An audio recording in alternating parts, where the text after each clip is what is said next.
Hello again, everybody. This is Mr. Everything, and I am coming at you with some more Odyssey, the Dragonlords. Now, I'm doing a little DM prep here before the game. Our players will be showing up any minute now. And so what I'm doing is I'm aging our dragons here. We got, and what I'm going to do is I need to make a copy of each of these. So I come down, wait, where is it at? I think I went too far down. Right there, I'm going to duplicate this young dragon, right? And it should appear at the bottom of my journal. Yeah, I think it's at the bottom of the journal. Yeah, right there, copy, young copper dragon. Okay, so now I can just close this and that. Now I also need to make a copy of the brass dragon. Duplicate. So now I have a copper and a brass down in the bottom.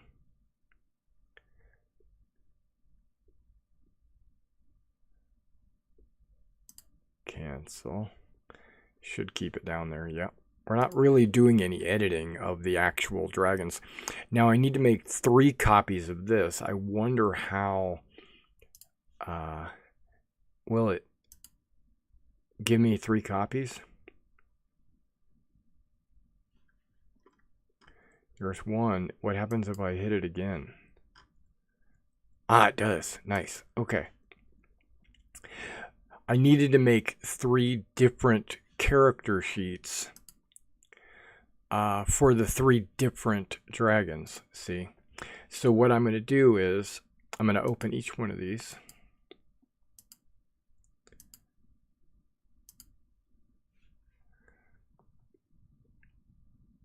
Okay. And then let's just, since I opened the 3 silver dragons, let's just work with them. These are not going to be the tokens. I'm going to give them their own token, basically. Not just their heads. They're going to have bigger bodies now that they've grown up a little bit.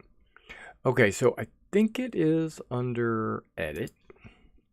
It's now not going to be a copy of a young silver dragon. It's going to be an injury.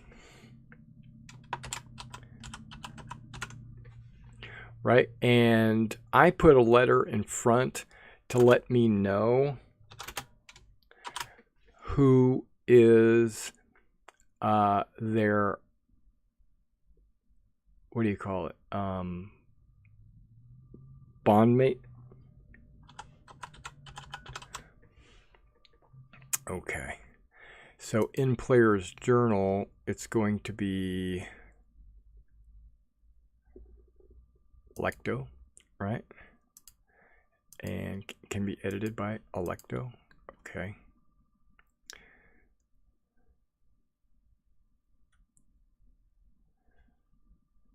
And really, that should be all I have to do. I'm going to take this one and delete it. I'm going to delete these as well.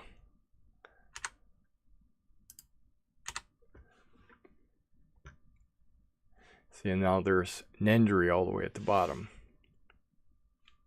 And I could just exit that.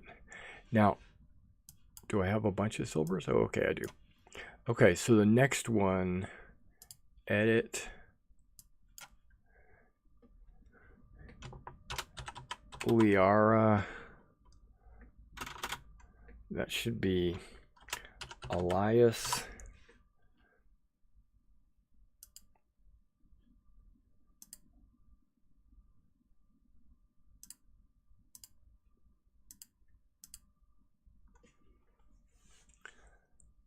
Save.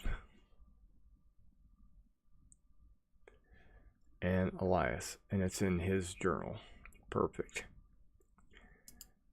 And the last silver. This is actually fairly easy to do. Okay, looks like my guys are slowly starting to get in. Let me mute myself because you guys are hearing all this. I'll be right back once I make introductions on the stream.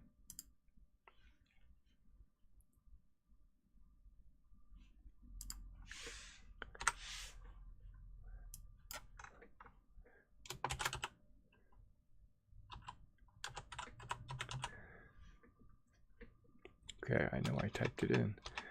Nix, Ser, Ass. And that's Ptolemy.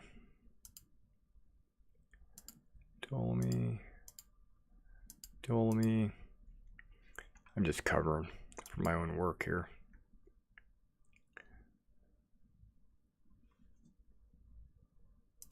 Perfect. Delete. Now the young copper would be Bakar.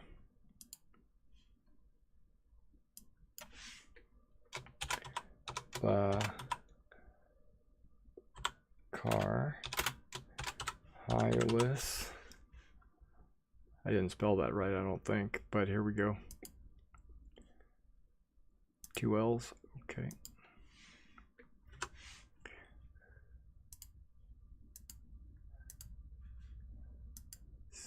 Save. Good.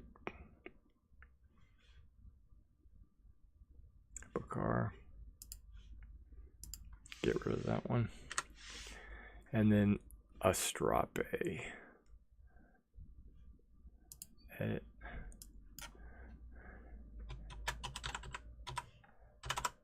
Now, I didn't name these dragons. The players named them.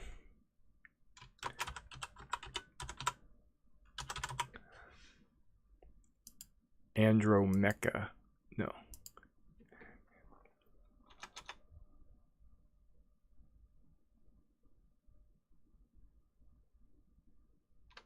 Wait. I can't remember how to spell his name. Oh, that's right. It's Andromecha.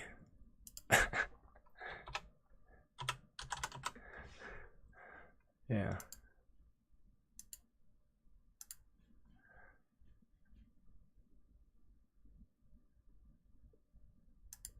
Save.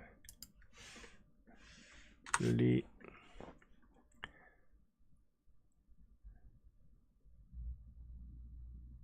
Close.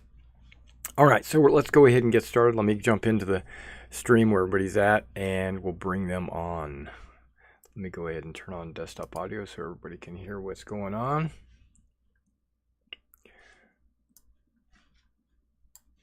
Let me see if I need to deactivate my webcam. I do.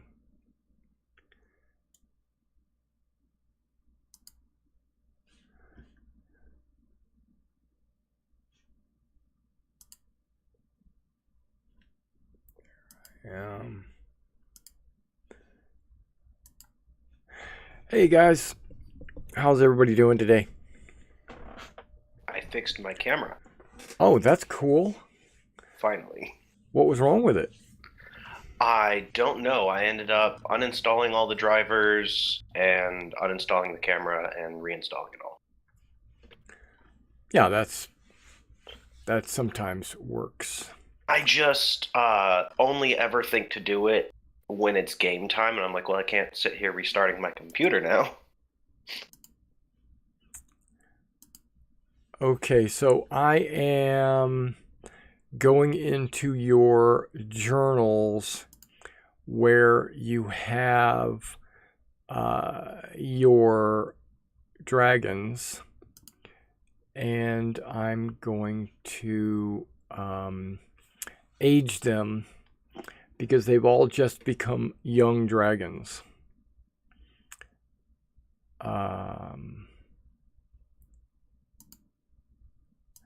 Like that. Okay. Save.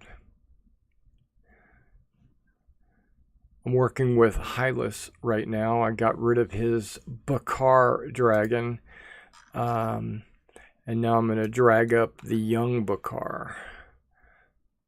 Oh, maybe I'm not. Okay, because I didn't grab it the right way. Yeah.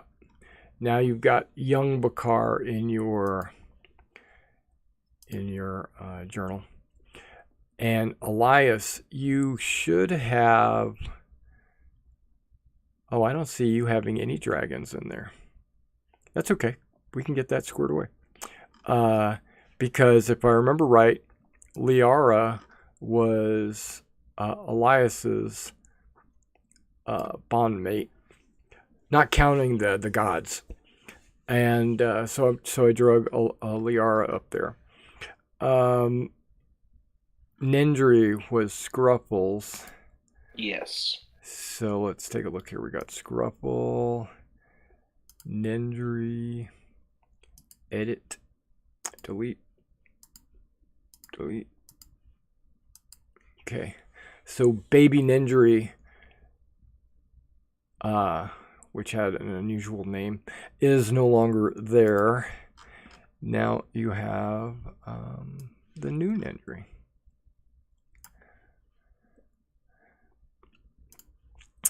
Which some of you might be more comfortable writing your dragon that you raised because of like Valis, how she's pregnant, or Ava, how she's your grandmother. You know, that those you might want to leave alone. Okay, so who doing this? Here we go. Let's go with Andromaca. We got Astrape. Let's go ahead and he's in Electo's and Andromaca's journal. Let's get rid of that.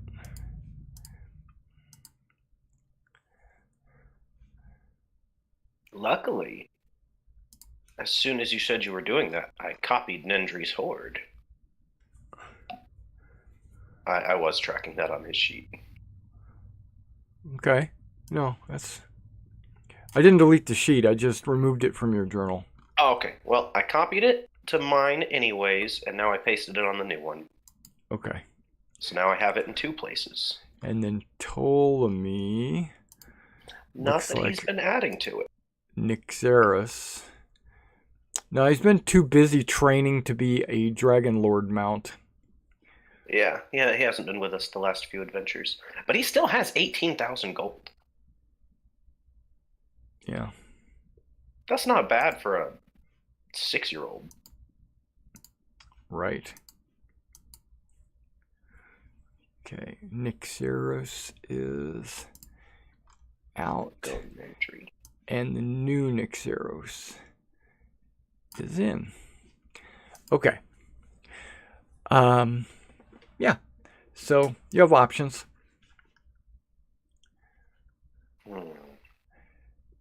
They're as powerful, if not more powerful, than the previous gods, because the previous gods are older, but their bodies are still considered young, and I mean they have their advantages because of their age, but they also have disadvantages because of their age. Okay. So that's just options for you guys. All right, so let's go into a little bit of a recap. It looks like everyone minus Hylas is here, right? Yeah, he's idle in Discord. Okay. He's at the car dealership with his mother. Okay, he said something about doing legend lore on the Dragon Orb. Okay. Okay, well, he's getting his mom a car. That's good. Or she's getting him one. You know, I don't know. But,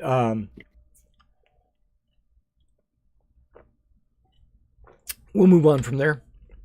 because Hylas and Elias are not going to be really involved in this first portion of the night, because the other three of you have made the journey to the necropolis to see Damon and ask him questions.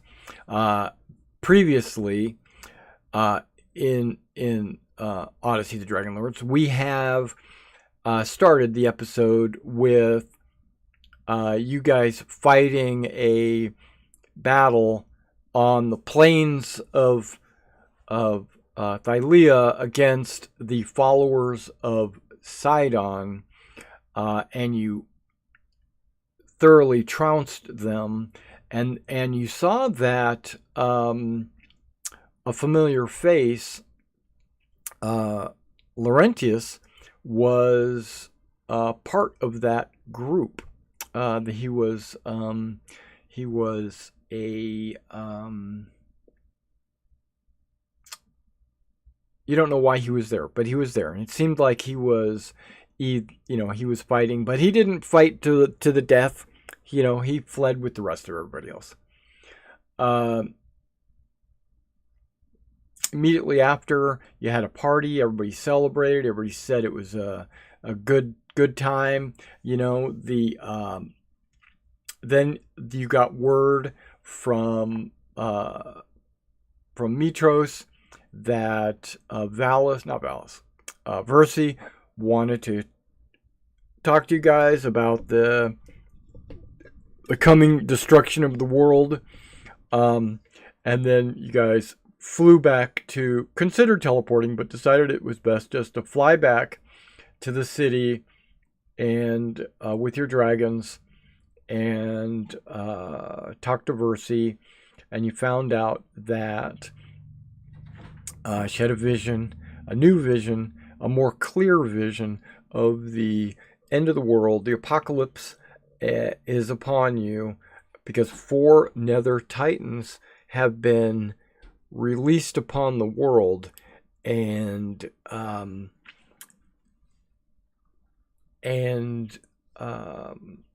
you guys thought it might be best if you did a little research to find out what these Nether Titans are, what their weaknesses are, what their strengths are, and come up with a game plan on how you're going to deal with this.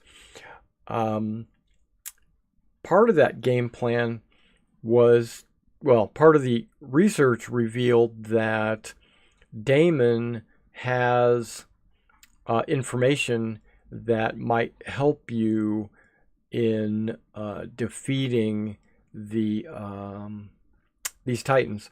And so you decided to go personally talk to him to find out what is what. Is that pretty much where we're at? I think so. Yes. And if you look over on the right where the map of the world is, you will see that I changed the map to the apocalypse map.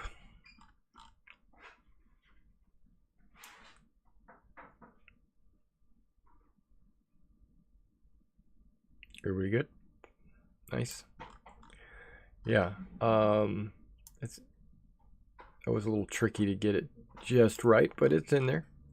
Why is the Kraken on land? I know, right? Oh no, the Behemoth's by my town. Yeah. Well, that you don't really know exactly where they're at just yet, but you'll notice that your towns have moved. Oh, so it has. And you'll notice that your towns are larger than they were previously. The only one that hasn't moved is Hylas Corios, because his is actually underground in the mines, and there are surface buildings, but most of that community is living inside the tunnels. And then you got Ptolemy is not at the mouth of the river anymore. It's down a little bit further,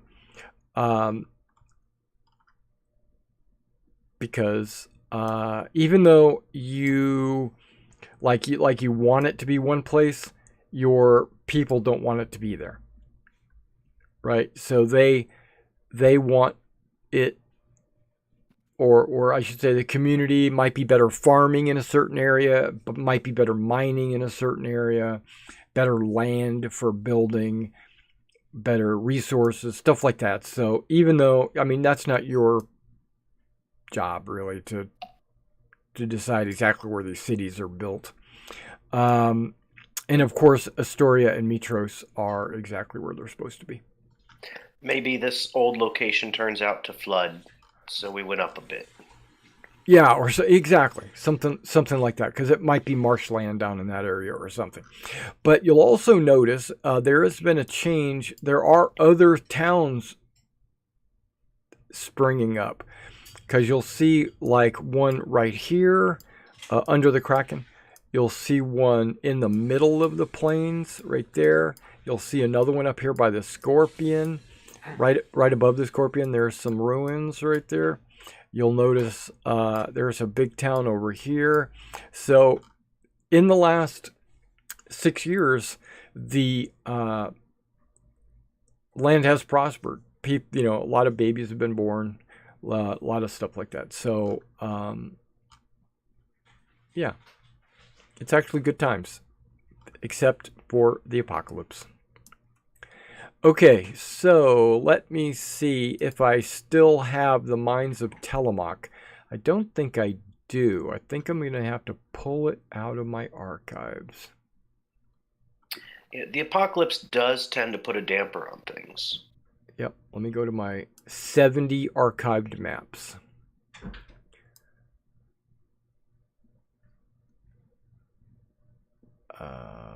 What is it called? Necropolis at Telemoc. I'm sure that's what it's called. Okay, I've restored it. And I plan to turn off, or let me rephrase that. I plan to turn on daylight mode, just so you can see the entire place. Let me drag that up to a more manageable location.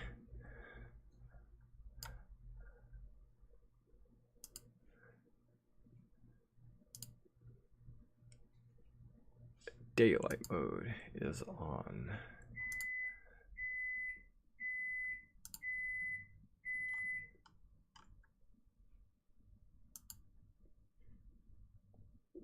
It's a very large map. It'll slow down Roll20. Okay, we know that.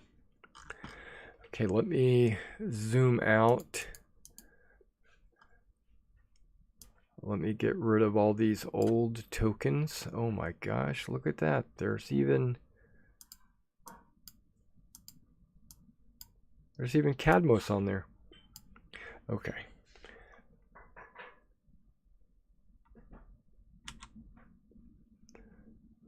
Okay.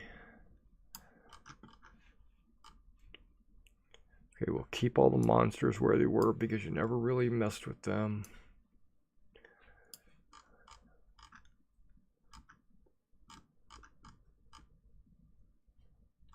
But if you wind up messing with them, then we will.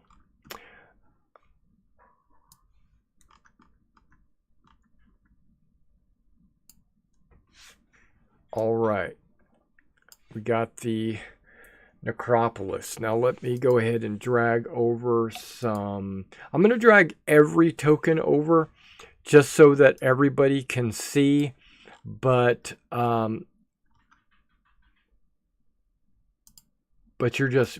you are really not there, because it's just Scruffle, Ptolemy, and Andromaca, and their dragons that are currently there.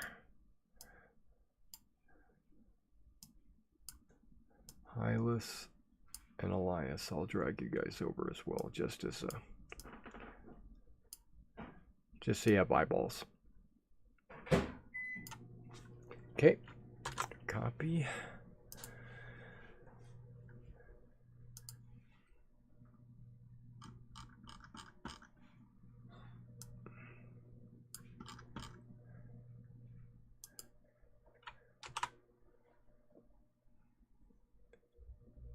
It's taking a second. There they come.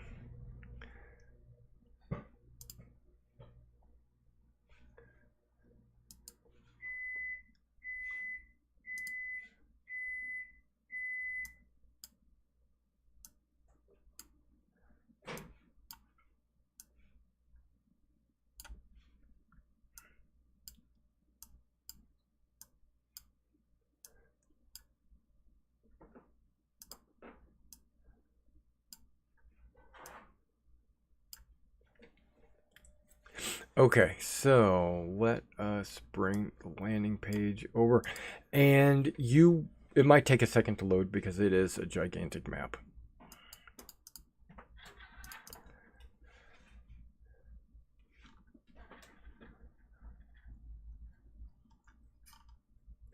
It's not that it's like super detailed or anything. It's just pretty big. Pretty big. And I don't know if you took notes and you kept your notes about the necropolis.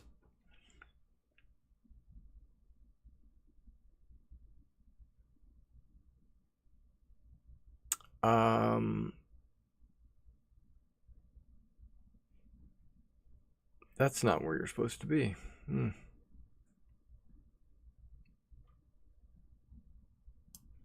Yep. It's supposed to be right there. Okay. All right, we're good. To refresh some of your memories, I think you visited the necropolis during the Great Labors. And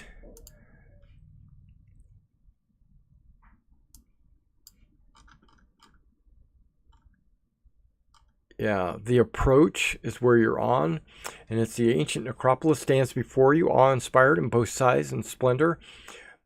Although ice and snow obscure the details, its magnificent pillars and statues surround a massive stone structure. Between you and the necropolis is a vast canyon spanned by 3 stone bridges. 2 of the bridges are apparently broken and unusable. Although the bottom of the canyon is cloaked in mist, you can see a number of bones scattered amongst the rocks below. The canyon is shrouded in an eerie silence. The only sound that can be heard is your feet crunching through the light layer of frost and snow on the paved path. Yeah, it is covered. It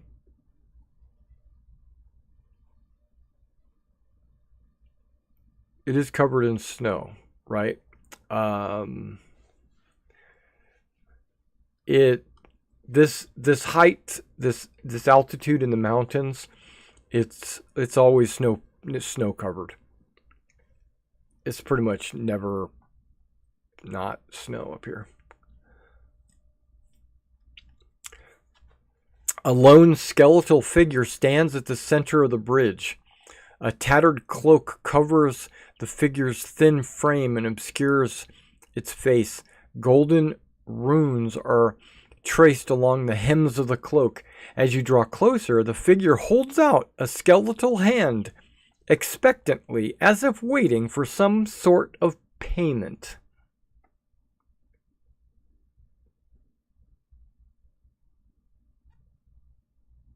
I offer gold.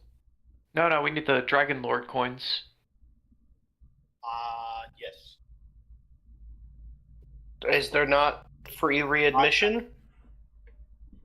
He's standing there with his hand up. I give him my Dragonlord coin. Okay. So, you don't need to mark it off. He takes it, he looks at it, and hands it back to you. And then he steps aside, as in, like he's giving you permission to walk past him.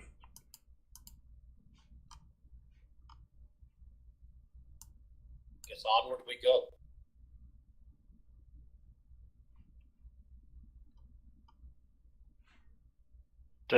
Does that just pay his?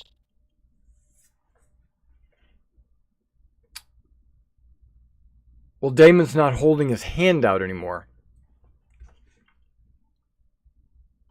I was asking him. So I can confirm this was Damon, correct? I don't know. He doesn't say, "Hello, my name is Damon." From what I remember, the Lich is Damon Archelander.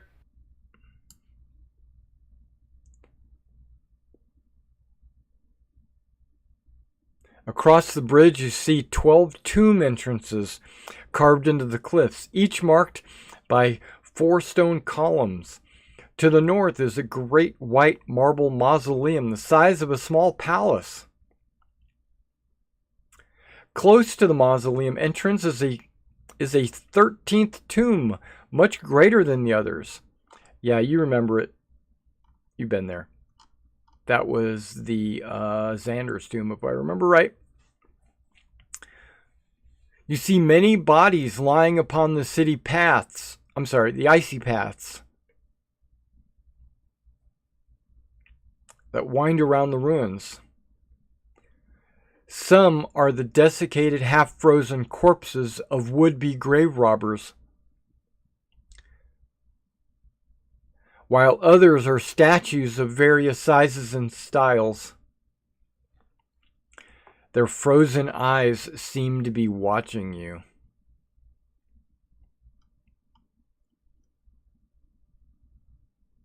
We seek Lord Damon. He available.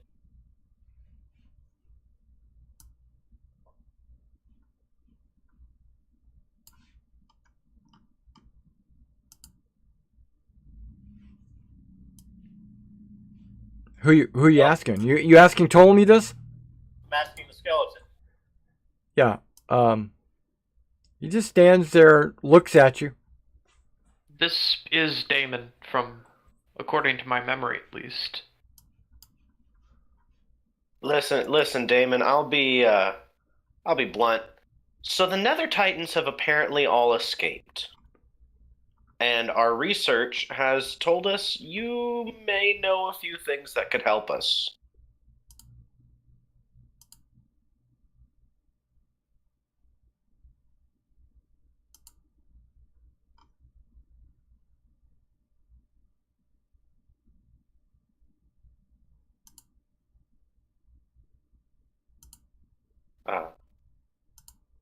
Dragon got your tongue?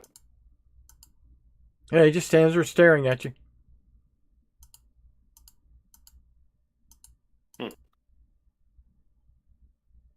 Maybe this isn't all of Damon? And you're sure it's Damon Archelander, not Xander? Or wait, Damon wasn't an Archelander, was he? No, I'm getting this confused. You had Xander's axe. Yeah, Well, I remember Xander Archelander, the greatest of the Dragonlords. I'm just trying to remember if Damon was also an Archelander. I thought I was the greatest of the Dragonlords. We'll hold a popularity contest later to see who's the greatest of the Dragonlords, But you're gonna win that. I am cheating a little bit with the godly charisma I obtained, but Okay. that's not important right now. So this man's not speaking to us. We're pretty sure he's Damon, but maybe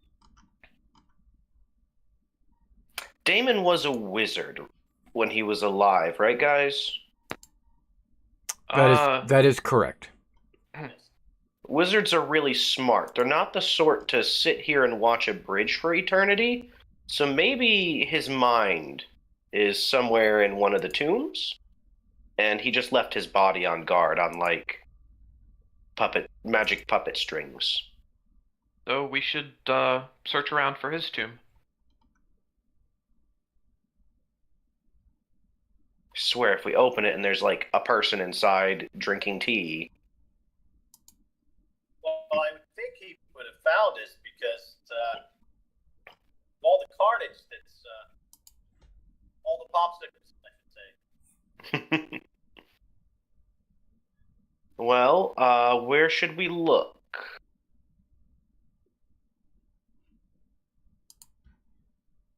Well, the tombs have names on them, as I recall. Let's just go around looking for daemons.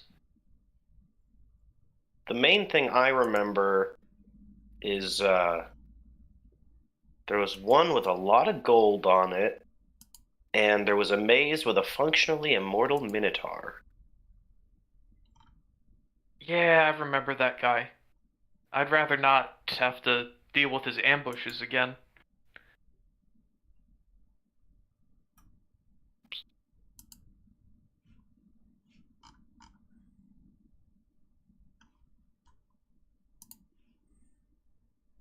Whose tomb is this? Well, let's go look. Okay. I need to zoom in because this map is so big I can't see everything. So bear with me. Okay.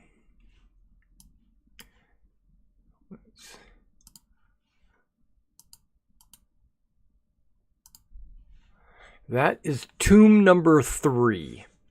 How do you like that? Tomb number 3 is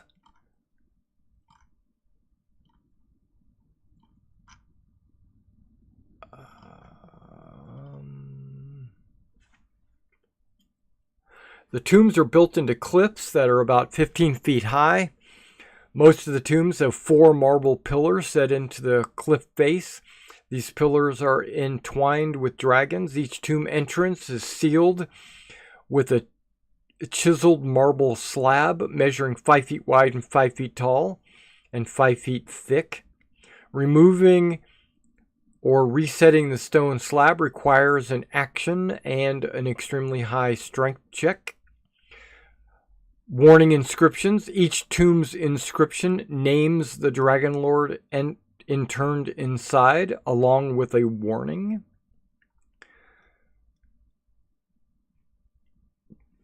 And luckily, Kyra is with you, and she says, there are dire consequences of robbing consecrated tombs. Plundering certain tombs will subject you to the curse of the grave robber. Just remember that. Okay, so number 3 is the one you're looking at. The inscription on the tomb reads, Telemach Archelander, oath sworn of Valus. Oh.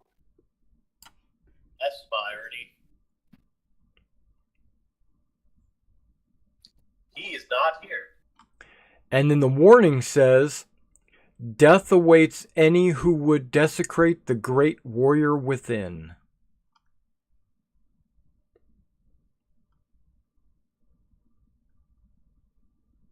So, no question, we're not touching this one, right?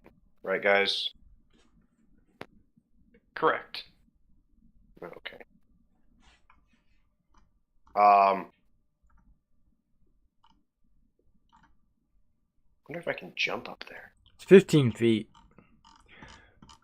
Yeah, but I get to add a D8 feet.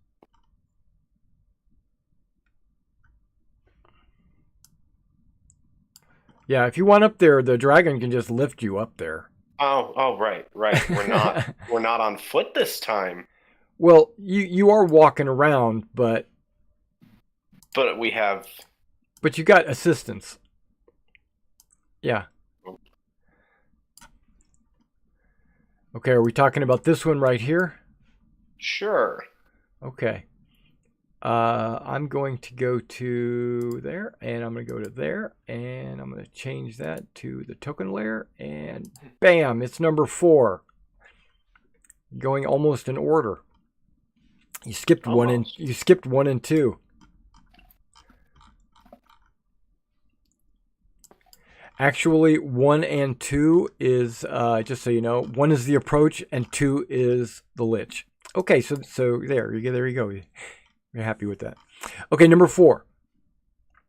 The inscription on the tomb reads Adonis Dagon, Oathsworn of Pythor, most beautiful of Dragonlords. If but his sword work had been as beautiful.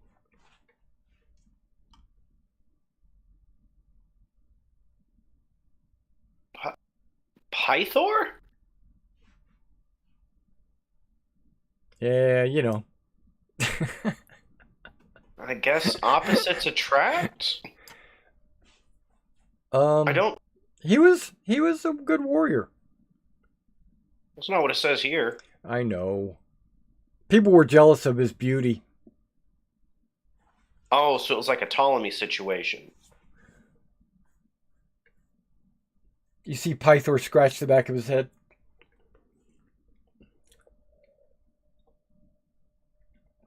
Yeah, all looks and no brain. Okay, well, let's see this other tomb over here. Well, not to imply any rudeness, but I don't suppose there's a chance he was buried with, say, a magical artifact that could seal a Nether Titan, is there? I don't know anything about that. You don't know his burial? I don't know anything about that. Okay. What are you here to find? I don't know. I didn't have good results in the library. Yeah. Well, we're here to find Lord Damon to speak with him. Well, I remember you guys said something about you found that the wizard Damon had sealed away some artifacts or something or other. But I He's got didn't. knowledge. Yeah, I didn't find anything like that. So I don't know what we're looking for. Yeah. So you guys just flew up here not knowing what you're looking for. He took quite a fancy. I know Yeah, it was he a told week us, ago. but I I don't know it was a remember. week ago, but still. Well, everyone else said they found something and that Damon was related, so I came along for the trip. So the artifact of which we seek is for the Nether Dragon, and it is a sun-looking object that has rays coming from it, according to the picture Oh. that I saw. Right. Supposed to be a dragon orb or something like that. But kind of hoping that Lord Damon would be loose tongued tonight, but doesn't seem to be that way. Yeah, I don't know where I put my picture of this guy, so what I'm going to do is pull out a new picture of this guy, because I have all my pictures saved on my computer, so bear with me. Would he be considered a monster or a god? What do I have him listed as?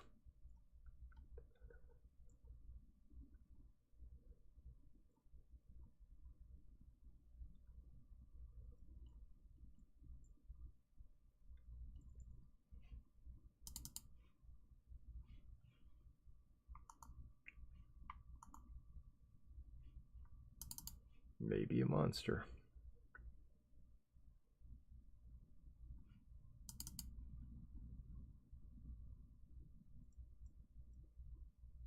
Oh, well, no, that's me.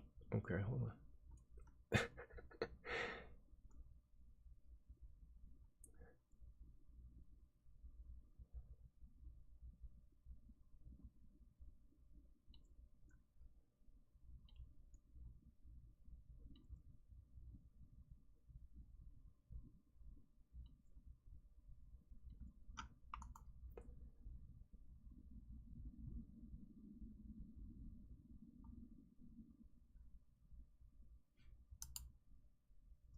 Okay, is that the same token that's already on the map? It is.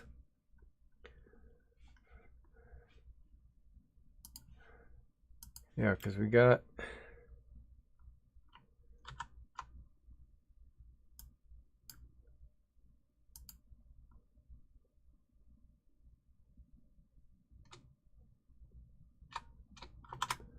Got that, but that's taken from a different picture. I'm trying to find that other picture that I stole it from.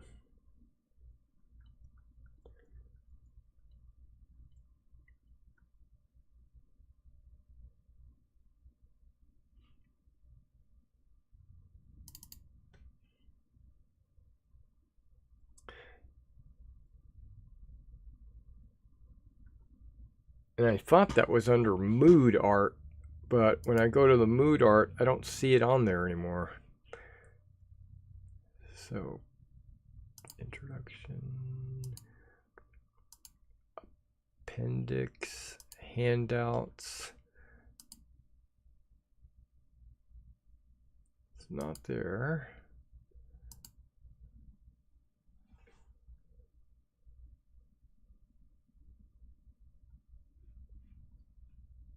Not there.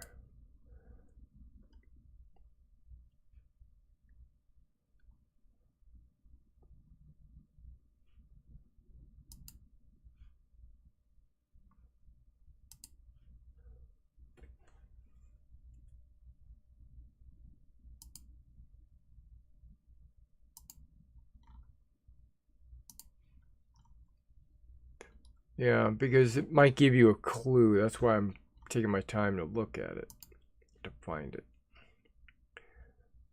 Dramatis personalities.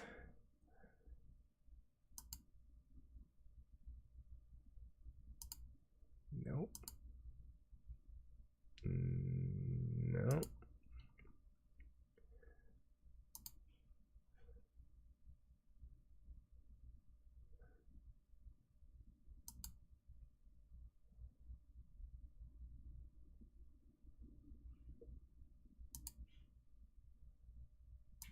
Ooh, location art. Maybe that's it. Ah, here we go.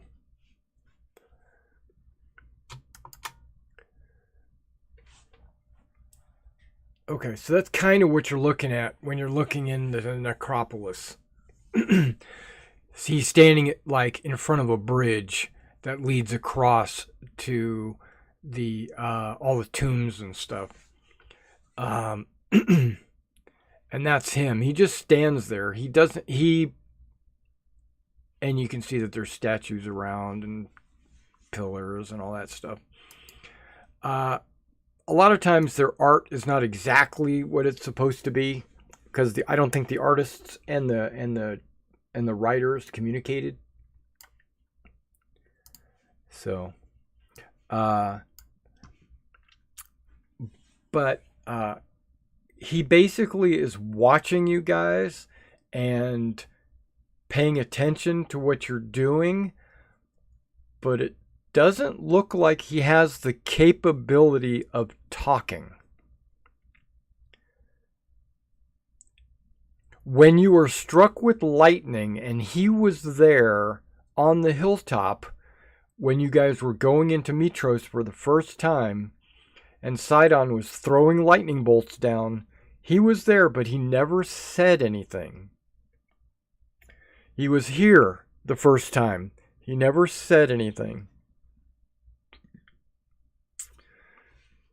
So you don't remember ever talking to him. The dragons can confirm that that is Damon. He was an ally of the Dragonlords. He was not a Dragonlord himself. He was basically just a friend of the Dragonlords. Maybe there's a library here somewhere. Well, you're in front of Adonis near Dagon's tomb. If you want to go into there, you certainly may. Oh, shoot, if Damon wasn't a Dragonlord, he wouldn't have a tomb here.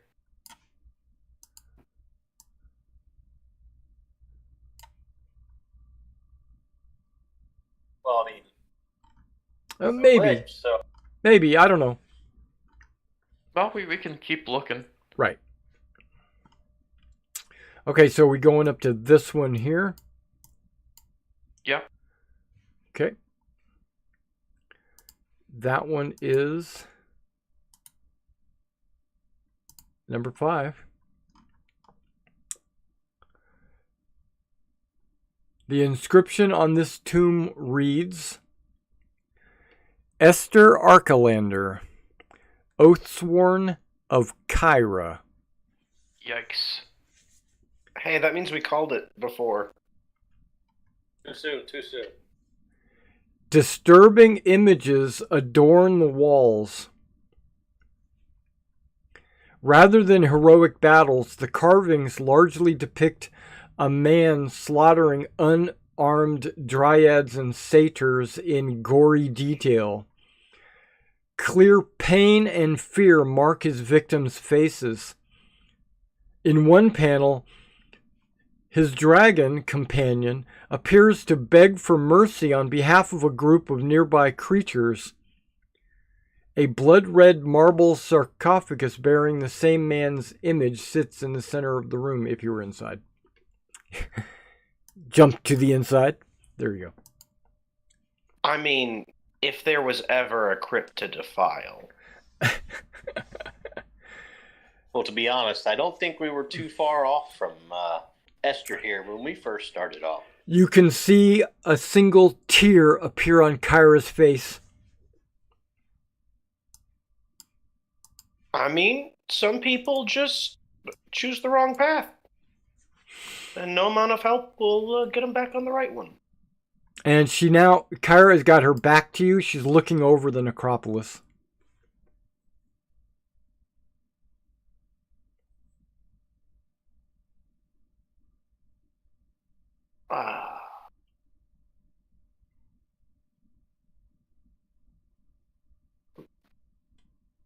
And it looks like if you make a perception roll, anybody that's near Tomb 5.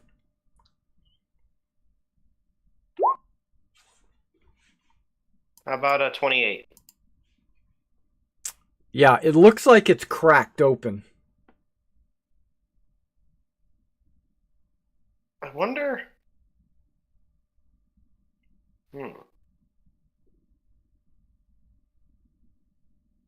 Damon appears in front of you. Between you and the crack, basically. And he says... He points to the crack with one hand, and then he points to the door with his other hand. Did Esther leave? Damon shakes his head left and right, and gives you his hands crossing in front of his face. Did Esther come back? Because we did run into his ghost before. And then he nods. He nods. Is he in there now? Shakes his head. Oh. Okay.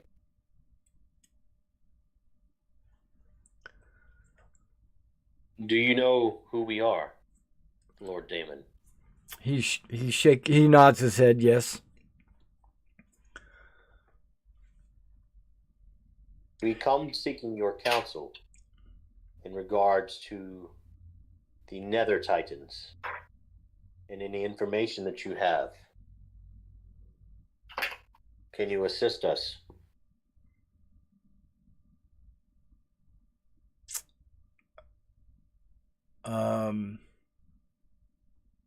He creates a minor illusion in front of you. This minor illusion is of a sealed, rune-covered box in the Nether Sea. A square cube with runes all over it. One exactly like you've already seen when you were in the Nether Sea. And he points at the box.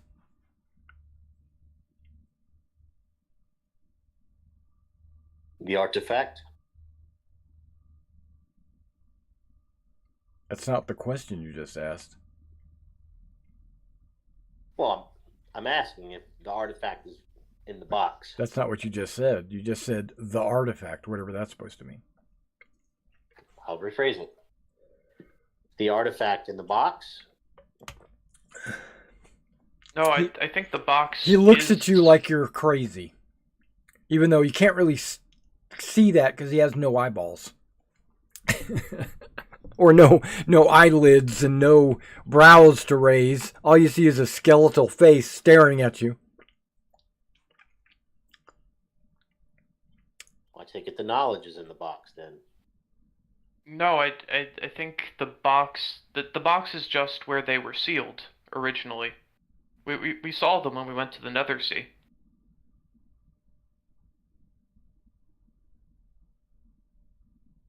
Okay, he changes the minor illusion to now you see 4 boxes, all in the Nether Sea, all sealed shut.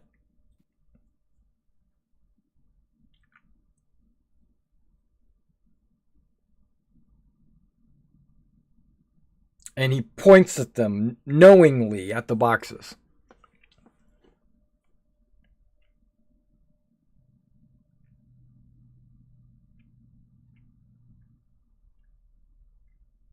Well, guys, you're smarter than I am. Feel free to ask questions. Did you seal those boxes?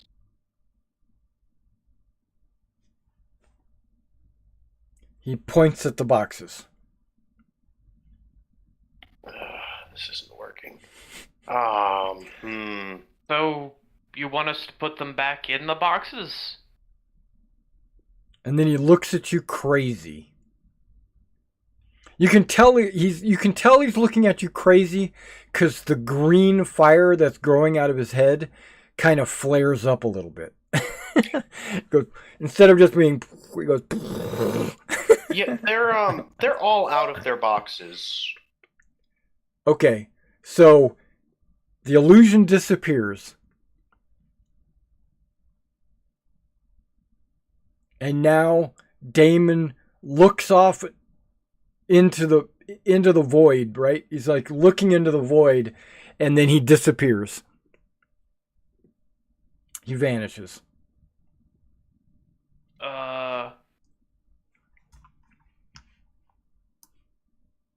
It's like he expects us to know the knowledge of old. I wasn't around for that. Right. Does anybody have like... And Kyra goes, I wasn't paying attention. Yeah, I was gonna check up on you, but I didn't know. I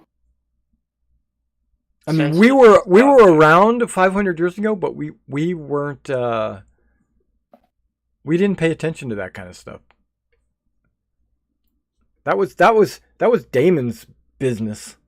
You know, true history is written by the victors, and so it's always skewed. Right. Did Yeah. Damon want us to go back to the boxes? Who knows what Damon means when he points? Do any of you have like a clay tablet and a hammer, or like a ring that lets you speak with your mind? Anything useful like that? Anybody? Just a spear that lets me speak with my mind. Oh no, that lets you speak your mind. It's different. Right, yeah, I'm telling you that. Yeah. Huh. Well, where did he go? Can we see him? Is he still at the bridge there where that token is? He is not there. Okay. Maybe we're supposed to follow him, or maybe he's getting something.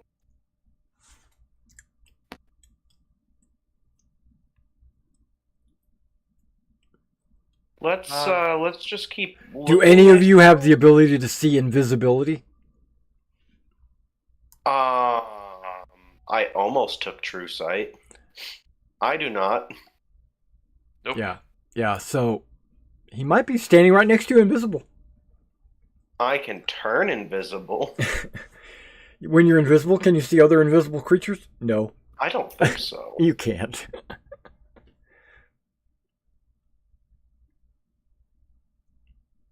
Okay, well, this is Esther's crypt, tomb.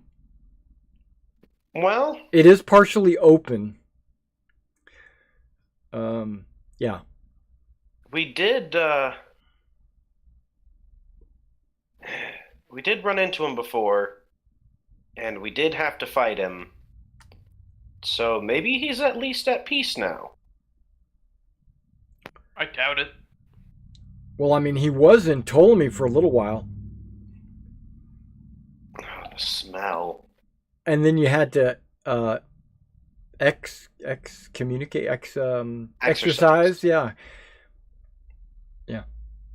So maybe he's gone to the fields or something. Maybe he's at peace. He's not fighting anymore. Hades.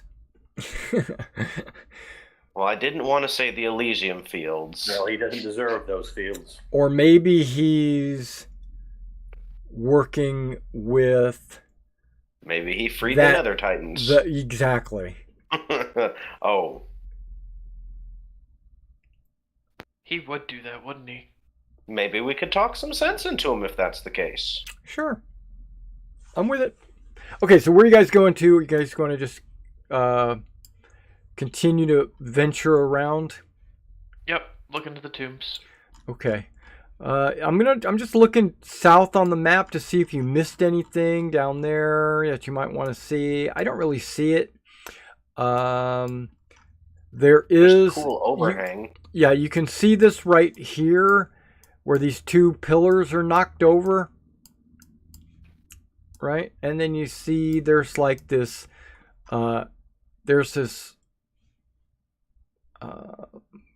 like an arena, or like basically just a big area of a bunch of pillars.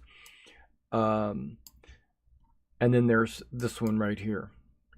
Okay. So let's go to number 6.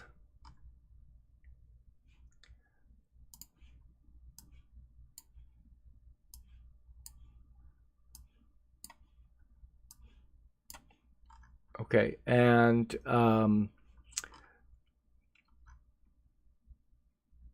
Rhizon Phobos, Oathsworn of Vulcan.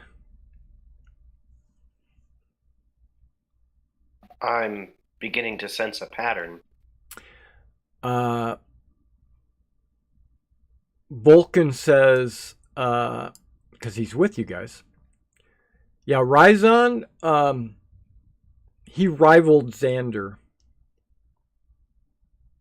In what sense? Well, Rhizon, she largely responsible for defeating the Minotaur armies in the First War. Don't bring Bullbug here. Got it. Yeah, she was rivaled in power. Like, now Xander was in charge, but Rhizon could have easily maybe taken over. So Xander was the Ptolemy and Rhizon was the Andromaca. It's good to know. Right. And I was Adonis. And I think she was buried with all of her magical items.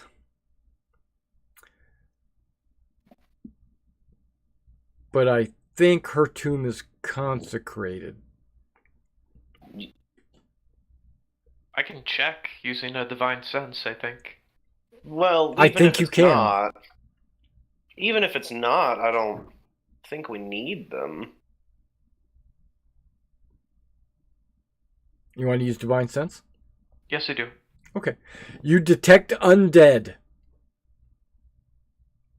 Where? Inside the tomb. And it is consecrated. So, anything, Ptolemy? It's consecrated, and somehow there's undead inside. I'm gonna knock on the big stone door. Oh yeah, because an undead's gonna come and answer the door. Well, Yeah. what if it's like with Damon? It is a 5-foot thick piece of marble. I'm gonna knock really hard. Okay. So you You're gonna- do. It sounds solid. The sound might vibrate on the inside of the tomb. It's possible. So you go boom, boom, boom, boom, boom. Yeah, I mean, what if it's like with Damon and she's like awake in there? What other undead would be in there?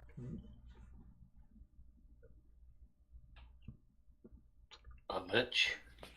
Your guess is as good as mine. Yeah. Well, Okay, Vulcan says consecrated means- she was not a wizard of any renown, so she wouldn't have an orb. Just FYI. Okay. That's what Vulcan says. But she would have a mithril sword and a mithril breastplate, mithril shield. we got plenty of all that stuff. Okay. Well, we would just get cursed if we tried to take stuff. We could open the door and see if she's awake. She might know where the orb is.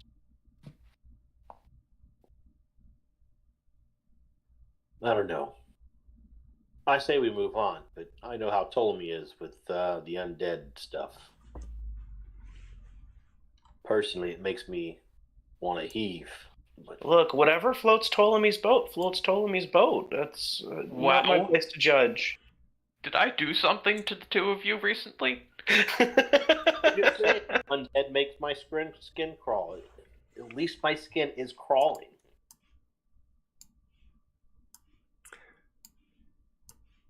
Boom. So I'm assuming you're going to the next tomb. Yeah. Yeah. Yep. Okay, I see that Scruffle got there first. Allow me to read the inscription in my own regular voice.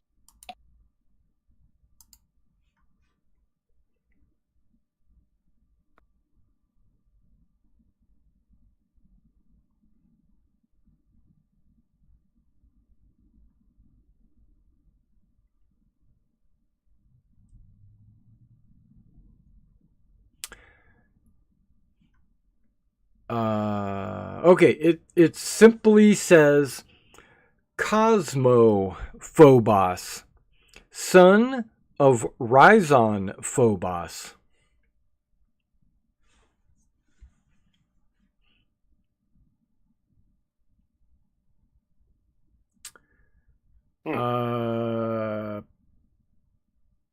Vulcan says, when Xander passed, Rhizon took over. I'm sorry, when Xander passed, Cosmo took over. Anything special about him? He's the son of Rhizon Phobos. So no.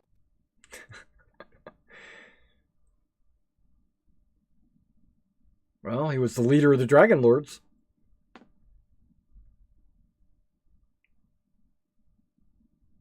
Like near the end or near the start?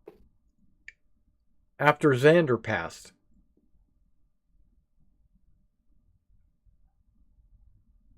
That's near the start, right? Well, Xander was the start. Okay, yeah, okay. So it did still mean something then. Okay.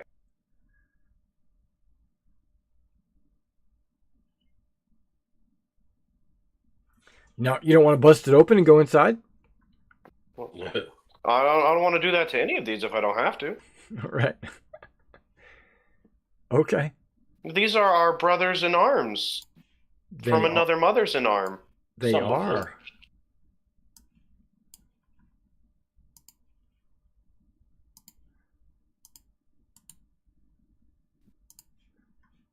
Notice how it jumped from 7 to 14. Curious. The Only I could count that high. The inscription on the tomb reads, Nicholas Phobos, blessed of Sidon. Well, that's a confusing statement.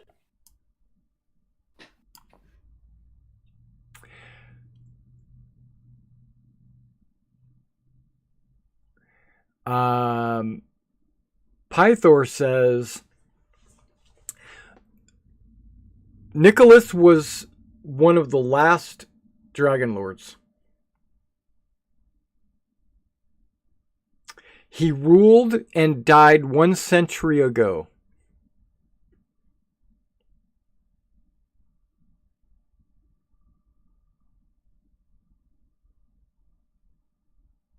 The order had been corrupted by that point. He swore fealty to Sidon as a symbolic gesture of peace. Well, in my opinion, he shouldn't be here. And the Order of Sidon modeled themselves after his example. That doesn't speak well for him, considering what we've seen of the Order of Sidon. Yeah. They're like not prepared for anything. They're not good at things. Poor man. Nicholas is beneath my feet. Well, no, he's behind that door. Ah, jeez. Shall we move on? Let's. I don't like being close to this blasphemer. Well, smash the door open then. Yeah, that's okay. You don't have to take anything. Just smash the door. Where are you going? Next in line. Which is where, because you're missing a whole bunch of them. Yeah, there's more down, down. That's right. You're just staying on this level, I guess. Yeah, we'll go back for him. But it's right there. But we gotta jump down this cliff. I mean, I guess if you want to get on your dragon and fly down. No, I'll jump. It's only like a story and a half. I'm lagging hard here. Me too. Yeah. It's a big map. Actually, this looks more like a slope than a cliff right here. Looks a bit spread out. Yeah. But are you going up here? Where are we going?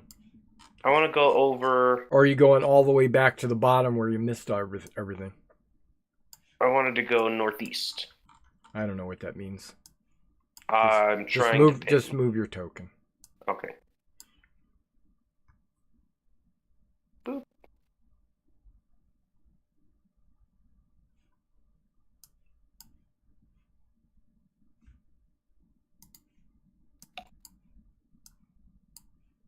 Hey, guys, if we also use this place for our burials one day, we need to have some stairs put in. Well, the place is kind of rubbled. There might have been stairs at one point. So what you're saying is you need to have this place repaired. That sounds costly. I just, like, have a carpenter come in. Just put a rope ladder. You know, all right. All right, so we're looking at number 8. This is odd. It's got its own little hill all by itself here, right? You're on this little hill and it's built into the side of it. And it says, Myrto the Magnificent.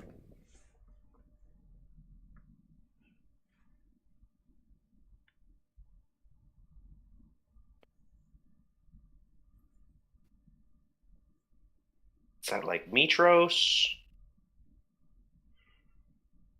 No, Myrto.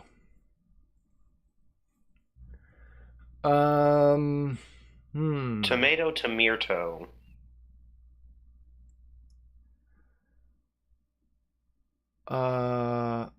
He was the grandson of Adonis.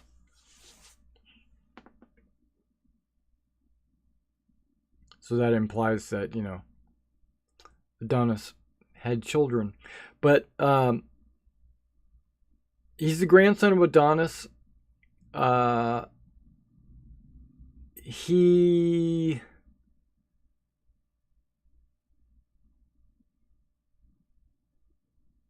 campaigned heavily to be the elected leader after the death of Cosmo.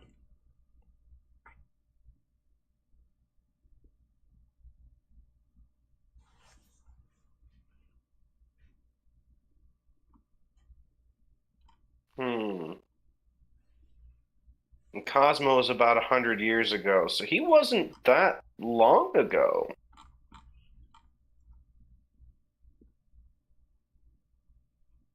It's weird to think about.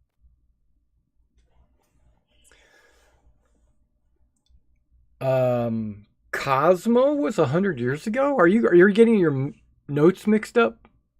Isn't that who we... Oh, no, it was the... This guy was the 100 years ago. You're not taking notes, I take it. Okay. No. Yeah. Cosmo is the son of Rhizon Phobos. Yeah, it was the third Phobos who was the recent He one. succeeded Xander. So Xander, Cosmo, and then Myrto tried to be the next leader. I take it that means he failed. I don't know.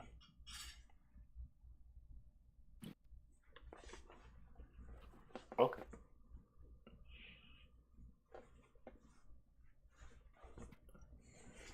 No notable accomplishments on his door? Nope. Just his name. He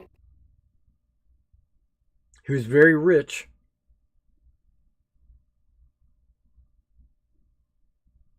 But so are we. Yeah.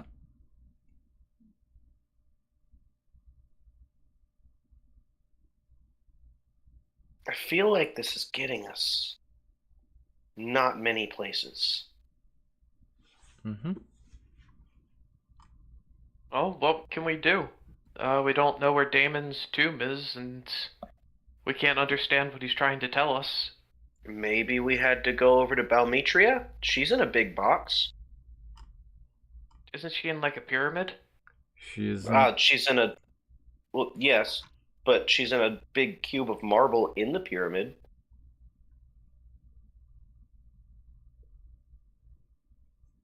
Or a cube of something.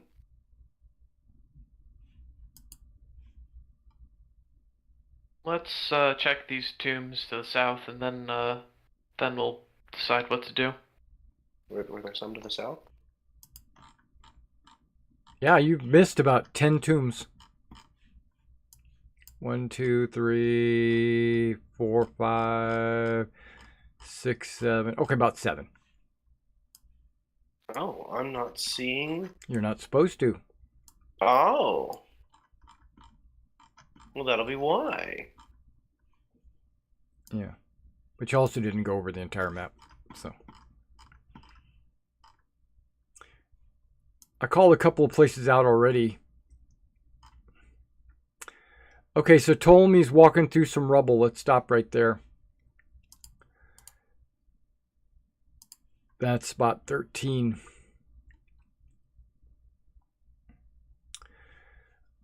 You'll notice that there is a crypt there.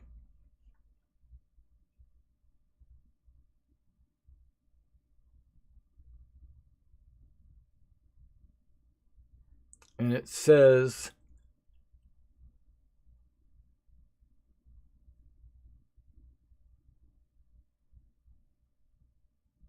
Gregor Archelander.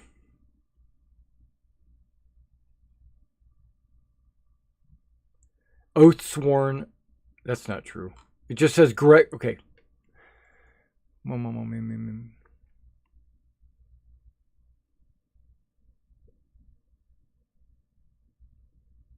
Yep, that's a typo. Okay, it says Gregor Archelander. Oath sworn of Joe.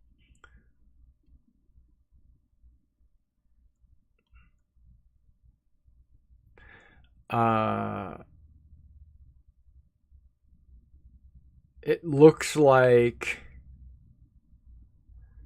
this tomb does not have marble pillars. It looks like the door to the crypt is open.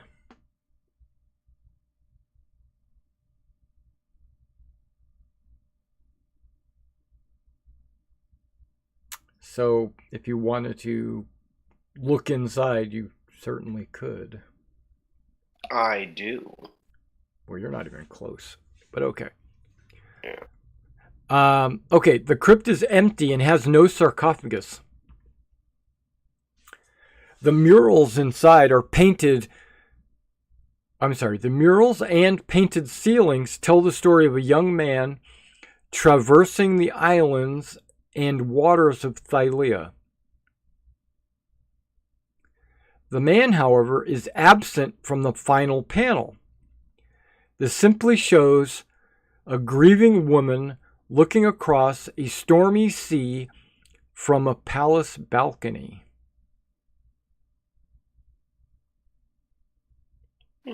There are no marble pillars.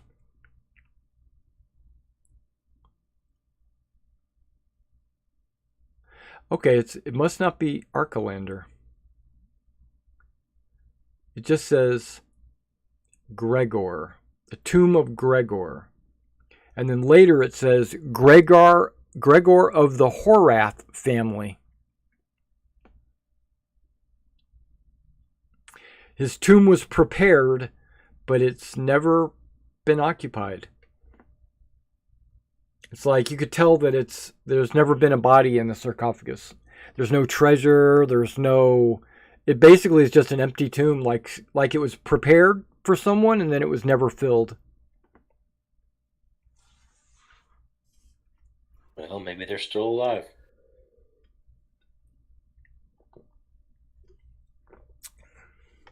It's possible. And if they are, I wonder what they've been doing.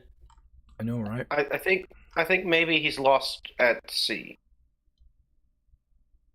Right, because it looks like he was a sailor of some kind.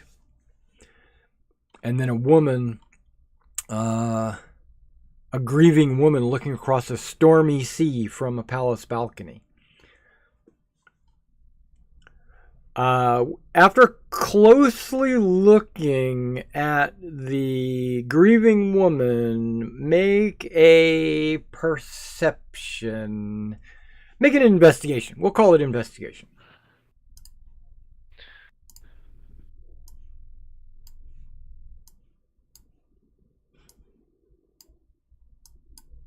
Yep, she's not here. Investigation.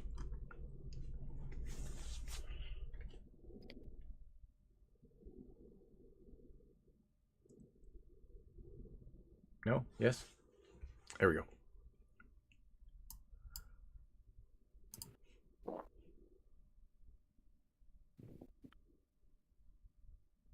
That's one.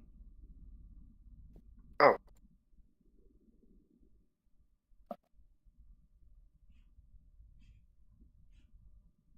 Okay, so none of you she looks familiar, like you would recognize that face or the way it was drawn, but with the age of the tomb and the way it's worn down and rubbled, you really can't make out any features. You don't recognize her. All right.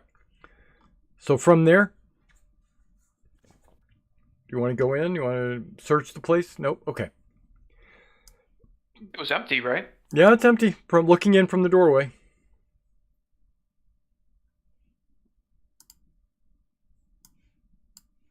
Wonder why there were no pillars. Okay, right there between these two pillars is another one.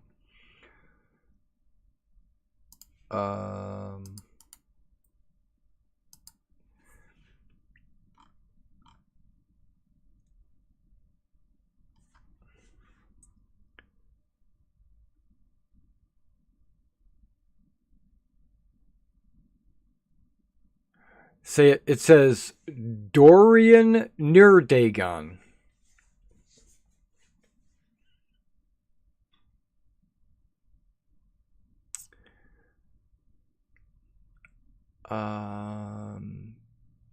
The Nirdagons were Dragonlords, as you already know, but they ceased being Dragonlords after a while. They became merchants and just, like you know of a Nirdagon in Mitros who buys and sells Minotaurs, right?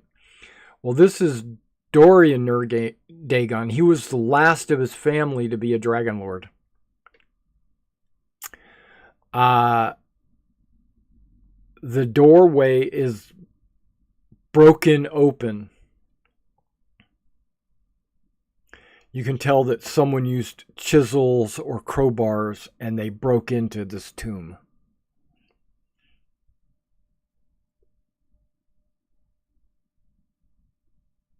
We should go in this one. Reasons being is, if there's anything out of sort, we should at least put it back the way it needs to be.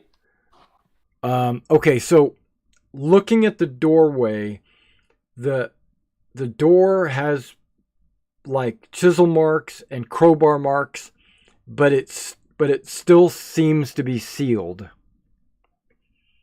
Okay. It's like it might have been a failure, or whoever was inside closed the door on their way out.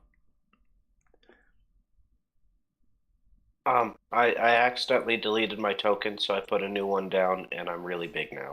Yeah, you're extra large. And I can't resize it. Right. Yeah. Thank you. Yep. I can't move my token, so please help. Why not? Lag. My Oh. computer. I refreshed the page, and it actually took care of the lag. So maybe refresh if you haven't. So it looks like someone at the very least tried to break in. At the very least, yes. Well, we did see, remember the first time we went to Astoria, there was a man in the marketplace with a necklace he claimed he had gotten from here, and he was suffering the curse of the grave robber. Maybe this is the tomb he got it out of. It is possible. The door looks like it. Well, okay, so that guy that you saw was shriveling, right? He was weakening, starving, didn't have a lot of bone on or a lot of meat on his body. So at the time, he probably could never have opened this door, right? But maybe previously he was a lot stronger. And then he gotten weak with the Tomb of the Grave Robber. Or maybe he had friends, because there are bodies laying on the ground of dead people. They've been there for years. So that was either Damon who took care of it or something inside of here. Yeah.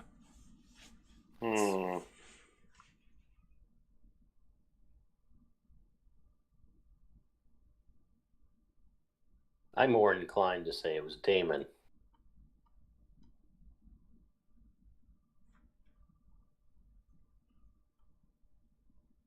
It's not impossible.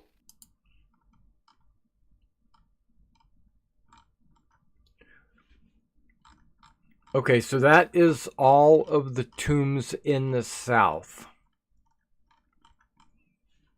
Everything else is north of you. You know, the Nerdagons are still around in Mitros. Yeah. Maybe we see if they have any heirs with the moral fiber to join the order, get some of their substantial funding on our side. Did we help them in this timeline?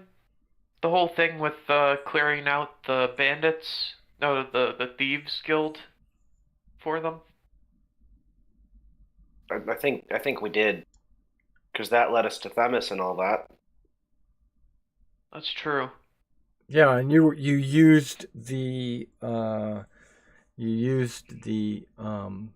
I drove the Colossus. The Colossus, There wasn't yeah. anybody in it.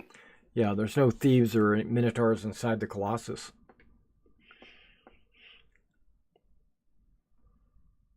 But help the Thieves Guild? No. No. That was another person that is now part of the Sidon army.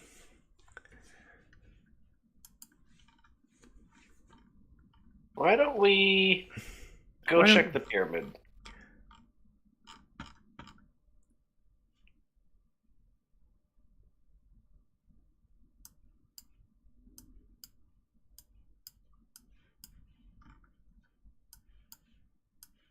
Come, Andromaca.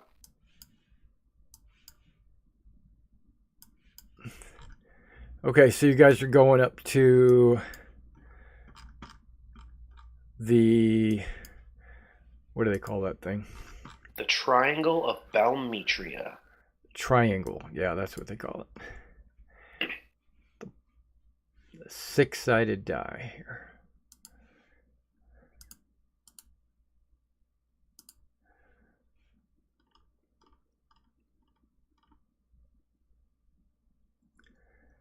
This massive tomb dwarfs the others in the necropolis. The pristine white marble mausoleum is supported by immense serpentine pillars. As you draw closer, you realize that these pillars are actually statues that have been carved in the shapes of dragons.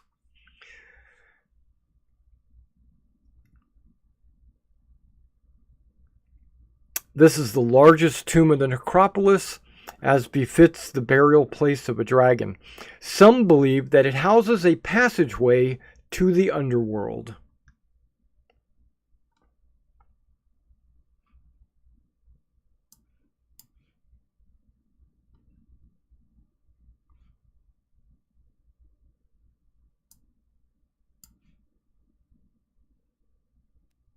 Hey, Kyra? Yeah. You're not allowed to ever die because I could never, ever afford this, and I would also be miserable. Right. And you would die. Yeah, that too. Right. Yeah. Like the movie Dragonheart, we share the same heartbeat. Twins. Huh. Well, let's head inside. Okay.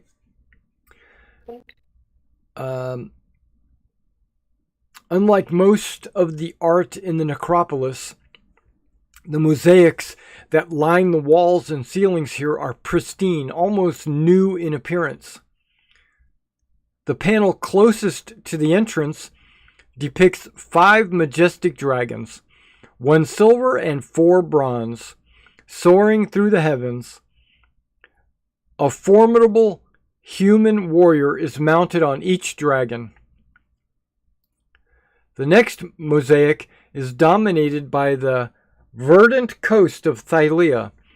While the bronze dragons remain aloft, the silver dragon is shown making landfall on this new continent. Her rider greets a haggard-looking group of humans on the shore. Subsequent mosaics show human civilization on the continent blossoming from tiny towns to great walled cities under the leadership of the Dragonlords. A huge marble block rests in the center of the mausoleum. The block is 15 foot long, 10 feet wide, and 5 feet high.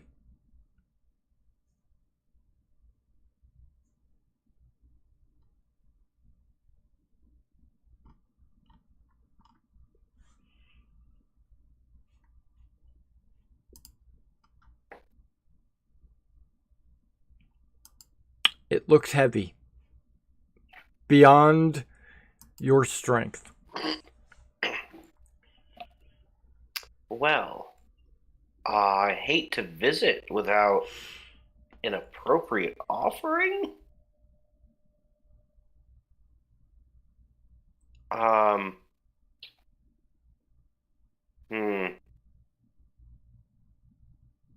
There is no appropriate offering. That's not something. That's not a thing. No, the Greeks didn't do that. Oh, good. Maybe Ugh. maybe a flower on the grave. Yeah, I don't have one of those. Or maybe a kind word, but not. I mean, there's no offering plate or, place to like pile your gold. No, that's not a thing. I thought they left food. No. They're not going to need it on their way to across the river. They need gold or copper or whatever, and that's buried with them. Yeah. Okay. For the ferryman.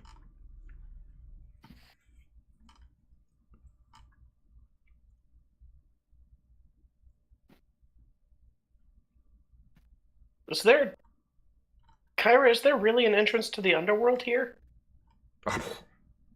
I wasn't buried here, so I wouldn't know. You weren't here for the burial? No.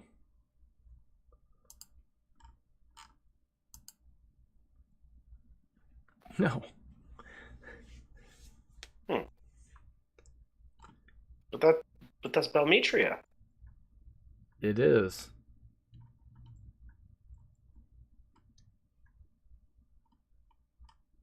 Okay. No Damon here? Damon does not disturb you.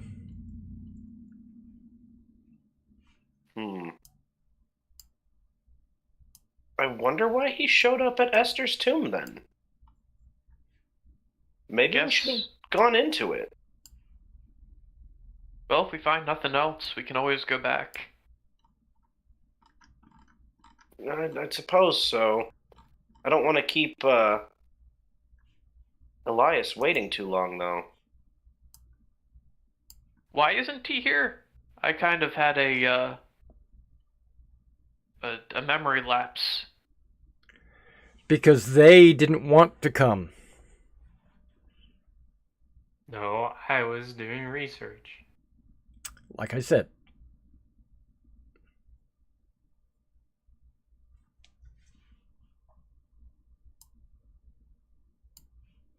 Great, next tomb.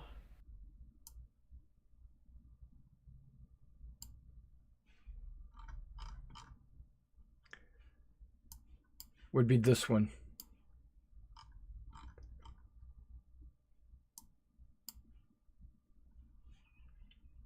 All right, that one is number 9.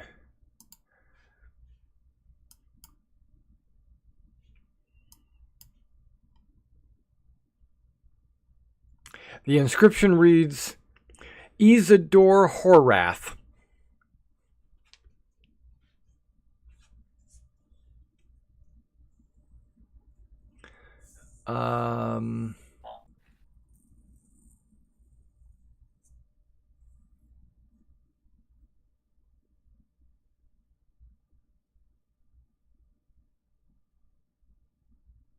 Isidore was the granddaughter of Xander. And Damon served as her chief advisor when she ruled the Dragonlords.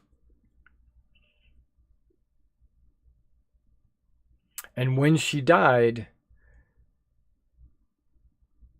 Damon came to the Telemach here, the place, the necropolis, and stayed for the rest of his life. Died here. So maybe that's where it is? Or maybe trying to look in there will make him appear and strike us down.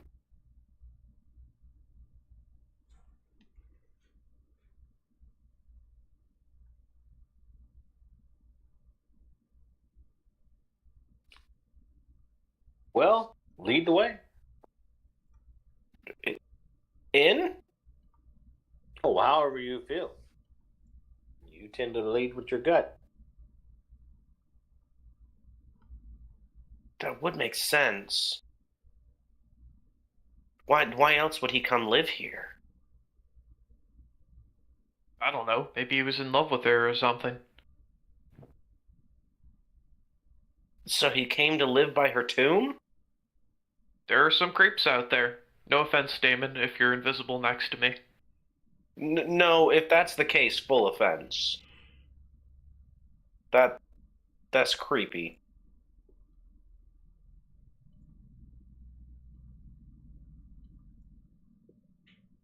Can I do another divine sense at this tomb? If you want. I do. All right. And what are you trying to decipher? Are you trying to do it all? Does it let you do it all at once? I think so, but mainly I'm just trying to find out if it's consecrated. It is. It is consecrated. Okay, so we'll have trouble taking things from there if we need to. Anything creepy crawly in there? Well, you didn't get like an undead, celestial, or fiend response. So no demons in there. That's good to know. Yeah.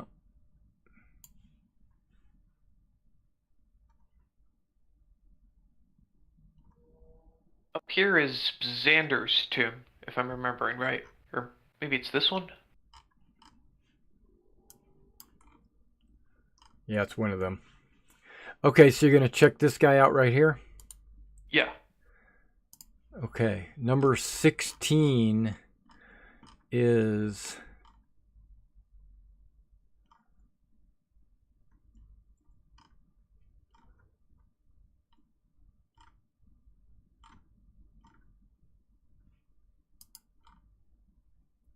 just a second. Let me look at 10 and 11 real quick.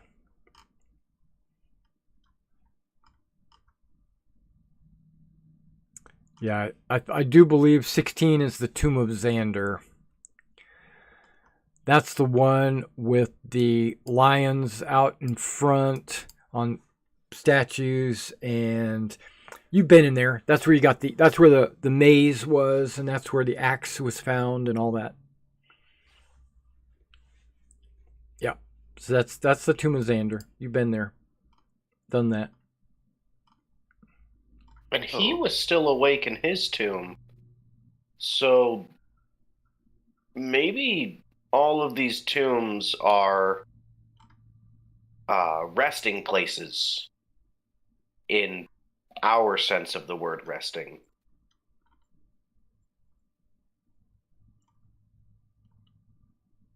Okay, so like maybe they're all undead. So that one right there is Lysis Archelander. That's all it says. Pythor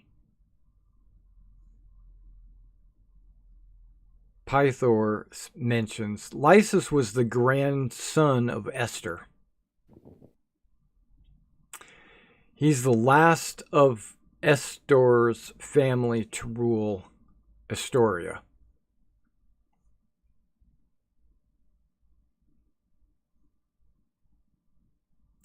He proved to be a mad tyrant who stained the throne. And I couldn't watch that, so I overthrew him and took the throne. Well done, my lord. Well done.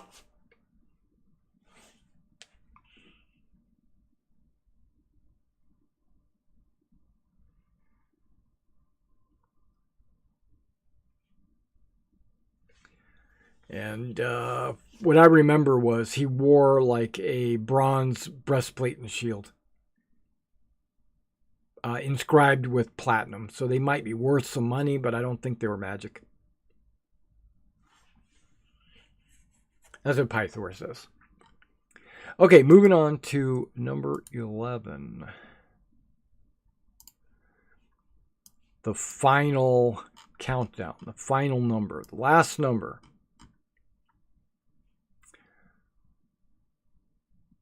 Ochos Archelander.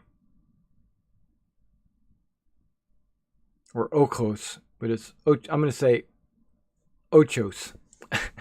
Because he was Mexican. No. A bronze statue of a man stands watch over this tomb.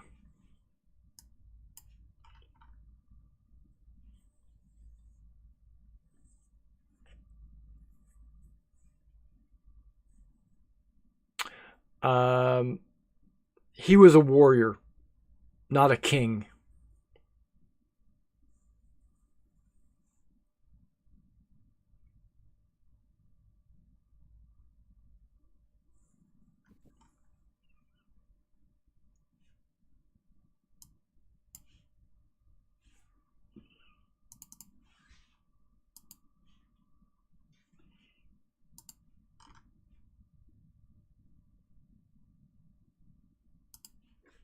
Well, I don't know anything about Ochos. Yep. Right. He was just a warrior. He was an Archelander. So do we go back to the tomb where Yeah, let's go see what was up with that crack in Esther's tomb. Works for me. There's got to be a reason Damon appeared before that one. Okay, as you guys are starting to walk back, right? Because it's been a few minutes since Estor disappeared. I mean, I'm sorry. Yeah, that's true too. But it's been a few minutes since Damon disappeared. As you guys start, go ahead and gather up right about in this area here. Where are you pinging? Right here. Let me do this. Right here. Do you see that?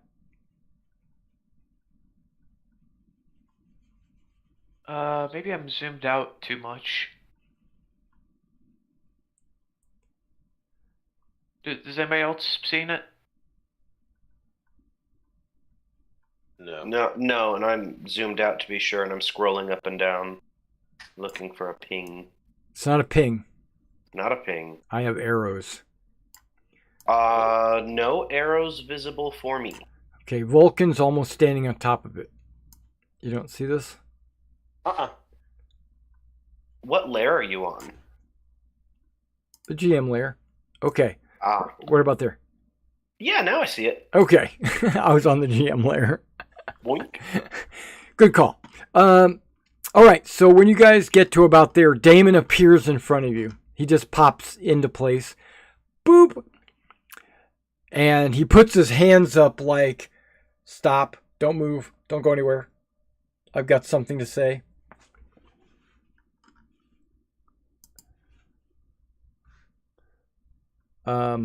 Why is number 8 right there? What is going on with number 8? Did I move that by accident? I must have.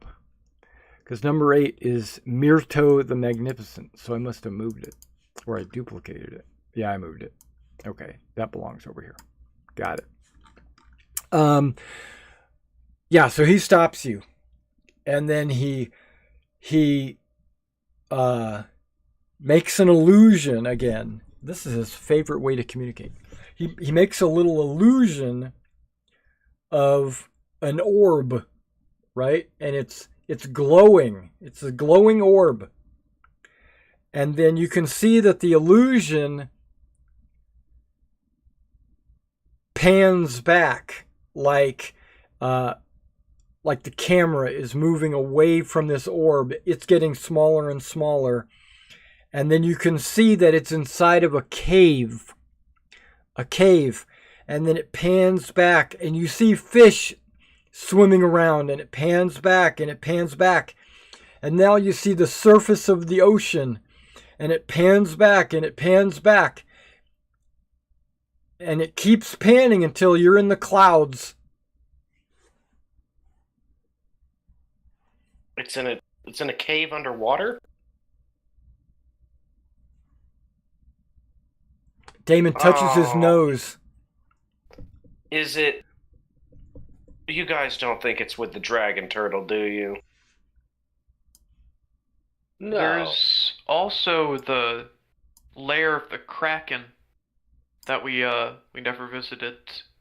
And Damon points at you. Why does the Kraken have the dragon orb? Probably ate it. So we have to kill the Kraken first. I bet the dragon's got the Kraken's weakness. No, it's gonna be like the Tarask has the Behemoth, who has the Kraken, who has the dragon, who has the Tarask. Well, don't let me lead this party. I'm just as likely to go into one and then not really figure out the puzzle than go into the second one. So, Well, I kind of wanted to go after the dragon first, because that's the one most likely to give us a bad name.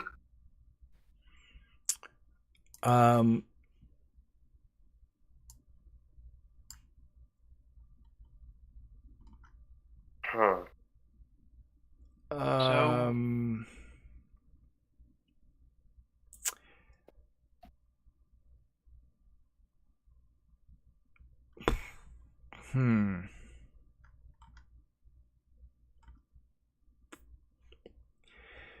Okay. He rearranges his illusion and creates an illusion of the surface. It's like you're looking down at a wargaming table, right? You got this field, you got trees and buildings, and you see little farmers running around doing their things. And then there's a Kraken on the surface of this farmland.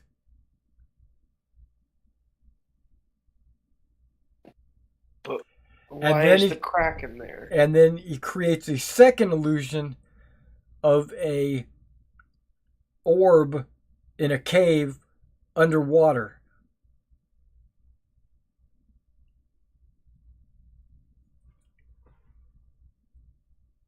So the Kraken's not home.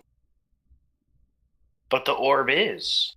And then he erases his illusions. Let's go to the Kraken cave, I guess. Let's go get Hylas and Elias and go to the Kraken cave.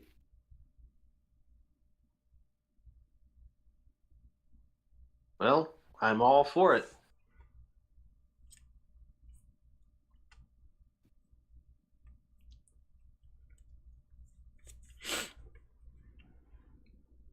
Yeah, let's go immediately. Okay, so Damon goes. Thank you, Lord Damon, He bows. for your counsel. Hey, Damon? He looks at you. Do you regret not leaving yourself a way to talk sometimes?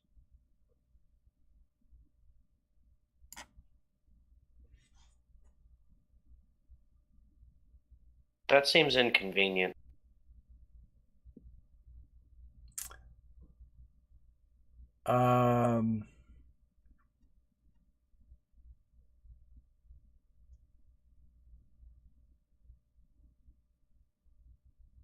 He stares at you blankly.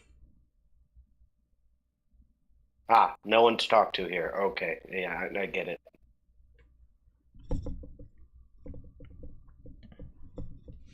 More of an introvert. Okay, so you don't have to make another trip Do you have anything else that you want to know? There was something else we were supposed to check for here, but I didn't write it down because I'm not the one who found it in a book. Well, are there any books here that we could go through that are of importance?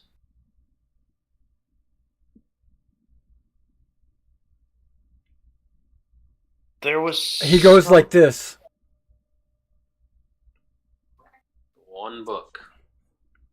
2 words, 3 syllables. Or is it 3 syllables? And he Word? points at the tomb of Isidore. Should we go into the tomb of Isidore? As long as it's respectfully. Right, the tomb of the grave robber is if you take something from the tomb. Yes, but he's the the curse of guardian the of graveyard. this place. What? He's the guardian of this place. We might get the curse of Damon if we open a tomb without his permission, and that he'll pop up behind us and hit us with magic. Well, He just I don't pointed. think so. He just pointed at the tomb of Isidore. Well, yeah, that's why I He said could have. it. He could have just been quiet. let's Okay. make a respectful entry and read through the book. But maybe he's just Yeah. looking for an excuse to kill you guys. No. Okay, so which one was Tomb of Isidore? That's an excellent question. Who took notes? It was number 9, the one you're standing right next to. Oh, and that's why he pointed at it. Right. That's why he stopped you before you left. Okay. Stand back, you guys. Now, I've who got was this. Isidore? Oh, that was Really liked. that was the son, Granddaughter of Xander. granddaughter of Xander. Damon served as her chief advisor. Oh, yeah, that one. That's his love. Damon, is it really okay to open this?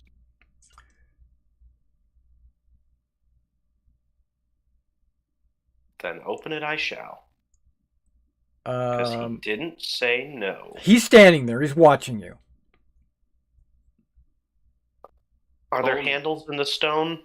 There is not. It is heavy. You will require a strength check. Strength. Not athletics. Strength. Say something reverent, Ptolemy. Excuse me? Well, let me double check if it's strength or if it's athletics. It might be athletics, Okay. but I think Like- it's strength.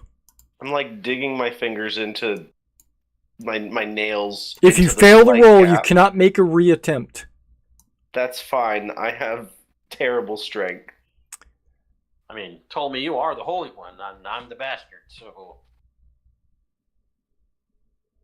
Damon the Lich, Necropolis, Tombs. No, Tomb Interiors. There we go. Strength check. That's right. It is strength, not athletics. Why did you roll a strength for? Because he failed.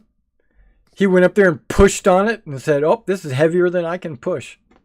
Yeah, it's. And he can't help. And now he can't help because you've already rolled. That's fine. Alright, help me out, Andromica. Let's do this. Who's got the highest strength? Probably. You can even look at your dragon stats. Mm-hmm. Imagine Pythor. What's it? No, you can imagine what you want. What's his strength? He's not a god anymore. He doesn't have the 30. I gotta get there. Let's see. His, I'm assuming, is similar to Kyra. Which is 21. 21. Yeah. Oh well. So we should have Pythor do it, and I'll Well- help them. I think Andromica should do it. What? Get it, Andromica. Move that stone. So who's the one that's going to be rolling? Pythor Should be Pythor. with Ptolemy helping. Yes. That'll give him advantage. Go ahead and roll. You need a 20. Come on, Snake Eyes. Do I have access to Pythor's sheet? Where's he at right now? If you click on his token while holding shift down, you should get his character sheet. Though in the journal, I There we found go. Kyra in settlements, so that might be where he is as well. No, it should be under your name, under player characters. Oh, well. Kyra's under settlements. Nope, he just got a 17. See, it's heavy! Player characters, Scruffle, Nendry. Oh, Kyra. Yeah. I was thinking Nendry. I moved over there. Yeah. So he got a what? I'm zoomed way up. Okay, a 17. Yeah, 17. It's too strong for him, and you two can't move it. Not so easy, is it, Ptolemy? So you want to put Vulcan or Kyra in there with maybe Andromaca assisting? Let's do it. Okay. Actually, let me do it, and Vulcan help me. Do you have a +5 or more? I have a 5, and I think I'll be fine. Okay, yeah, you need a +5 and get a natural 20. All right, grandfather, let's show. Oh, right. When we moved these before, we had Cadmos do something magic with it. Scruffle, you've got nothing that can help? I could sing at you, but I feel like that might just be more frustrating. Well, you could give him inspiration, right? Yeah, And that allows him to add to the die roll. because I imagine if he moves this stone, it would be within 10 minutes. Yeah. So you're going to give him inspiration? Yeah, I'm going to sing about how strong and cool he is. Okay, so you'll get a D10 that he can add to it? D10, minimum 6. Okay, so you need Alright. you need a 14 or more. Oh yeah. Okay, so you use your inspiration because a 19 is not good enough. So you use the inspiration and you get over a 25. You said he needed a 14 or more. He got a 14 on both dice. Yeah. The bare minimum. Yeah. So you're able to move this stone. It required a 25. Roll a D10. I want to see what you got. Well, yeah. Okay. Yeah, so he just barely managed it. Right. Tomb of Isidore. Okay, so once you move the stone out of the way, you hear this alarm go off. You hear this deet, deet, deet, deet, deet, deet, like a bomb's counting down. Everyone can make a Arcana roll. Because you can all hear it. Not including your dragons. This is just a player knowledge kind of deal. And you need a 15. No. So Andromaca recognizes this as something he doesn't understand what it is. Because you're not a spellcaster. Only spellcasters can roll. So, but that's okay. Well, we have proficiency in Arcana because the books we got before. Yeah, but you're not a spellcaster. I am. I can You cast. are, and Yeah. what spell can you cast? Well, I don't cast it. Right. If you have a spell in your spell list you can cast, let me know. You don't. Ptolemy does, and Electo does, and you don't. Okay. But we're not experienced in grave robbing, so... But you're not experienced, right? And so, Apparently Andromaca is. right. Actually, Electo, you would have had advantage because of the dragons were all giving you advantage. So you would have figured it out, or at least Kyra would have mentioned it to you and said, "That sounds like an alarm."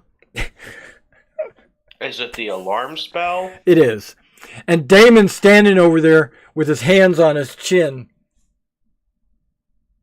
I cast Dispel Magic. Okay, as you're casting it, the alarm disappears before you successfully cast. Okay. Yeah, you don't even have to spend a spell slot. It just goes away. Huh. Looking inside, you see the sarcophagus of the crypt. Okay, so just so you know what's inside this crypt.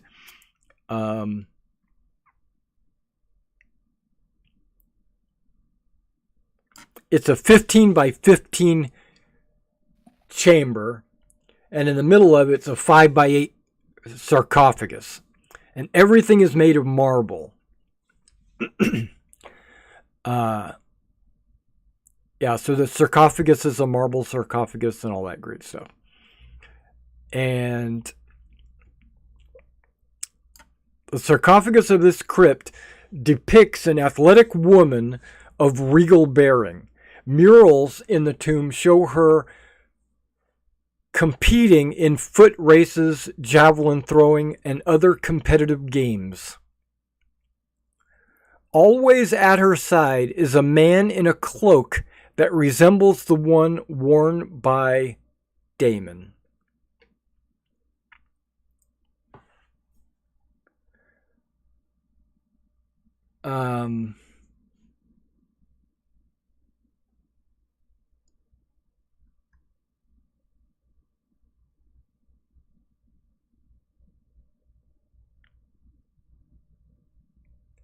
Okay. He points, Damon is standing there watching you guys. He points to the statue of himself. Or not statue, I guess it's a painting of himself on the wall.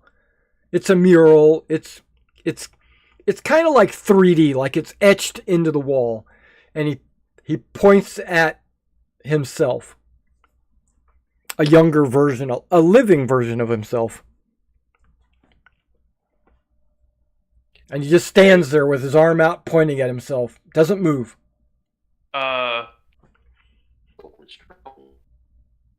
Is your soul in that painting? He doesn't move. He just stands there pointing. It's I'm gonna go like try and pull on one side, see if it's a big door. Or like there's a bookshelf behind it. Tell me what you're pulling on. The right side. Oh, it's a mural, not a painting. That's right. Yeah. Well, the whole wall is covered with this image, various images, and he is standing beside Isidore, beside and behind. You know, and he looks like a wizard. He has all the accoutrements of a wizard. You know, a staff, probably a spell book, probably cloak, maybe even a pointed hat. Probably not. Probably no pointed hat. That's. But yeah, he looks like a wizard. Probably has a couple of baubles hanging from his belt. And he's standing there pointing at himself. Is there dust in this tomb? Nope. It's spotless. Mm-hmm. I was going to clean it to apologize for our intrusion. Is the mural is its face looking at anything? It's looking at you. A certain direction. Okay. Yeah, it's looking outwards. He is behind and beside Isidore, but he's kind of looking out at whatever she's looking at. You know, he's not looking at her in the mural. So it's not like a National Treasure situation and the eyes are actually looking at the secret door. It's just a mural. Well, he might be. He's looking across the room. That's the way we came in though, right? No, it's on the side. So it'd be looking at the side. It would be looking at the other side, yeah. Okay, I'm gonna look at the other side. Okay, it just shows a cityscape. Huh. You look around for a door. Make an investigation roll. A door, a cubby, something. Yeah.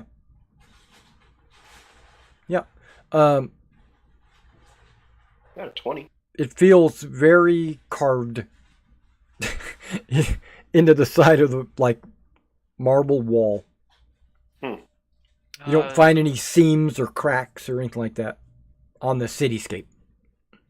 Damon, are you saying we need you to help us with this, or just maybe another wizard? Well, he pointed at this tomb when we asked about books. And he's pointing at himself on the wall. His spell book in the mural. There is a spell book. He does have a spell book in his left arm and a staff in his right arm. I'm gonna feel the mural. Like maybe if I touch the book on the mural, the book will appear in my hands. Okay, so you go up to the mural, and the book on the mural is actually a book. Oh! It's inset into the wall, so all you have to do is pull it out of the wall. Yeah, I'm gonna do that. Okay. Yeah, you pull a spell book out. I can't read it. We're allowed to take this, right? Got a present for Elias. No. Oh. You hear him say, no. You can talk?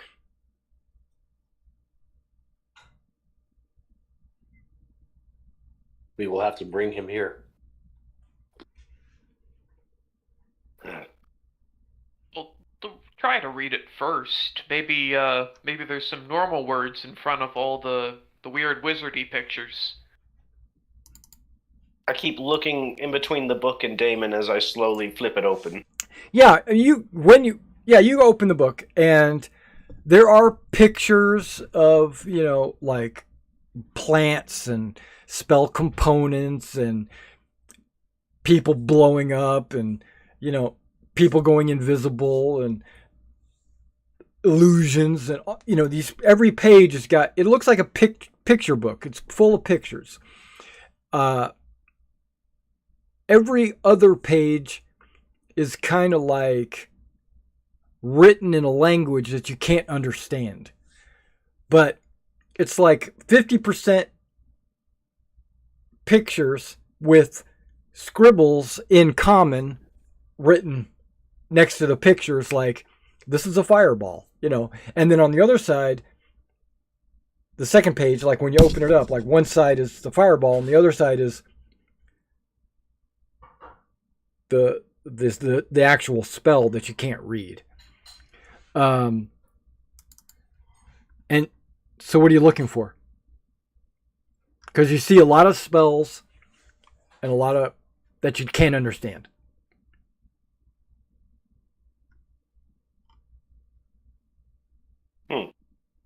For pictures of giant creatures. Yeah.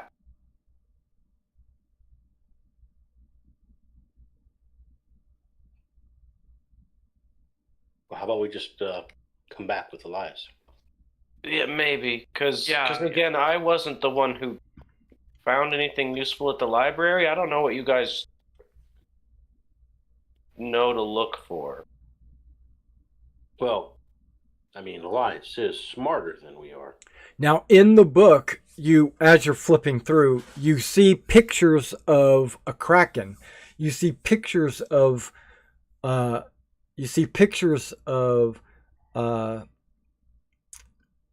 behemoth. You see pictures of a nether dragon and all the nether titans, right? The Tarask. You see all these images, and it looks like there's notes taken about all of these creatures. Notes in common, right? Yeah, most of the notes are in common. Any spells are in spells, and you can't just read it. You'd have to do research. Yeah, but the notes about the monsters, I'd like to try to copy those down real quick. Mm-hmm. You got writing materials? Yes. Because you are writing lyrics? No, because I got tired of answering no to that question.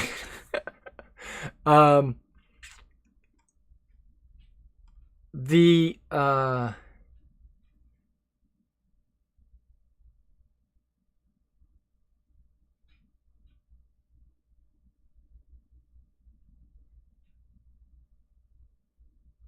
Damon steps forward and he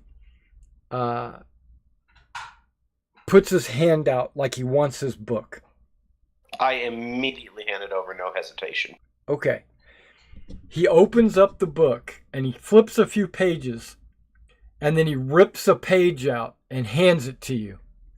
Oh, that Then he flips a makes me feel few bad. Then he flips a few more pages and he rips another page out and hands it to you. I could have just written that down.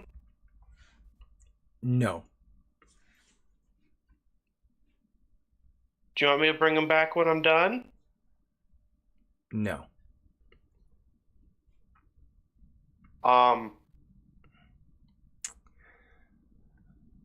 There you will learn this eventually, even if you don't know now. Either Hylas or Elias will be able to tell you this. One of them is a spell of reverse gravity, and the other one is a spell of maze. And not corn, I mean, it's a maze. And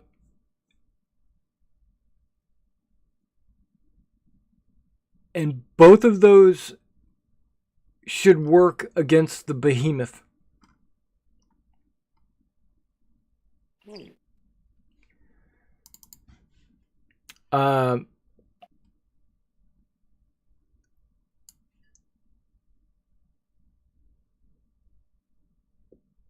They're technically scrolls, so you don't need to like transfer it to your spellbook. You could cast it directly out of the page if you have those in your spell list.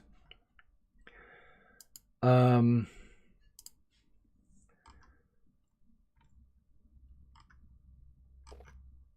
me check something else.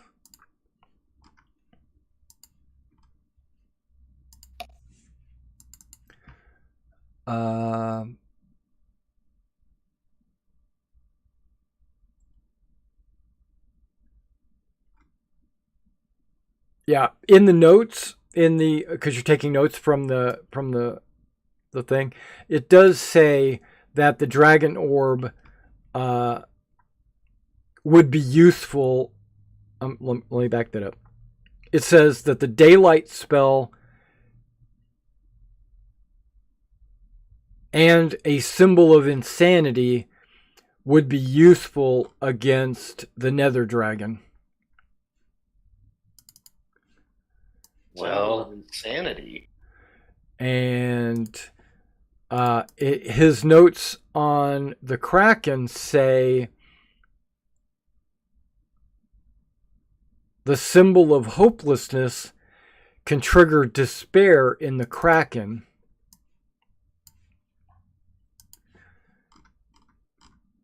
And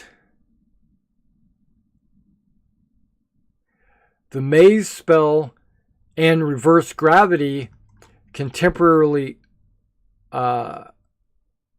incapacitate the Tarask. Oh, not the Behemoth? No, and the Behemoth. Oh.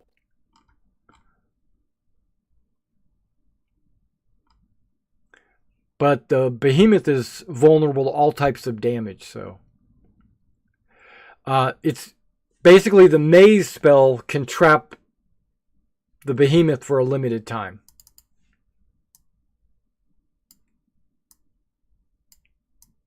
In reverse gravity, we can just launch it in the air.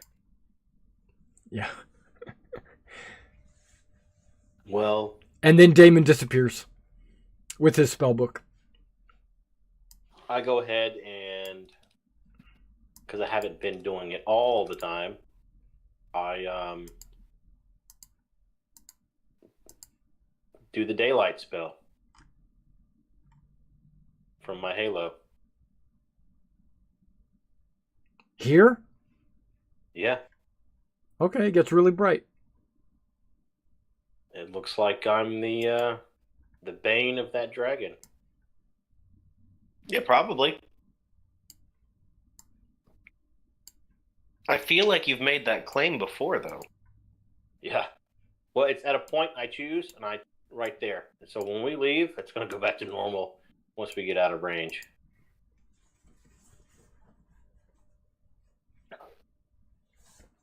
Well, let's go get Elias and tell him what we've learned. And More Hylas. I'm sure. Maybe, hopefully, probably not. They are the smart ones. Okay, so you get back on your dragons and you go back to Mitros. Mm-hmm. Okay. I'm gonna bring you guys to the back to Mitros. Well, basically back to the landing page. So everybody should be there. When you fly in and you begin to land, you'll notice that Elias and Hylas are currently busy in the palace responding to messages or messengers that are, and it seems like the palace is a little bit more active or a little bit more in a panic or in a heightened state of readiness or whatever. When you guys left, it was like, okay, the Dragonlords are here, they're going to take care of everything. Now it's, oh my God, what's going to happen? There's a change of tone. We've already done today's research with Elias and Hylas. That was the last thing we did last week, and then we paused before you guys went to the necropolis. Now we're back up together. Everybody's together. All the research is done. All the necropolis activity is over with. You're back.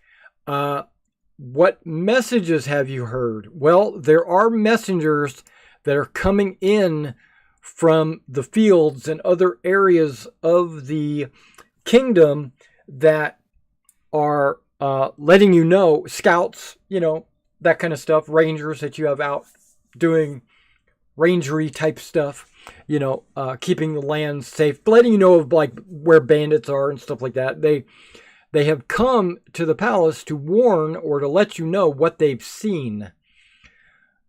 And some things have changed in your kingdom.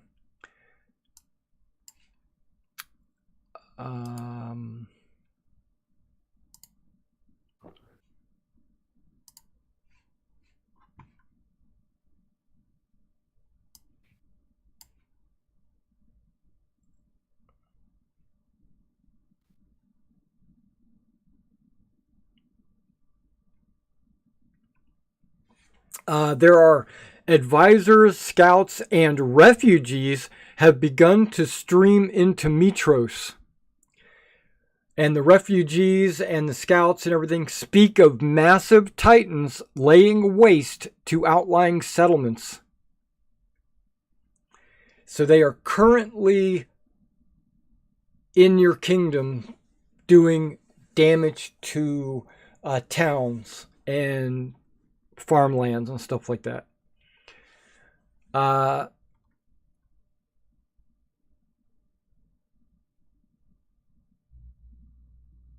enormous tentacled sea monster is walking through the slithering through the surface. They're surprised to see it out of water. There's a mindless gargantuan beast the size of a castle. It devours everything in its path. A nightmarish dragon that breathes molten fire and has massive wings that blot out the sun. And a malevolent behemoth that levels mountains with terrifying beams of primordial lightning. That is exactly what Versi had told you, and now it has come to pass. Or it is coming to pass.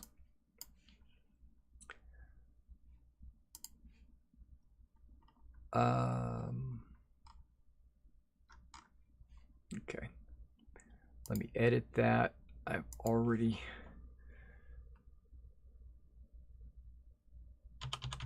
There we go.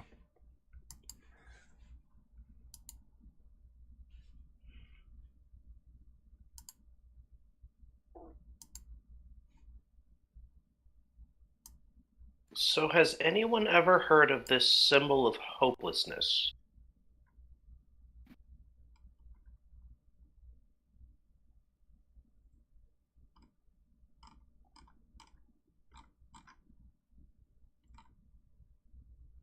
I have not, but I would say that we are the opposite of that symbol. Yeah, these symbols, what are they exactly? Symbol of hopelessness, symbol of insanity. Sounds like Lutheria. There is a spell called Symbol. Oh, right. It's basically a glyph. It is a wizard and a bard spell.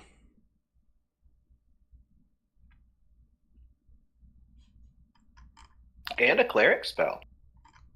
And a cleric spell. But a 7th level.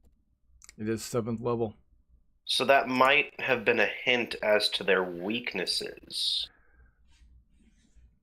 Because depending on the symbol, it's got a different save. So I think the Kraken might be our go-to first. We get the Kraken, go to its lair, get the Dragon Orb, go after the Dragon because it seems the most mobile, and go from there? What do you guys think? Let's do it. Is it possible for us to go to the lair first without confronting the Kraken? Well, we may as well confront it on the way. No, I know, I understand. I'm just wondering if we know exactly where the lair is. I don't. What do we need from the lair? The Dragon Dragon Orb. Ball. Well, Z? daylight. Basically the Zed. daylight spell, correct? Yeah, I guess we could just... I don't know. What does a Dragon Orb do? Elias, Hylas, did you guys learn anything on that? Hylas once, if I remember right, he wanted to do like a legend lore on the Dragon Orb. Yeah, Legend Lore would basically allow me to learn everything we need to know about the Dragon Orb. I mean, and that's just a quick notes version of the spell. Yeah. I mean, Hylas would mention this, but that it's also very expensive to cast that spell.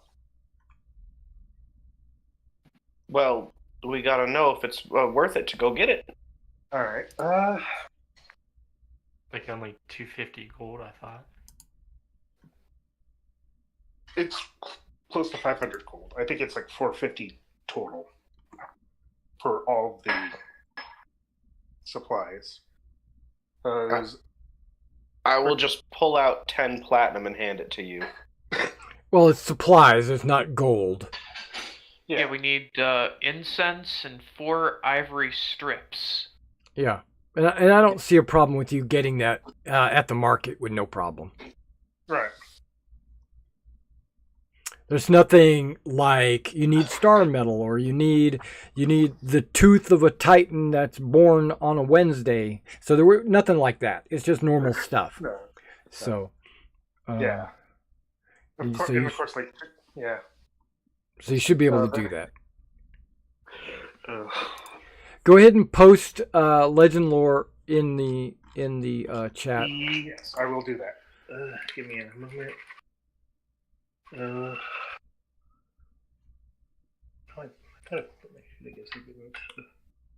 I did. I just don't know where it is. Oh, there it is. I almost took legend lore, but I wasn't sure how often I would actually end up using it. Yeah. I mean, I'm a cleric, so that's fine.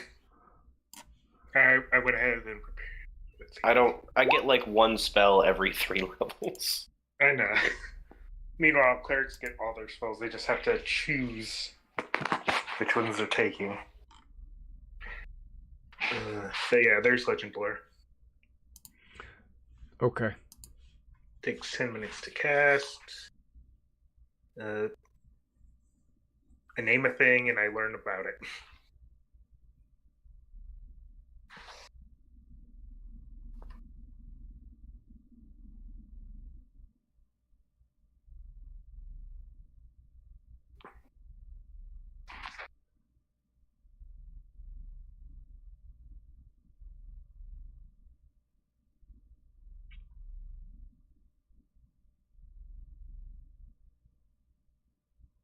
Okay.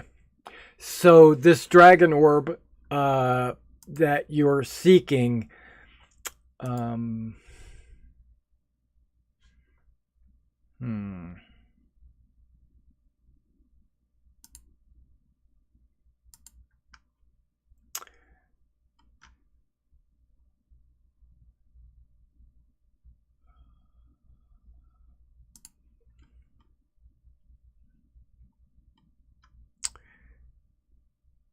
you believe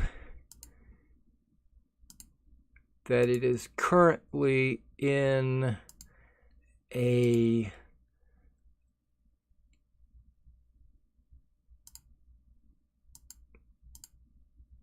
cave underwater.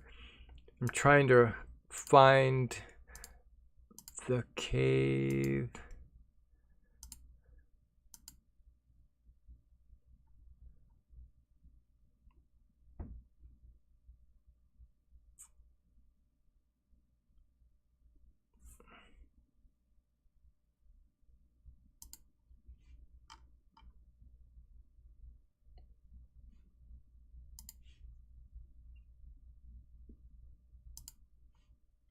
There's an orb in the bottom of the sea. Okay, I don't think it's there. Or there, or there, or there.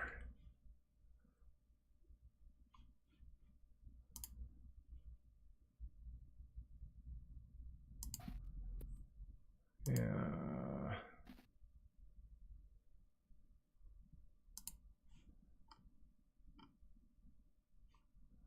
Okay, I think it is here. Let's see.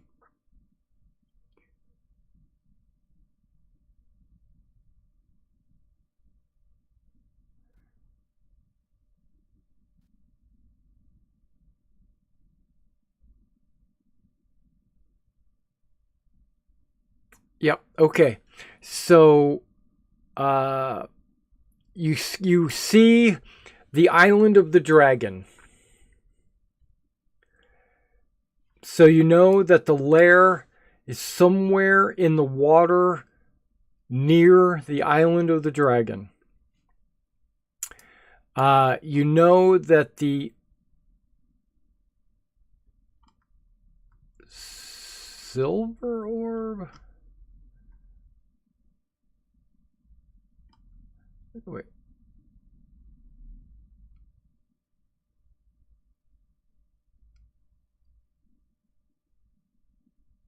Okay.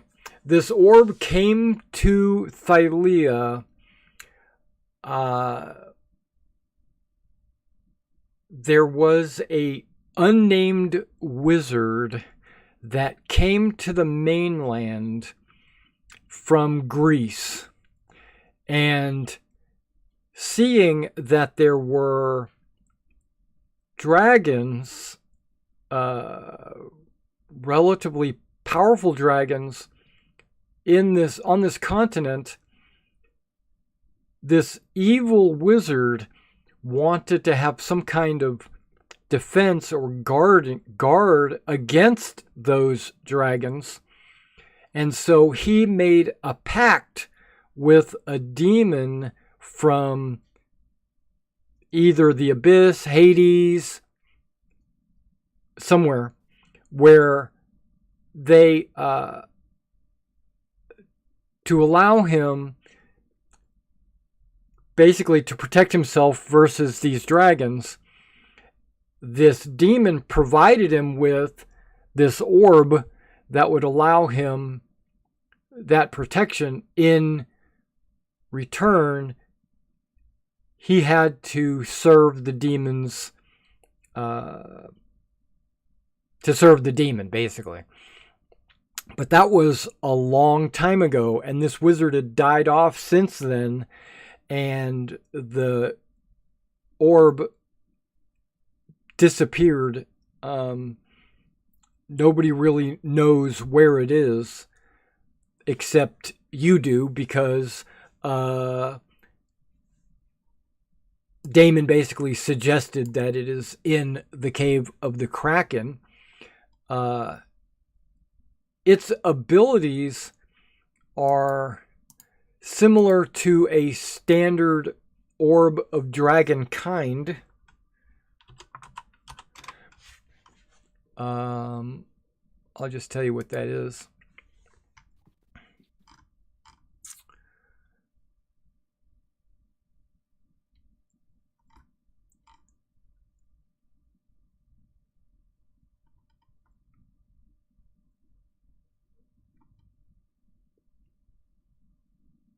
It normally has 7 charges that replenish at dawn.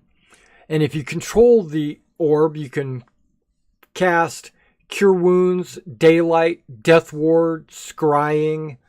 It can call dragons. So you can use it to issue a telepathic call that extends to all directions for 40 miles. Evil dragons in the range are compelled.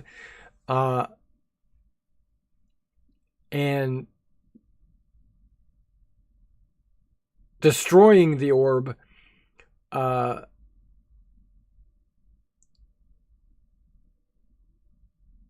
is hard, right? You would need the breath weapon of a dragon, a disintegrate spell, or a +3 magic weapon.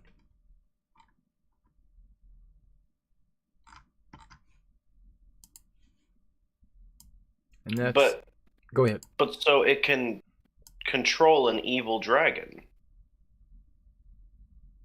It calls them. Calls them. Okay. Yeah.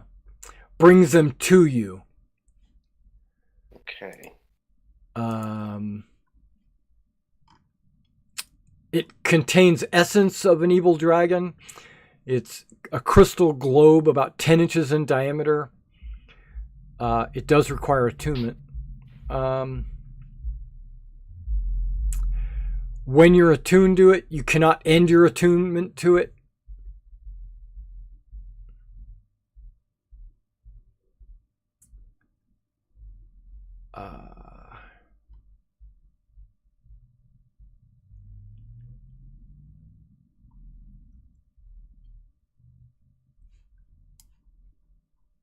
Okay. Specifically,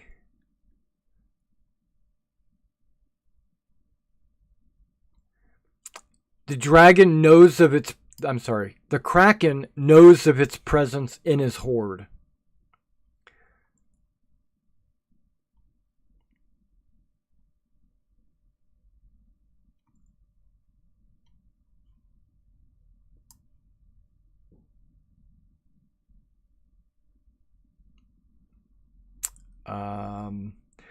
The Kraken's lair is as deep, if not deeper, than Skyla.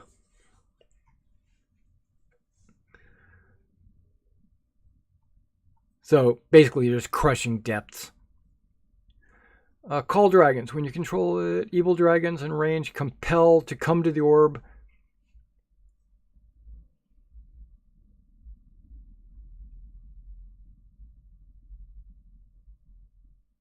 And usually they're mad. So if you compel an evil dragon to come to you, he's usually mad at you for forcing him to come to you. That's fair. I would be too. Yeah. But you could do it like if you could say, come here so we can kill you, you know. Come here, nerd. That's right. But if you attune to it, you're stuck with it. Well, unless we break it. Unless you break it. With the breath of a dragon. With the breath of a dragon. Which we have. Or in +3 Amp weapon, or a We Yeah, have all you, of those. I take that back. You've got a bunch of dragons. Yeah. I also have a +3 short sword. Yeah, there you go. Or a disintegrate spell. Okay. So that's in the lair. You'd have to visit the lair. Stepping out into a time management role here. Every time from now on until these 4 Nether Titans are destroyed, anytime you do anything, the Nether Titans are also doing something. Oh. Okay, so if you go to the Island of the Dragon, the Nether Titans will destroy a city. If you come back and fight a dragon, the other 3 will destroy a second city. I mean, each. So time is of the... I mean, it's kind of like you have a whole amount of time to go to the island and come back, but that's one thing you're doing, and that causes the Nether Titans each to get one thing they do. And their idea is to destroy stuff. So either you leap to action or you don't.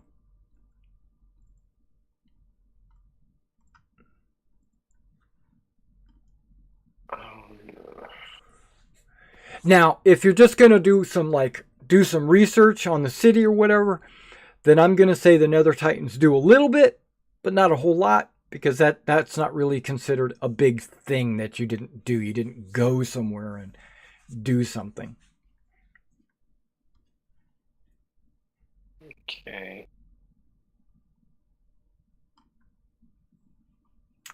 Vulcan mentions, if you need to go into the depths, I can create you some suits. Diving bell suits. That lets you go to the bottom without taking any damage. How long would that take? Each suit takes 1 week. Sorry.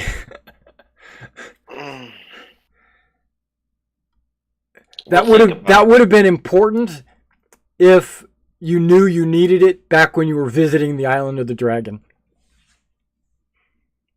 But you didn't know that. When you guys were at the Island of the Dragon, you could have went into the Kraken's lair and took care of this when you were there the first time, but you didn't know it was there. Damn. There is a lot of treasure in the lair. Not that you guys really need that.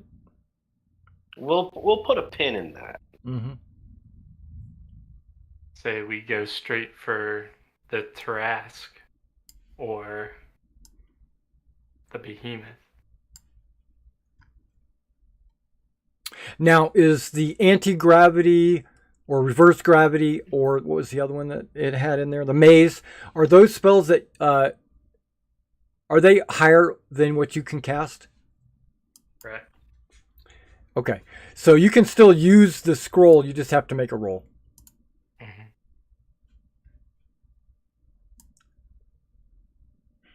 I think it's 10 plus the level of the spell. But that's no problem. I think it's a 7, right? So, possibly. I don't know what it is. Maze is 8th level, and I think, what was the other spell? Anti-gravity. I'm pulling it up right now. No, it's reverse gravity, not anti-gravity. It's 7th.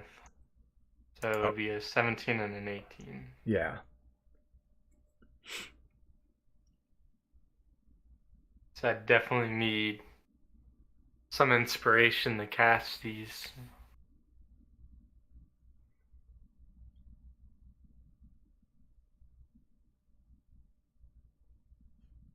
He's talking to you, Scruffle. Oh, do you want to cast them right now? No.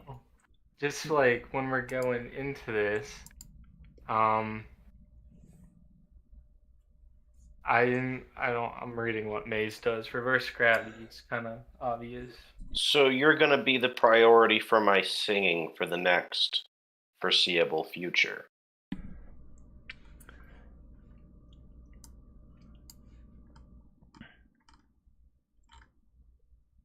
I don't like how you worded that. No, I mean, I'm reading Maze. I don't see how it really helps us. It stops the thing from attacking a town. Yeah, for 10 minutes. Oh, 10 minutes? Yeah. Only 10 minutes? Yeah. It's not like a... For an 8th level spell, that's...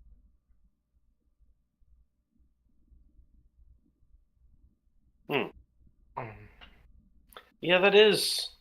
pretty weak. Well, and then It's the 60 we foot can't range. attack it while it's in there, can we? I know, that's There the is issue. no saving throw. Yeah, but it's like, oh, disappear. Okay, let's wait 10 minutes and set a trap and Right. just dig a big hole real quick and yeah. So any opinions on how to use that to our advantage? Well, if we're getting our butts kicked, use it and heal. I guess, yeah. Or run. That too. Cast it, and then you get 10 minutes of head start. I think Or it's not. going to be best to use reverse gravity on this Tarask and save the maze unless we're getting destroyed. Let's see in my notes. I really don't know anything about the Nether Dragon other than the orb's what we need. Sunlight. This might help you, Scruffle. The Kraken, though terrifying. It's the smartest, but it has a weak mind and it can be charmed. If you have anything that can do that. He's a charm fanatic. I mean, he's got all kinds of charm. I don't. Aren't you a Well, bard? Aren't you a bard? Well, everything we meet can't be charmed, so I Yeah. stopped practicing that. But I do have things that work on the same principle. I got lots of illusions. Weak mind, so I mean, I'm sure if... I can, Okay, convince something- it it's fighting itself. Yeah, I mean, That'll keep it busy. in my opinion, the easiest one... let's see.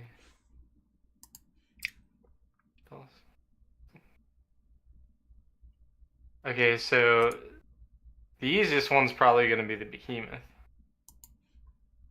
So which is not the Trask. The Tarask can't fly or doesn't have range. It doesn't need the sea. It has blind sight, I'm assuming. We've run into some creatures. It can reflect magic. So,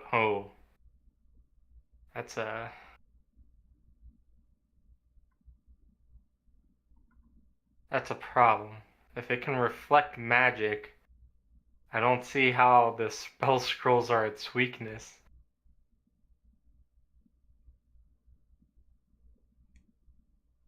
Unless it can only reflect so much magic, it can't anymore. Like some of the gods we fought. So if we burn through magic reflecting resistances, and then I can cast a spell on it. Yeah, I think if the spell directly affects it, it reverses it onto the caster.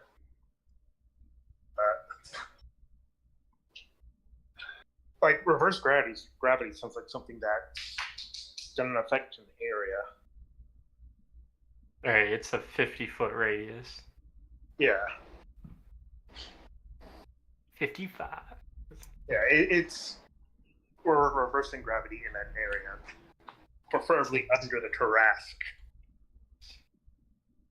And Tarask flies up into sky because And I guess Maze just works automatically.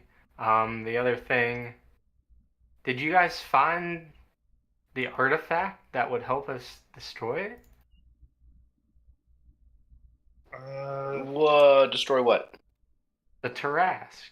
You know where you found the Dragon Orb location. What about What? the other two? What other two? The artifact that would destroy the Tarask. There's an artifact for each creature. I didn't know anything about that. I thought someone was gonna send you a message. I mean, if you want, I can cast legend lore about the Tarask and see what I learn. Do the pages we got from Damon say anything about this? Or are they just the spells? They're spell scrolls. Okay.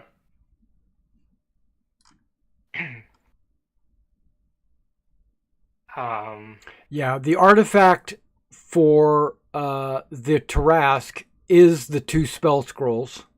Right. Yep. And And the the artifact Nether for the Dragon. Nether Dragon is the orb. And I just know the location of the Behemoth artifact, which is where they just were. I just don't know what it was. The creatures. It I is know also the least- it was gravity and maze. That's was the it artifact. for the Behemoth and the Tarask? That is correct. Oh, okay. oh, So maybe you put those in your spell book. And I and the can't. Kraken Oh, that's right. the Kraken he needs to level up. there is an artifact, but I don't think you know anything about it. The only thing I know about the Kraken is the one about its weakness. Right. Um, All right. The only thing I know about the Nether Dragon is the artifact. So if we want to, I know it's not ideal, but I'd like to do the rest of the day research into those. I mean, unless you guys want to fly to the Tarask, wherever that is. Cast legend lore about the. Which one are we missing? The. I guess we should take the rest of the day anyway, since Hylas is down a spell. I mean, yeah. But the more time we hesitate, the more time they have to destroy things. Well, what time Yeah, of day is it? Locate creature will allow you to pinpoint exactly where the Titan is located. Legend lore reveals the magical artifact that can be used against the Titan. Find path reveals the exact location of useful artifacts. And divination allows you to get advice on how to defeat the Titans. And arcane eye can be used to spy on the Titans before attacking it. Well, I can locate the creatures. Yeah. So if we want to go right now and Well, you still have time. I mean, you can spend time casting a spell or two or doing a little research or whatever. You don't have to jump immediately. A day or two is not going to hurt you. It's if you go to one of these locations, then the Titans are going to act. They're going to do something. That's what I'm trying to say. But yeah, you got a day or two before you need to make a big jump. Okay. Then I postulate that I could use legend lore to get information on the Kraken's the artifact for the Kraken. Right. so I don't mind paying out of pocket for that. Okay. do you want to take the next 2 days for research and any preparation you guys want to do? And I can find the creatures on the third day, and we can, if we take one out, that's one less destroying places. And then if we go like Tarask, Behemoth, and then If we really need to find the artifacts for the Nether Dragon and Kraken, I guess we have to. I mean, it's also possible we could send someone to retrieve the Dragon Orb if the Kraken is not in its lair. Go in, go out. You don't know exactly where the Kraken's lair is. You know the island that it's at, the island of the dragon. The island of the dragon. Right, but it's underwater somewhere near the island of the dragon. So you would need maybe a spell to locate it. Also, forgetting that we do have 2 wishes left. That's true. We can possibly word a wish. You could cast a symbol with a wish, right? Yeah. Yeah, you can cast nearly any spell. You can cast any spell with a wish other than wish. Right. I think that's basically how it is. What if I want to wish for a wish?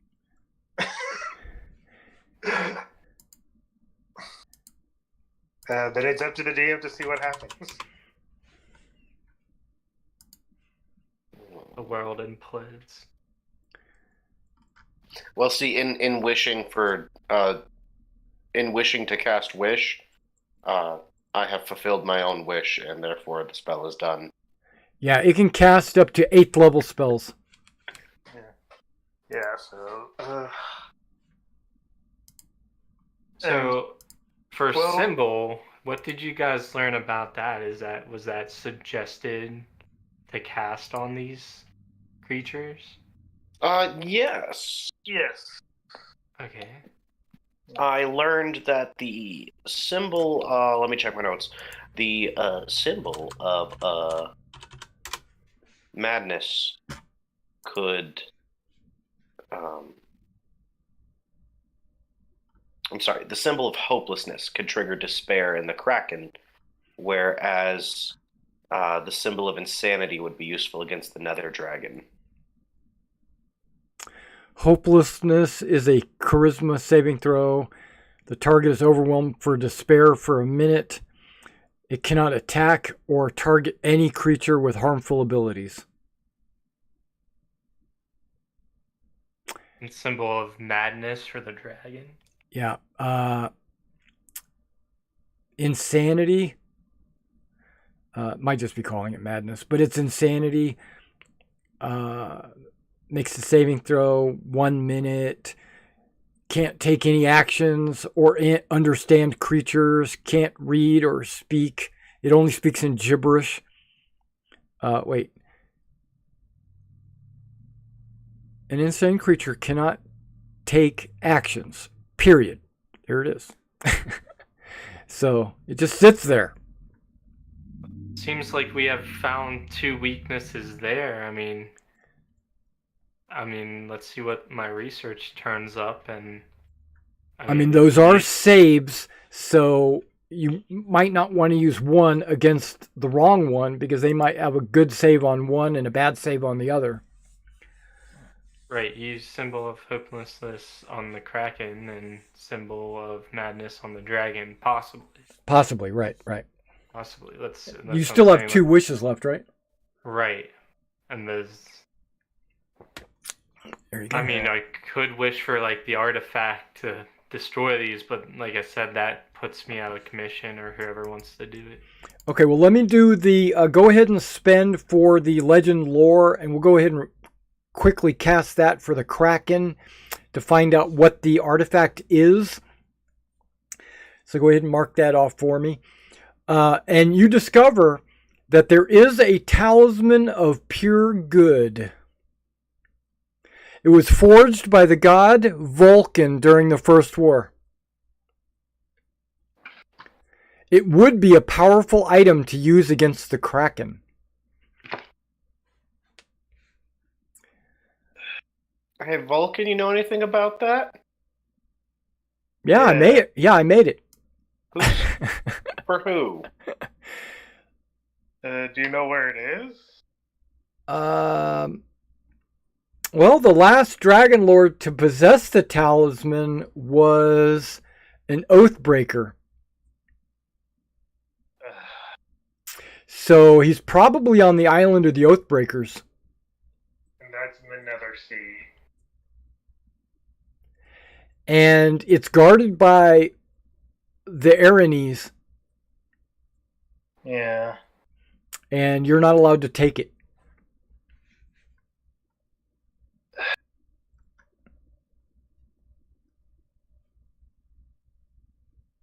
Talisman of Pure Good. That's pretty interesting. What does it do exactly, Vulcan? Yeah, that would be... It's a mighty symbol of goodness. You have to be good to use it. That should be no problem because everyone here is good. If you're a cleric or a paladin, you can use it as a holy symbol and gain +2 on your spell attack rolls. It has 7. Wait. Yeah. If you're not good and you grab it, you take damage. Okay. If it has charges, you can use an action to use an action. If it's an evil aligned creature, a flaming fissure opens under it. They might fall into the fissure, leaving no remains. How do you like that? I don't. I do. I mean, it's a quick way to destroy an evil target. Yeah, with infinite hit points. It doesn't matter. Yeah. Fail their save, they die. Yep. Oh. I want that. I'm sorry, but like if we have that, we could probably kill at least the Kraken with that. Because I don't know if the other creatures are evil or not, but seems like the most dangerous item they obtain out of everything we've ever done. Yeah, you would have to travel to the island of the exiles, and you would have to fight all of the Aranes. And we can't take it, whatever that means. No, the Aranes don't want you to take it. Oh, they don't want us. Yeah, they wouldn't. I was like, why You can't have to fight them to take it. You have to, you'd have to kill all the Aranes, which basically means you would ruin the mythos of Mitros and what's the world? Thylia, because the Aranes are they're like the police of the magical they're the police of the what's the word? The balance of power on this universe. So if you kill all of them, all of a sudden the balance disappeared. Now anybody can commit any crime and will never be punished. Which would be a bad thing. Which is a bad thing. Seems like the more trouble than the item's actually worth. Oh, it's a really strong item, but it's meant to make you have a moral dilemma on whether or not you want to destroy the world to save the world. If we weren't on a time crunch. Right, and on the time crunch. Yeah. Well, I don't think we need these items to kill these things. Well, let's find out more about the Nether Dragon first. Okay, I'm gonna give you guys a little bit of insight before you start making plans on which Nether Titan and all that you want to go after first. So what we're gonna do is we're gonna pick the Kraken and we're gonna roll a D4. Who wants to roll the D4? I want Scruffle to roll it. Give me a D4 roll, Scruffle.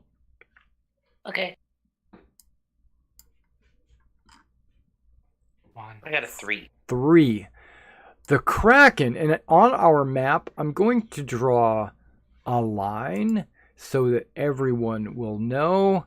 The Kraken is, whoa, come on, polygon line. Oh, I see. Is attacking Astoria. Okay, No. just so you know. And then we go to the Tarask. I would like Hylas to give me a D4 roll. And if you roll a 3, roll again. 2. That's okay, that's all right. You guys don't mind this. The Tarask is going after Arisia. The city of Arisia. Okay, so Elias, we're rolling for the Nether Dragon, and we're going to only roll a D2, okay? So if you can roll a D2, it's going to be Mitros or somewhere else. So a 1 or a 2. As long as it's not Mitris. I think this is... /R space 1D2. Okay, I did have that right. Okay. Not Mitris. Mitros. Okay. So, which one are we rolling for? We're rolling for the Nether Dragon, right? Okay. Yes. So, I think I can use a black line for that. It is attacking Electopolis and Ptolemia. Oh, wait. What's going on? Okay, hold on. That should be that, right? No, this.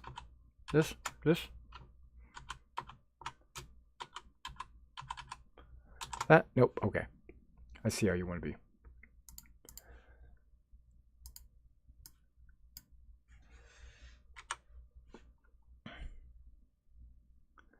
Polygon. Red. There. Got it. Black. Nether Dragon. There. And there. All right. And so that means the Behemoth is going after Mitros. Worked out pretty good that way.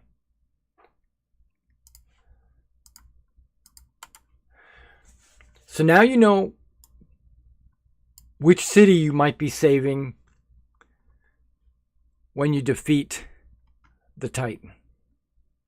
So is that in like the 2 days time they're going to start moving to do this? In 2 days' time, those locations will be destroyed. So it doesn't really matter. Let's say you go after the Behemoth because you want to save Mitros. Well, that means Arisia, Astoria, and Electopolis, Ptolemia are all destroyed.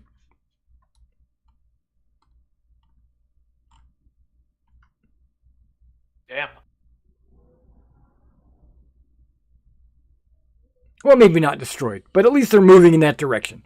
There is a timeline, but you expect it's not going to be long before they get there.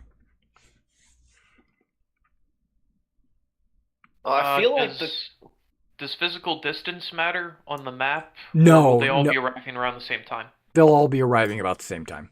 Okay. They were just drawn on the map to make it look scary, but no, they're in various places. okay. Screw the artifacts. I think Yeah. we take the Behemoth.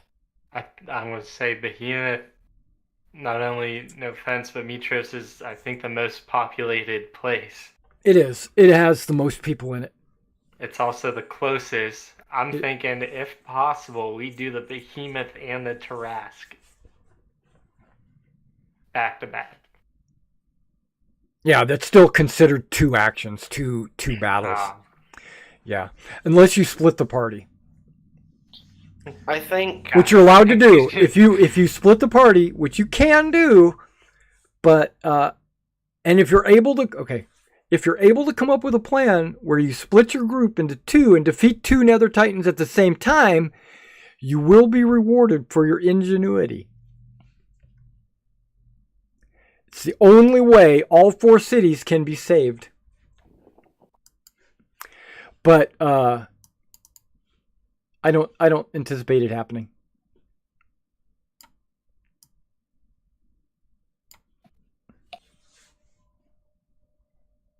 Mitros has a long history. It's probably the nicest city on the chopping block, and it's the biggest. So I think we take the Behemoth first. Then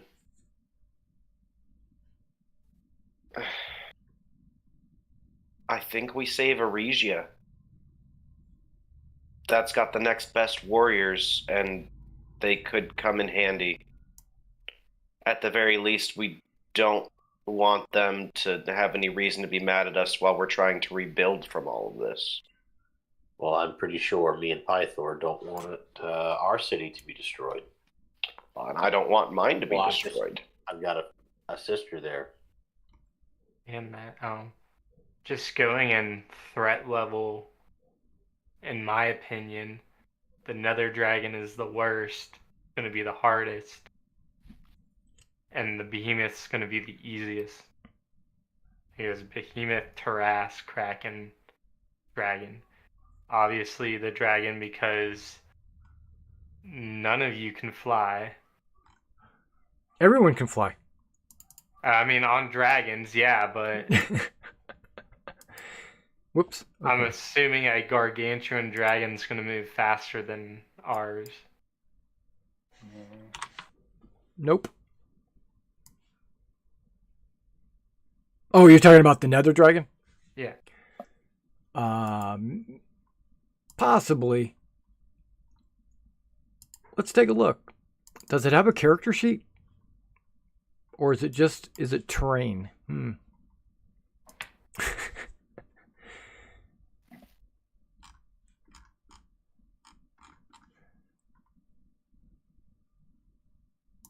I think it might have a character sheet. There we go. Nether Dragon, there you are. Of course, it's on the GM overlay.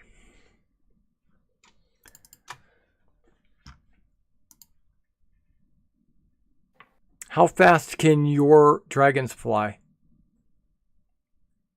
80 feet? Yes. Let me double check. Yep, it Yes, flies. 80. It flies the same. Oh, Because I think any faster than that is breaking the speed of sound. No, but yeah, it's flying 80 feet. I don't know. I don't know if I'll have time to research at all before we. Yeah, you fight. got a couple of days of research before you have to make an action. Like 1 day of research. Depends on what you're trying to research, though. I know nothing about the And Nether Dragon. also, what you're researching isn't necessarily in Mitros. So when you decide what you're going to research and you make your roll, that doesn't mean Mitros has the answers. Even though, you can research in a coffee shop all day long, but you're never going to learn anything about, a steel mill. That was a bad analogy, but you know what I mean? You just, Yeah. It's not going to have all the answers. It's actually not the biggest library in the world.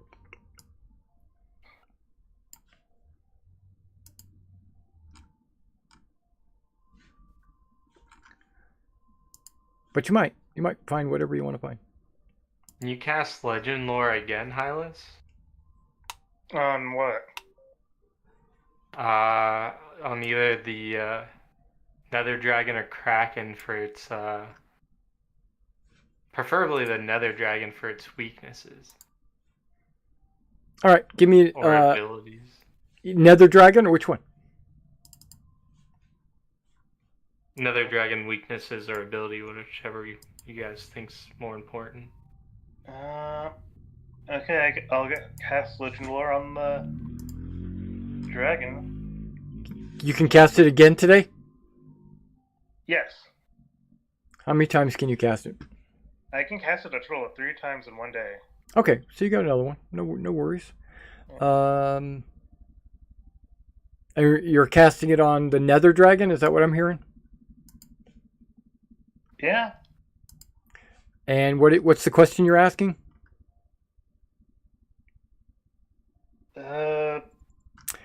because you already know the useful spells to be used. You know the artifact. You know the location of the artifact. The other three answers would be immunities, weaknesses, and notable attributes. Weaknesses. All right, then weaknesses. Okay, you don't necessarily need to use legend lore for that. That's an investigation roll. Legend lore will get you information. About it. I mean, you can use legend lore, but you don't have to, is what I'm saying. Yeah. Legend lore gets you stuff that you normally would not be able to know by reading a book. Yeah. But if you want to know it, we can use it. Yeah. Let me rephrase that. If you use legend lore, I'll give you all three. Yeah, because that basically you're using magic to do your research, and I think that's okay. All right. Okay, so here you go. You're going to get sunlight disadvantages it. It's not immune to charm magic. And its attributes are, it does not need eyesight. You cannot sneak up on it. And if it kills you with its breath weapon, you become a shadow in the netherworld. Its immunities are to fire and necrotic damage.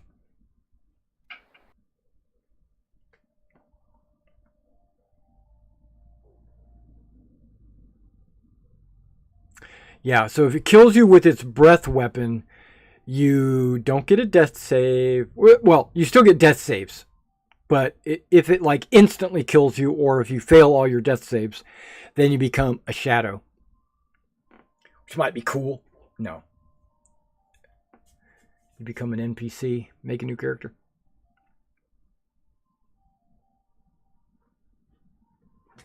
I guess, could I spend the rest of this day researching the Kraken?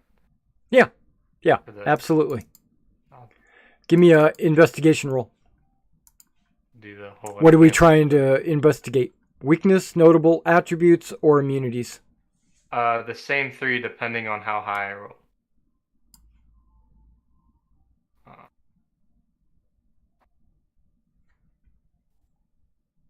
Investigation, right? That's right. 28. Why is it 28? If I use enhance ability like I was doing the previous time, How long does enhance ability last? I can cast it 8 times. How long does it last? 1 hour.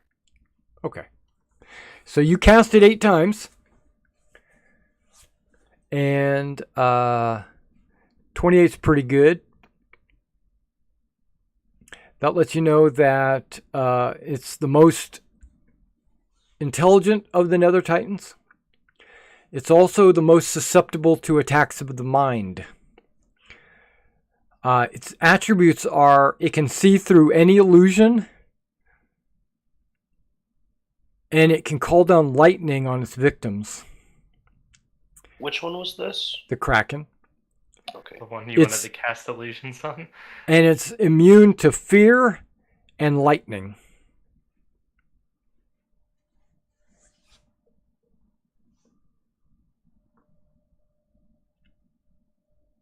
The Kraken is immune to lightning.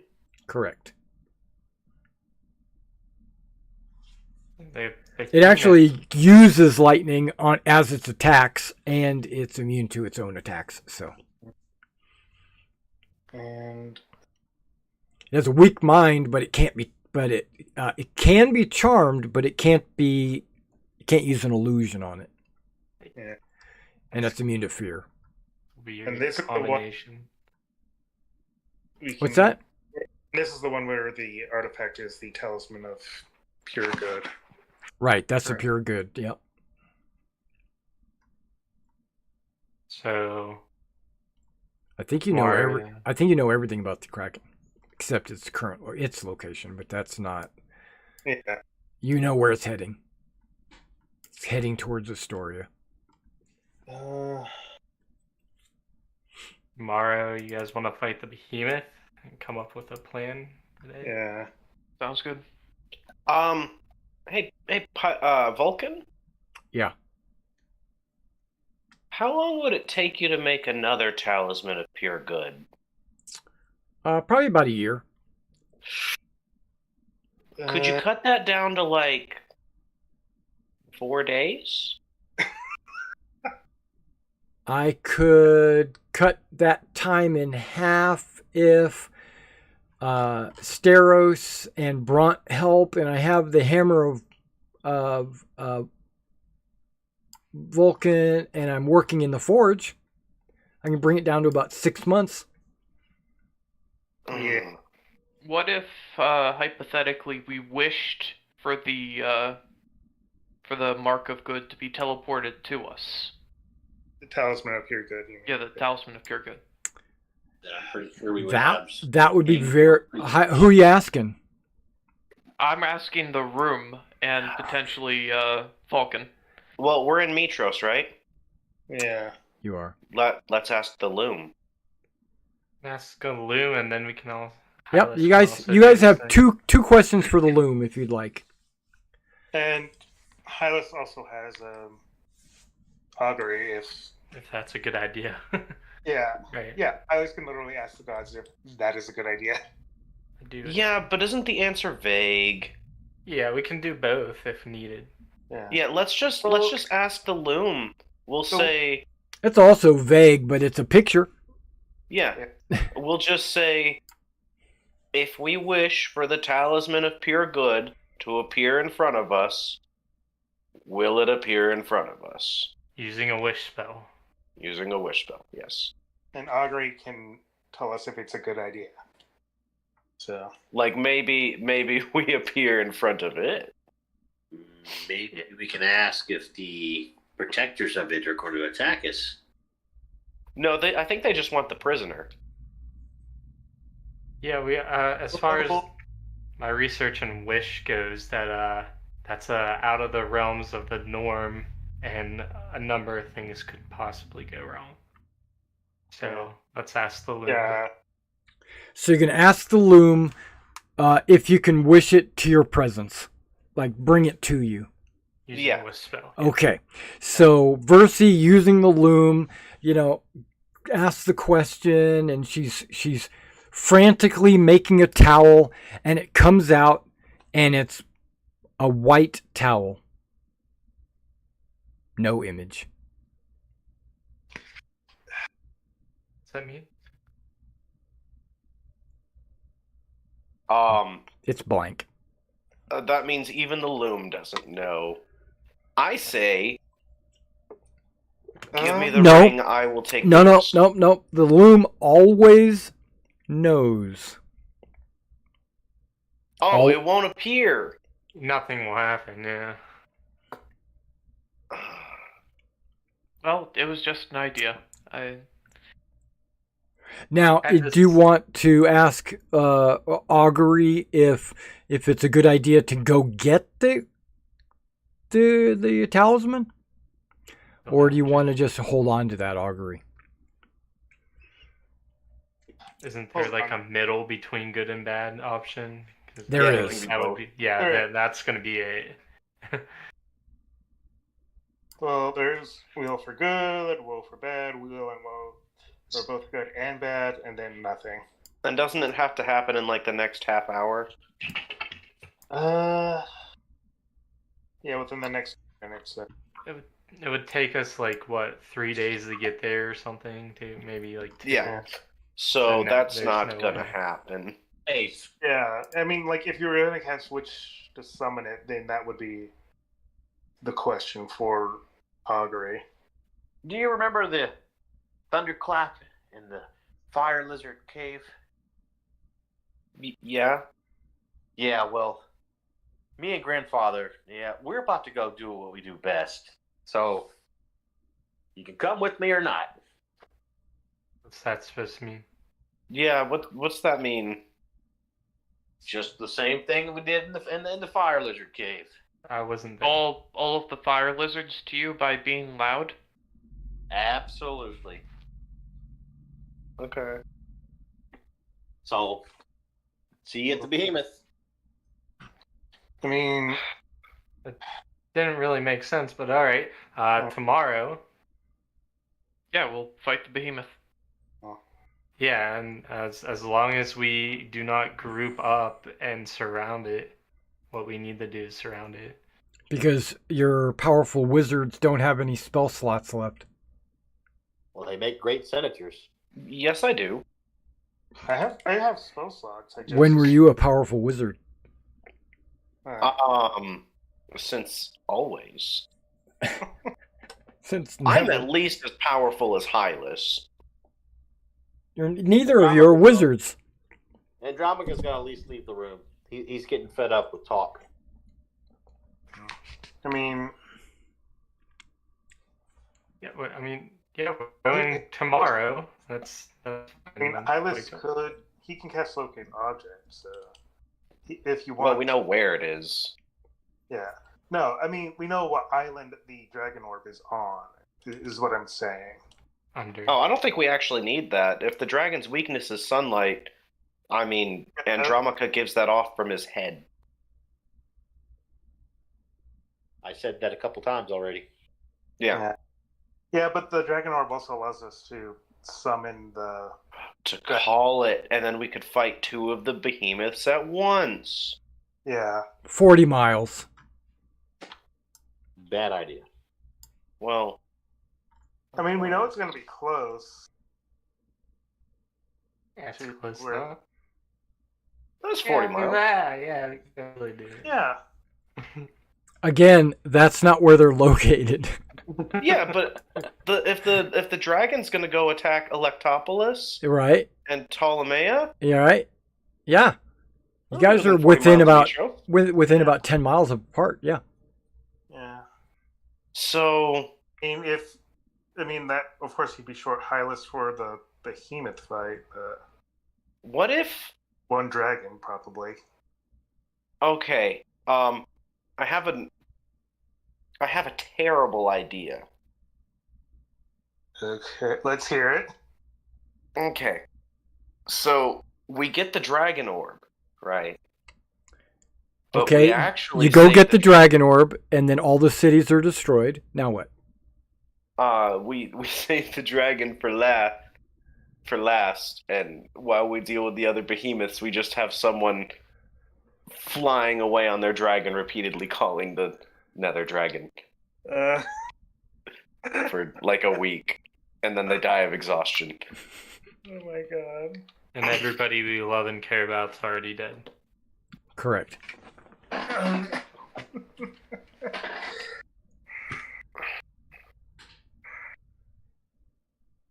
I mean, Yeah, Behemoth tomorrow. There's just pretty much go straight at it. It's vulnerable. It's all damage. Just don't.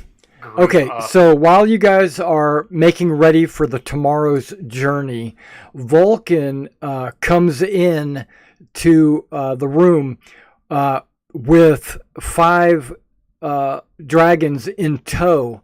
He has Astrape and Nindri and all those dragons, and he says, now it's time for you to earn your living.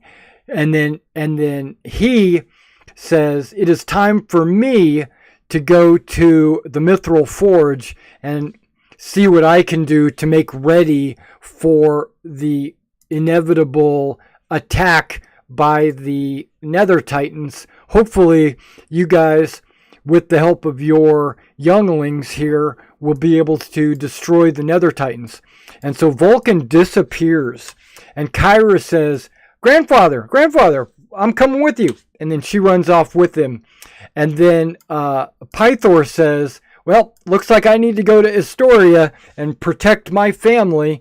And then Valis says, I'm pregnant. I can't fight. And she goes back to her room. And Ava can't be found. She is nowhere to be seen. well, But now you have Those other 5 dragons are standing around looking at you guys like, what just happened? That's fine. I had originally wanted to stay with Nendry anyways. And Kyra bullied me into it. Right. Oh, goodness. I swore oaths to adventure with him. That's right. So we've got a Bakar. We have Elias has a Liara. There we go.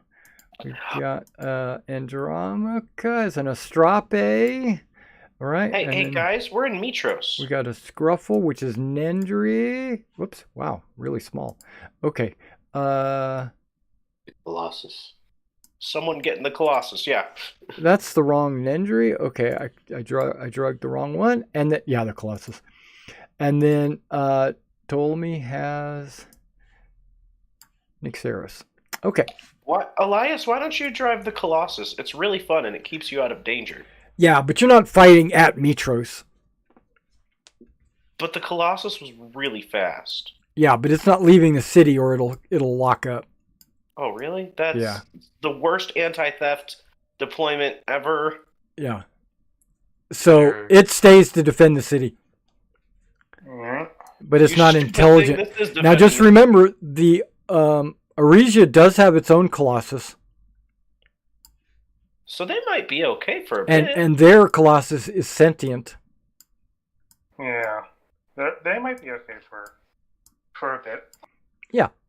Maybe that's the last one we deal with then. Yeah, and that'll really broker some friendship with Arisians. Who knows? I mean, location. Well, I mean, if after we do one, all the cities are gone,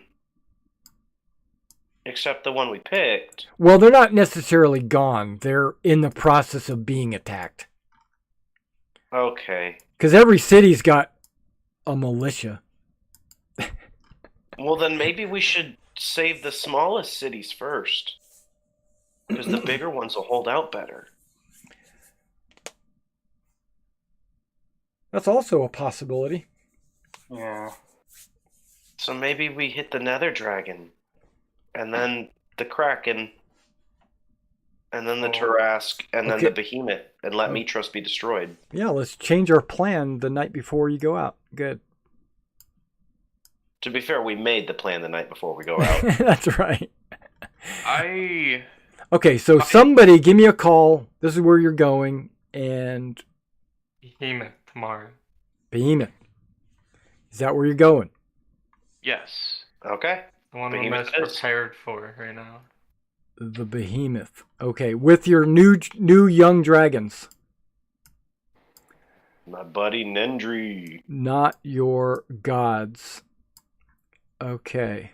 Are you going to leave Siegfried behind? Yeah. Okay, Hopefully. smart. He What about can- Savra? Savra is staying home. Okay. Why? I don't want Savra dying again. Yeah. I'll fix him. I Savra, always do fix you him. believe him? You're gonna leave Savra out of the biggest fight of your life.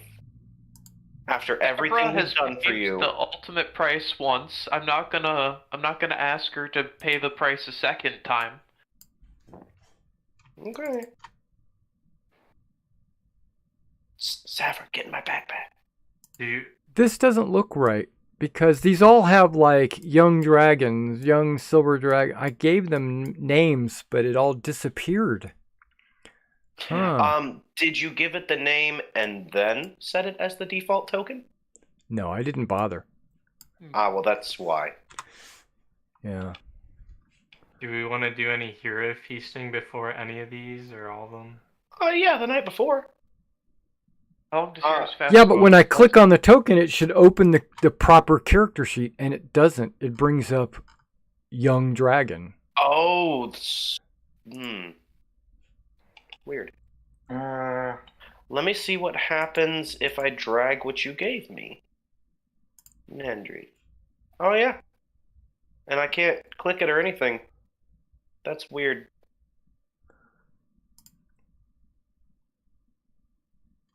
Okay, so we'll get this. Oh, it looks like you just made copies of its character sheet and renamed the copies. You didn't affect right. the token at all. Right.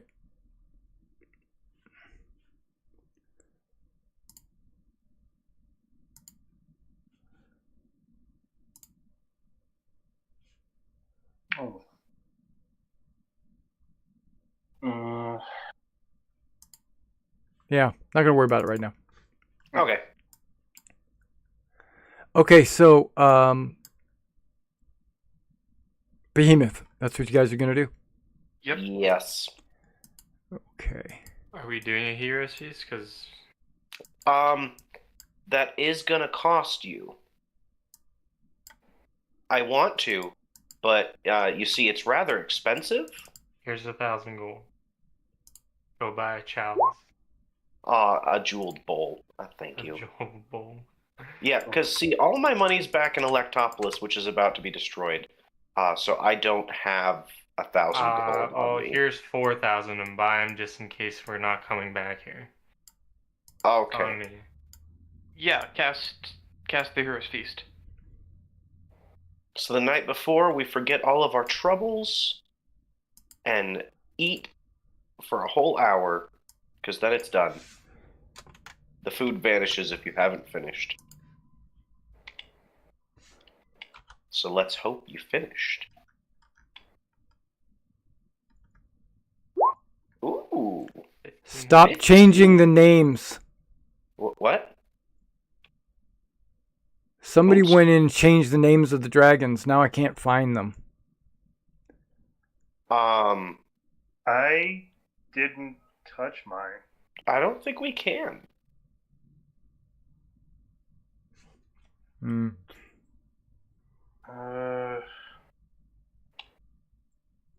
Okay, I found Nixeros. But, okay. All right. I found it. It's back to normal. Okay.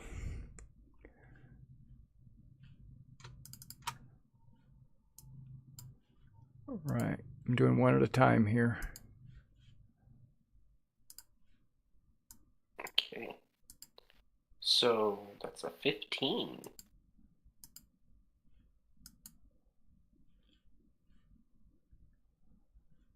All right. So Nendry should be fixed.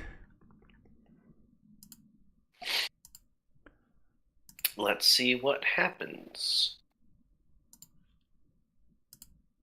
I have control over the token now. Okay. But there's no name or anything. Right. Just to be sure. Yep, I can drag and drop one. Lets me control the token. So that's good. And if I shift click on him, it opens up the Nendry page.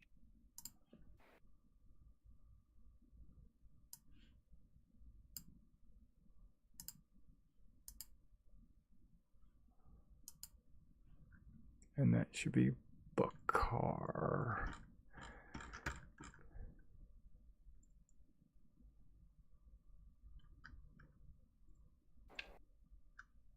Bakar. There we go.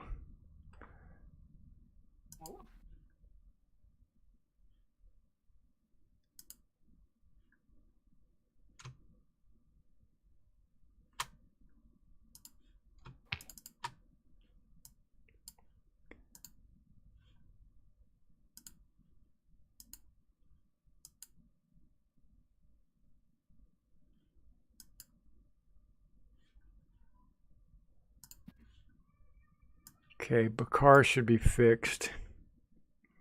Yep. I have a crazy idea, like Scruffle. Let's hear it. I'll go solo the Kraken.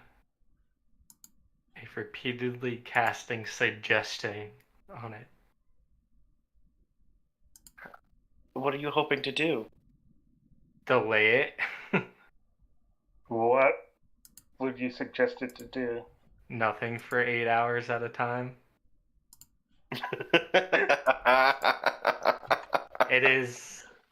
It can be charmed.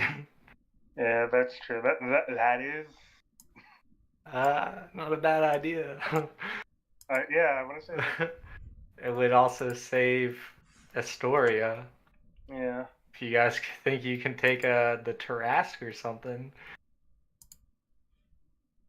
Yeah, but then we'd be down a player. That's Person, big yeah. high risk, high reward type deal. Yeah. If you want to save and who knows if it would work. I just get one shot charmed or something myself. Oh, and you'd have 8 hours. That's You could what I'm try and saying. find its lair, get the orb, come back out, cast it again, fly back to Astoria, call the dragon, fly back over, cast it a third time, and just spend the whole time charming it and running from the dragon. Send the dragon after the kraken. But make it look like the kraken called it. Yeah. I suggest you use this orb and call a dragon.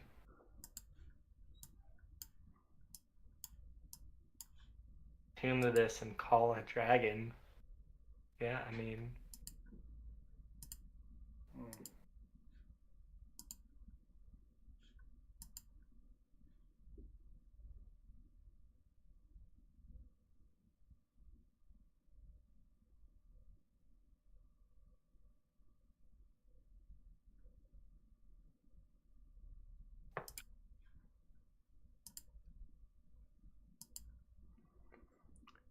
Okay, what's the name of this one? Astrape.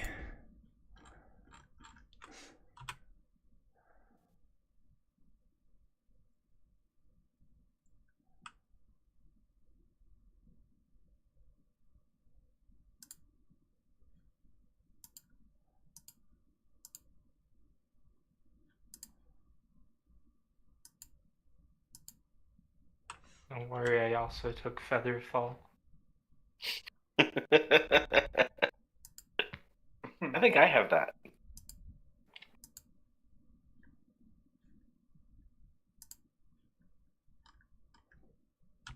Yep.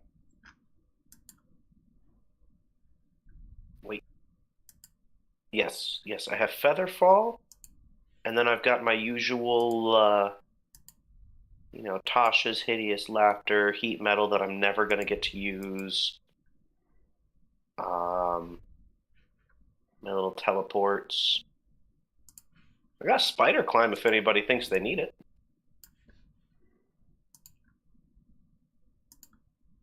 You could, stand on your dragon's stomach while it's flying around. I have the potion of invisibility. At least that's what I requested. Yeah, you have it.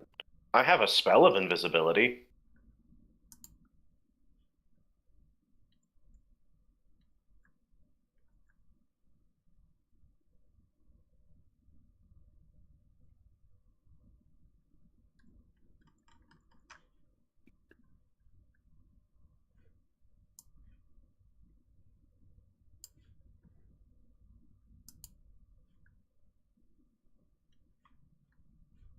Would the Nether... What are they called? Nether... Titan? Titans. Are they monstrosities? Probably. Figured. Maybe the one's a dragon. Yeah, I think, probably.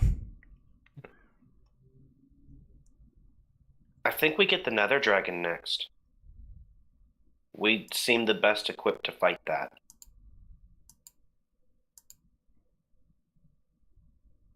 I mean, I think Hylas gets resistance to fire damage while riding a dragon, right? Only a couple of you get that ability.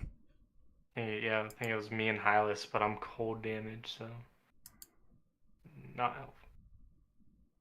Well, I think it sounds like it's got some sort of shadow or necrotic breath. Yeah. See me. I mean, Maybe it's necrotic and fire. It is immune to fire. Immune. Okay, so everybody should have control over their dragons now. But you might not. Like Scruffle, I think you said you can't see his name. Yeah, I don't have a name. And Okay. only Liara has a health bar. Okay.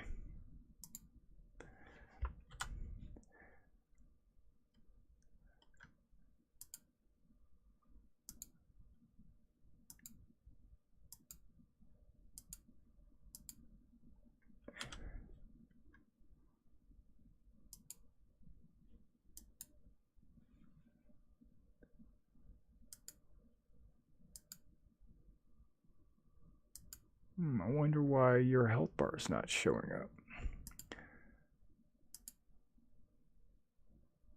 Ah, okay. Because it deleted the number. Got it.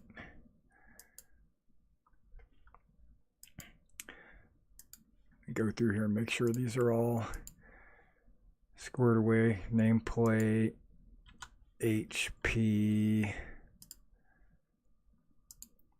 see and edit, and view.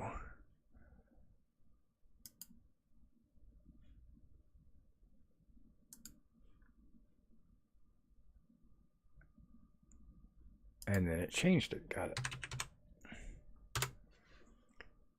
Okay, so maybe it does that when I click that. Aha. Put edit on there so you can get that. You can see that. Haha, Bakar's a wimp.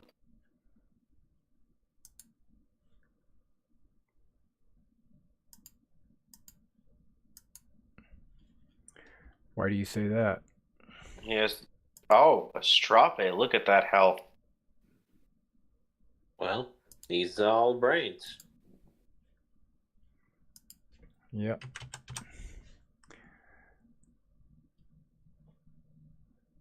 See, edit, visible. Save. Okay. Okay, that should be good. Okay, so let me copy you over to the Behemoth, because you guys are all going to fight the Behemoth. Is that correct? Am I correct in thinking this? Yes. Okay. The Behemoth is out in the farmland. It is coming across the big open fields to attack Mitros, but you're getting it well before it reaches the city. Make sure you guys add those temporary hit points. Or don't. I'm okay if you don't do that. How many again? 15. Okay. Do the dragons get that too? Up Yeah. to 12 creatures, so yeah, Yeah, they ate with us. I would assume so, yeah. The Behemoth actually has a token? Nice.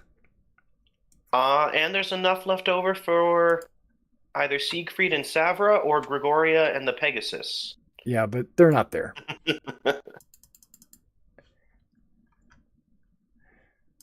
Why can't I select that? Ah, now I see why.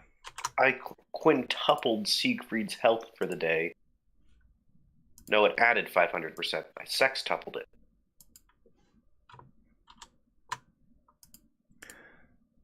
Elias. Let's put that on the token layer. I sextupled your octopus.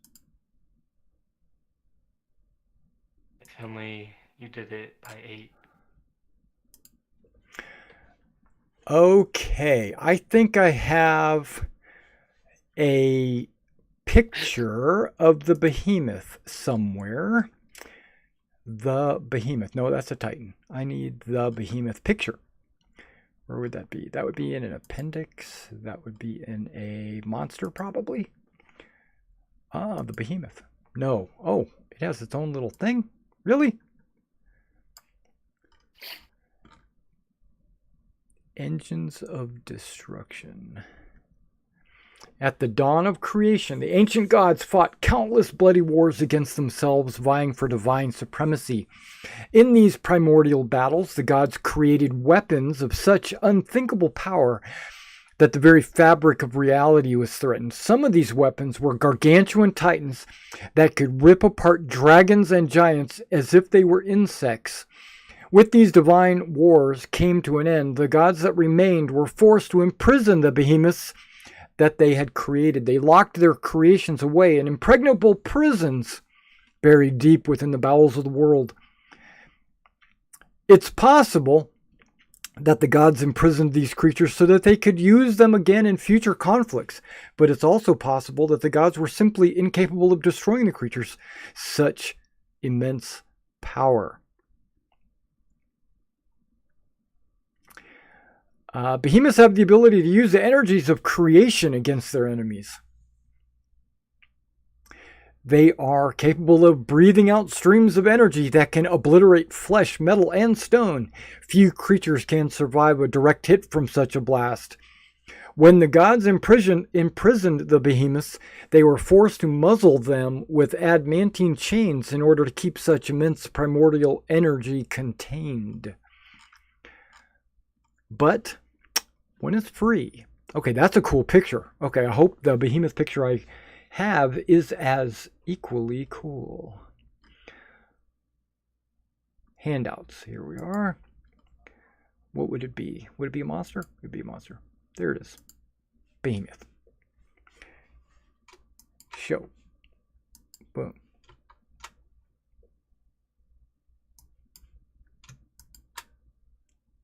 Nice.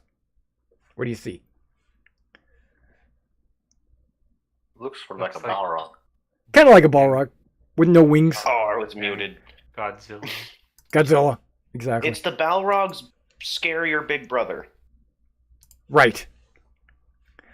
Okay. So, who is on Liara? That's Elias. Let me put you on Liara. Let me. I know you guys are not on this layer. Hey guys, why is this the first thing we're fighting? Why couldn't we fight the big squid? Yeah. Seemed like the easiest. Didn't And seem then goes- like the easiest. Okay, to the front. Yeah, let's put Ptolemy to the front. That means on top of your token. Scruffle to the front. I'm moving your tokens above the dragons is what I'm doing. Hylas and Elias, did you guys add your temporary hit point maximum increase? I It's- did. On You just my put it in the. sheet, not You on just my put it in the token. blue box. That'd be fine of your token. That way you can track that there easier. Or on your character sheet. Okay. Andromaca is on Astrape, Perfecto, and then Hylas is on Bakar. Except I moved to the wrong one. Wait, what? Hylas, there we go. Let's put you to the front. And Andromaca puts you to the front as well.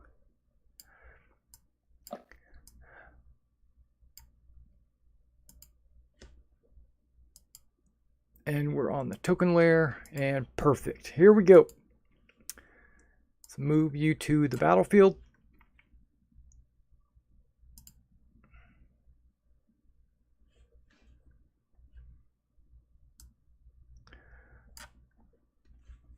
You see it? I don't know if you've... Indeed. Okay. Well, I see a battlefield. Oh yeah, that's a scary monster man. That's a big boy. I've seen bigger. Yeah, that's what she said. Okay, the Behemoth character sheet. There it is.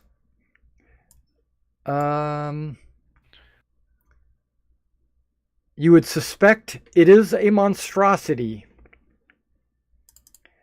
This should be an exciting battle. Let's go ahead and pump up the volume. Let's do the turn orders. Let's get some initiative going. I suspect my initiative is going to be low. Oh, mine was. You don't have to roll for your dragons because you're probably going to stay on them. and they will just move freely with you. Maybe I want the behemoth to step on me without ever even noticing. Wow, Elias got a great initiative. Yeah. Okay, so still need one more initiative. Looks Sorry, I like need to open my sheet. yeah, no worries. Looking for the P-Man. Andromeda, the gold king of Astoria. Let me close down the canceling the apocalypse page. There we go. All I need is the fight. That's the only thing that's happening. There are you caught this behemoth in a big open farm field. All there is olive groves beneath you. The farmers have all evacuated. The animals on the farm are all gone.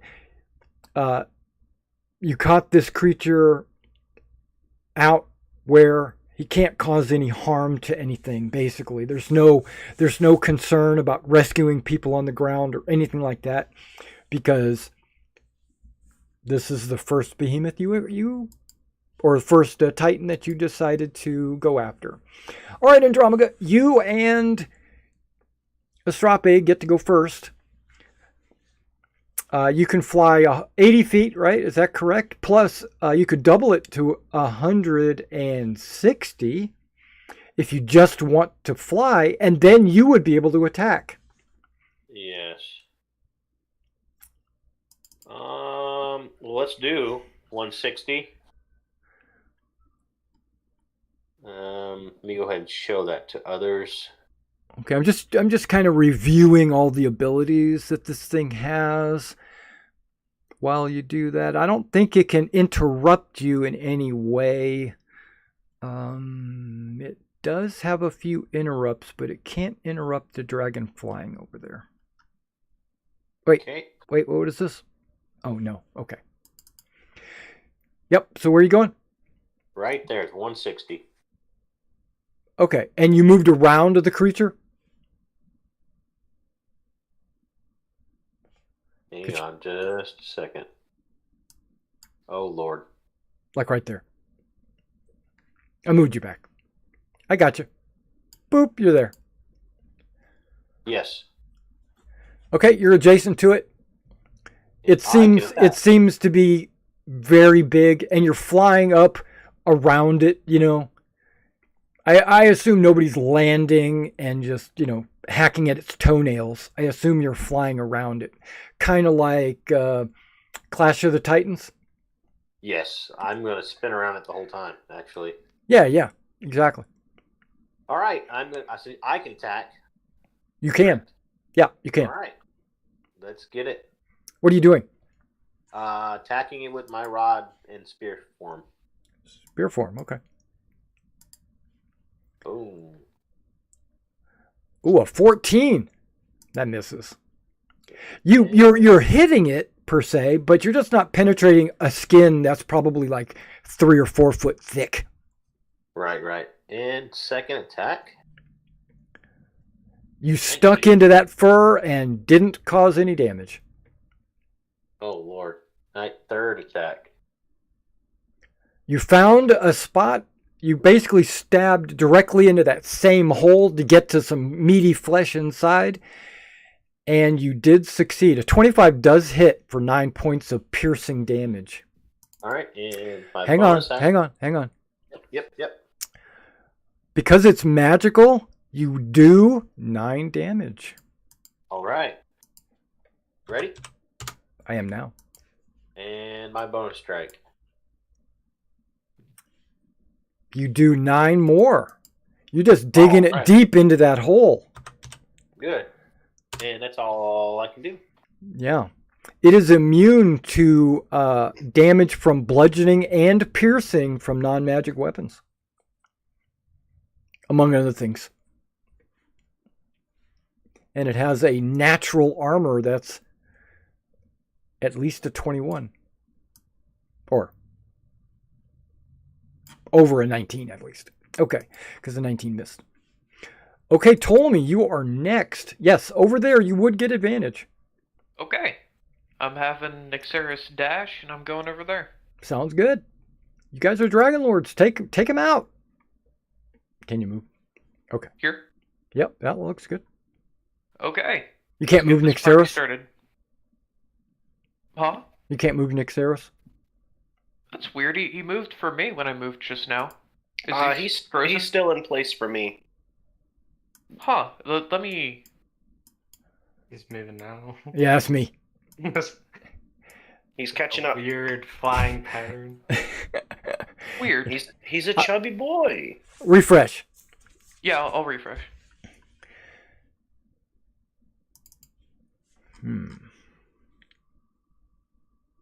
Okay, hopefully that helps. As you're flying over there, Yes? the Behemoth swipes at Andromaca with his claw. And rolls a 22. Andromaca, does a 22 hit you? Yes. You take 38 slashing. Alrighty.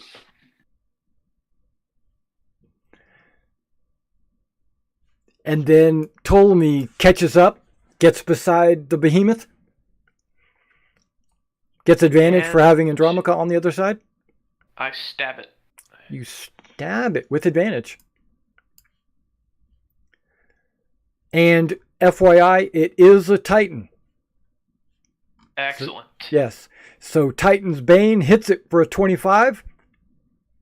Do you want to smite it? I do want to smite it. I would put everything you've got into this because you're not going to fight another Titan today. Okay, then I'm making that a 3rd level smite. Okay. I mean, I'm just saying, I would put, I'm talking to everybody, put all your, don't save, don't hold anything back is what I'm saying. So how much damage did you do? Let's see, 37, 49. Is it immune to any of that damage? No. Oh, wait, it's immune to, nope, not immune to it. Okay, what was that, 49 you said? Yeah, 49. Okay, you did 49 damage to him. He screams in pain. That was a lot of damage. It's more than 2 hits of 9. Okay. Then let's try and do it again. Sure.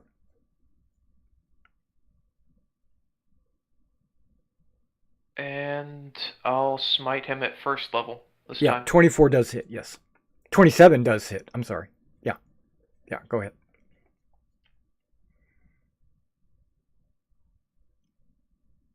Oh, not as much, right? Okay, how much? Let's see, 28. Alrighty. Minus 28. Got it. And that's all. Yeah, you did some pretty deep cuts. It swings its claw at you. And it rolls a 33. Does that hit you? That does.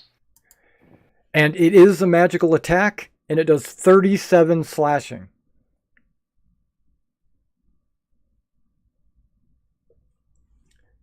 Just go ahead and take it off your temporary first.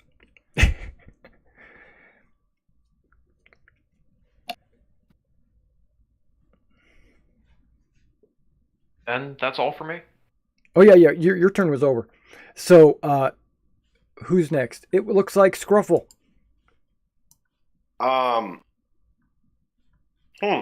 Yes, it is lashing out at these 2 dragon riders flying by him. Elias, please make this man fly up very high in the air. And then Nendry's gonna fly me. Oh no, what's the range on Nendry's breath? I don't want to get too close to this thing. It's a Probably 60, 30 I'm guessing. foot, 30? 30-foot cone. 30 foot, yeah. Well, if you get within 30, you're not going to hit Andromaca or Ptolemy because the cone's not that wide. Yeah. So I want to be right on that square. Awesome. Nendry can't double move and use a breath. Oh, you're right. I do need to measure that then. So Nendry can move 80. Right click and then keep measuring. Yeah. Right there. That's where I want to be. So you'd be out of range. Yeah, 50 feet. Well, remember, this is still the creature. Oh, this one? Yep. 45 feet. Imagine it a big square. Yeah. Also, maybe if I just go straight. 120 feet, not going to get within 30 using 80 movement. So Correct. he'll double move. Right. And I'm just going to go And then over position yourself somewhere. here, Okay. I think. Yeah, Nendry's like, this is a big boy. It is a big boy. I'm only 6 years old. That's okay. I'm only 16. Okay. All right. Forever. We're the youngsters. Oh, yeah, that's right. You're immortal. Okay, so what Now it's my turn. It is. And I need something really good. I need to cast slow. It's a 40-foot cube, so he fits inside of it. Yeah. He's a pretty big boy. Okay, so A 19 wisdom save, please. a 19 wisdom save.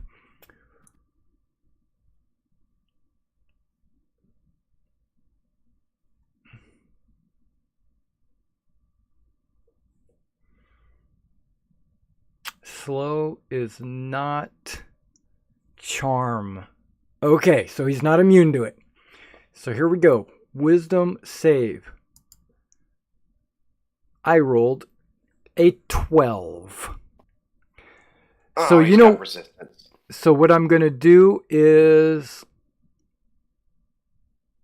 decide to pass anyway.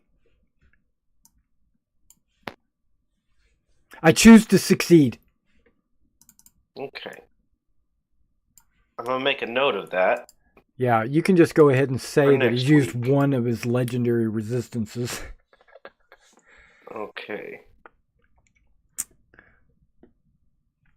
Behemoth used one legendary resistance. Mm-hmm. And then Yep. I'm going to... Elias, hold on, he's doing something weird. Right. Oh, I'm too far away to sing it, Elias. Yeah. And you can't I'm too hold far a away to sing it, Ptolemy. and you can't hold a bonus action. So, Andromaca, you're getting sung at. Have a sung. The behemoth says, "Why aren't you singing to me?" No, that's all right. I'm not within 60 feet of him. Okay, so you're giving him bardic inspiration? Yeah, for resistance against magical slashing. Well, slashing, right? Yeah. Well, right, because whether it's magical or not, I don't think it affects your resistance, right? It doesn't. It just says resistance against the damage type of your choice. It doesn't specify magic or non-magic. Yeah, so I think it stops magic attacks as well. I think it's better than monster resistance. Yeah, Well, just in case, because it does say damage type of my choice. Yeah, that's good. Or how about be specific? Behemoth slashing attacks. Behemoth magical slashing claw attacks. There you go. It's like an arrow of slaying. The more specific you are, the better. That's right. So are you done? Yeah. Okay, so he decides that he's going to attack this person that hurt him the most, which was Ptolemy. So he's going to claw him yet again. And he rolls a 30 to hit you. That'll do it. It is a magical claw attack. And it does 32 slashing.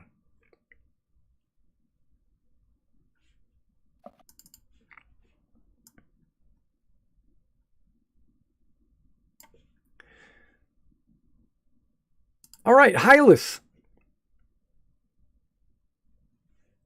All right. I was sure to tell you it was magic because I didn't want you to half it. Yeah, no, I've been putting the full thing. Okay. Ptolemy, are you about to die? Like, I'm halfway there, I guess. Ptolemy's about to die. It hasn't even had a turn yet. You're right. Okay, but either way, we're back to Hylas. What are we doing? Yeah. I guess. Bakar can fly you up, and then you can cast a spell, or you can, give it a spiritual hammer. Yeah, I don't know. Yep. I think he can fly 80, but I could be wrong because some of the dragons are different than others.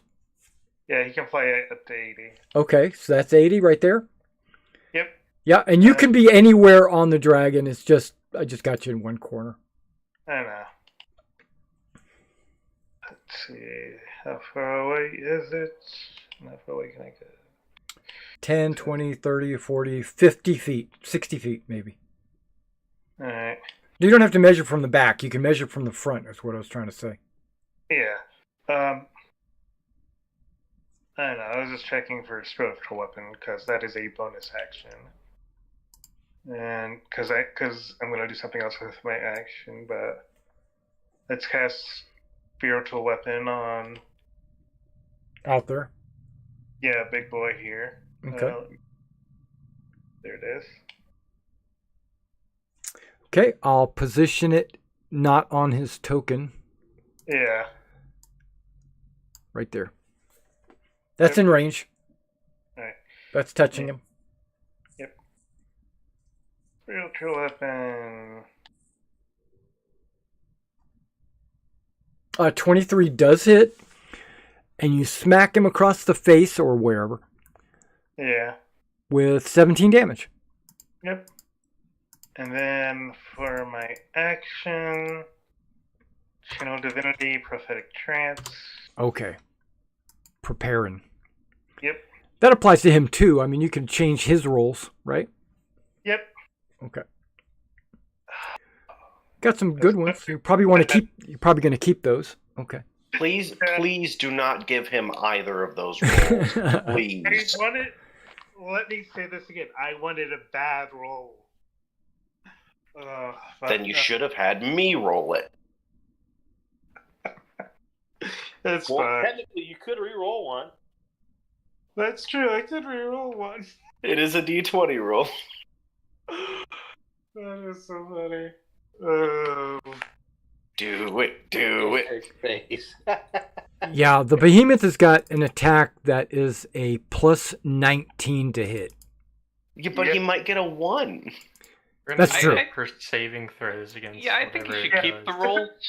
They could help us. Let me Yeah, put it. This is for saving throws. Yeah. Waiting yeah. for his turn is next. I know. Where's Elias in this? Elias is last. Okay. Alright, so I'm guessing that's kind of this. So I will I'm gonna re-roll the 15. Well, now it's 12. What are you using a nightly reroll Yeah. to reroll the 15? Yeah. Okay. 15, now 12. Yeah, you could make that 12 his next wisdom save for me. I doubt he's got a +7 wisdom. We don't know. But yeah. Yeah, they made him monsters, not like geniuses. But okay. So are you you're done? Yep. Okay, he uses his last legendary action to wait for his turn. Okay, and so it is his turn. He regenerates all of his actions, and he thinks about it heavily, what he wants to do. Well, he doesn't need to move. It seems like these insects are coming to him. So I think I'm just going to use my energy breath. Okay. It's a line. Well, I can't hit everybody. That would have been nice. It's almost like we got a warning about a breath. Yeah, so I guess I can only attack one of you with this breath. I really want to kill Ptolemy. But I'm going to roll a die. I'm going to roll a die to choose. It's going to be 1 or a 2 for Andromaca. A 3 or a 4 is Ptolemy. A 5 is Scruple. And a 6 is Hylas. Nothing is on Elias. Because he's just watching. Oh, okay. Andromaca. So it's going to be Andromaca and Astrape are getting hit because this beam is a 10-foot wide beam of death. Man, I should have given you death resistance. And it goes out for 300 feet. Everybody in that must make a Dex save 20.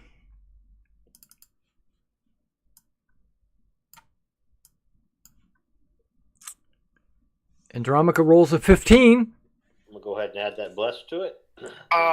Andromaca, Yes. if I may remind you, real there's quick, a prophetic roll. that you do have that really cool ability from Yes, the Sea I Temple. remember it. Okay, To be able to use those rolls, you have to declare that before you roll. Yeah. You can't change it after the roll. I think Bardic was after you saw, but before you. I'm know not if talking it about failed. Bardic. I'm not talking about Bardic. Oh. I'm talking about the prophecy. The Well, 12, I the do 12 have- and the 19. I do have Indomitable. So, What does that mean? You get to reroll? yeah, I'll go ahead and use it. Okay. Oh, Lord. A 6. Great. So All right. either way, you didn't make it. Now with the 6, you could throw the inspiration on that, but it's not going to get you to 20. Right. So you failed, but now what? But you can turn damage from one source per day into 0. Who? You can. Oh, that's right. Your ability from the Sea Temple. Bye, Strape. But Astrapi might make a saving throw. Go ahead and roll. No, he rolled a 6. No, that was you re-rolling. Oh. Well, that wasn't a save. That was a... Okay, here we go. Okay, you He both is failed. not.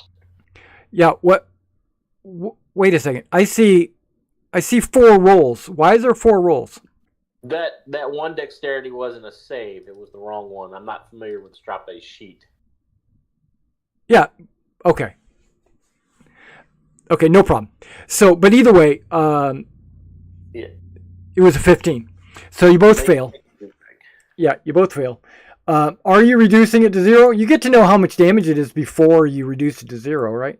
Oh, well, we'll find out. Let's find out first. Each It's gonna be double. creature on a failed save, half as much on a successful. So it's just like everything else. So let me put in the dice. They're only D8s. Ooh. Strape does have Ooh. 125. Necrotic or Radiant. Behemoth's choice. I'm going to do Necrotic. No. 65. I'll reduce it for me to 0. Right. Okay. And then for a Strape, minus 65. Yes. Ouch. Yes. Okay, so that was the Behemoth's. That was the.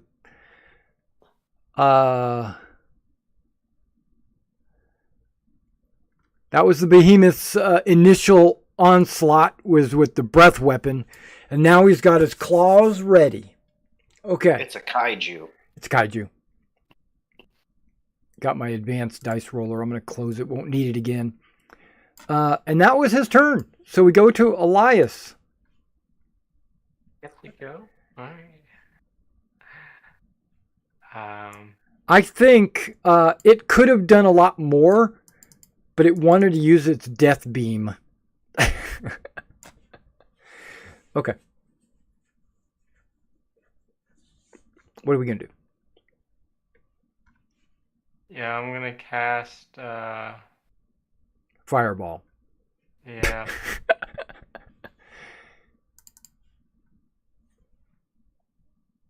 No, I want to cast haste on Oh. let's see. I gotta get over there first.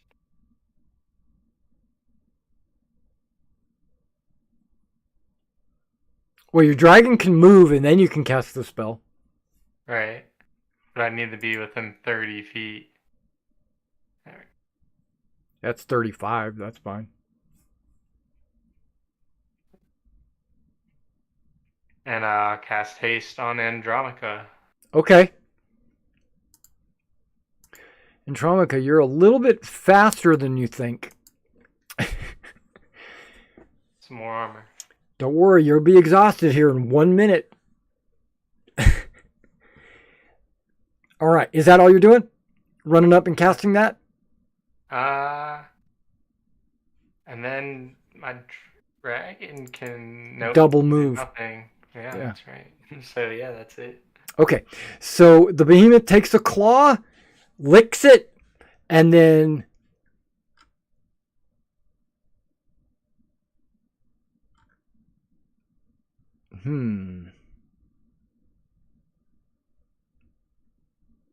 bites Ptolemy.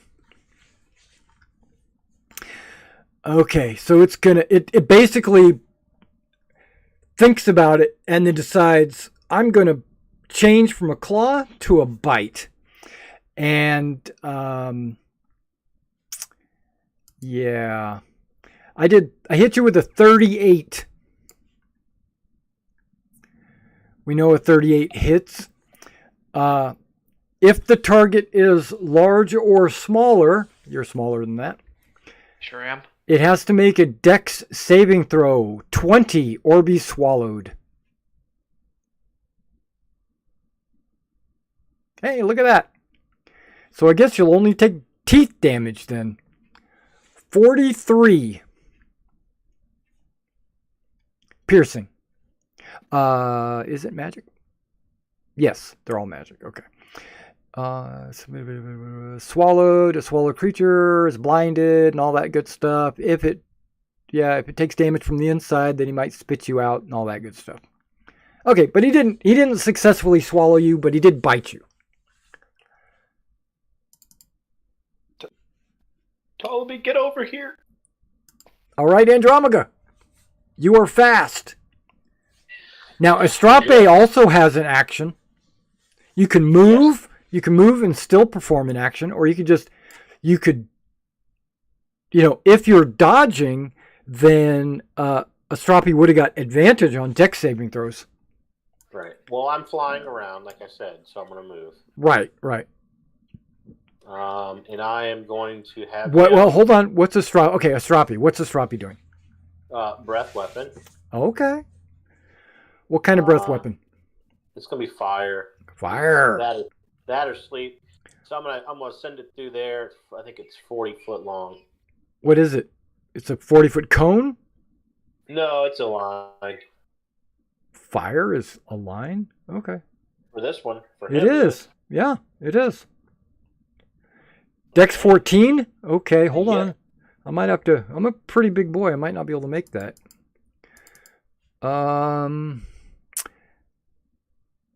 It's not immune to fire. I rolled an 18 dex. All right. So I get half damage. Right? So you did 12d6. Good deal. You did 39. So I take half of that, right? Yep. Failed save half as much. Okay. So 15 and 4. So 19 damage. Okay. He does take his 19 and he likes it. He doesn't like it, but. All right. Now it's your turn. I'm going to make my attacks. Yep. First attack. There we go. 32 does hit.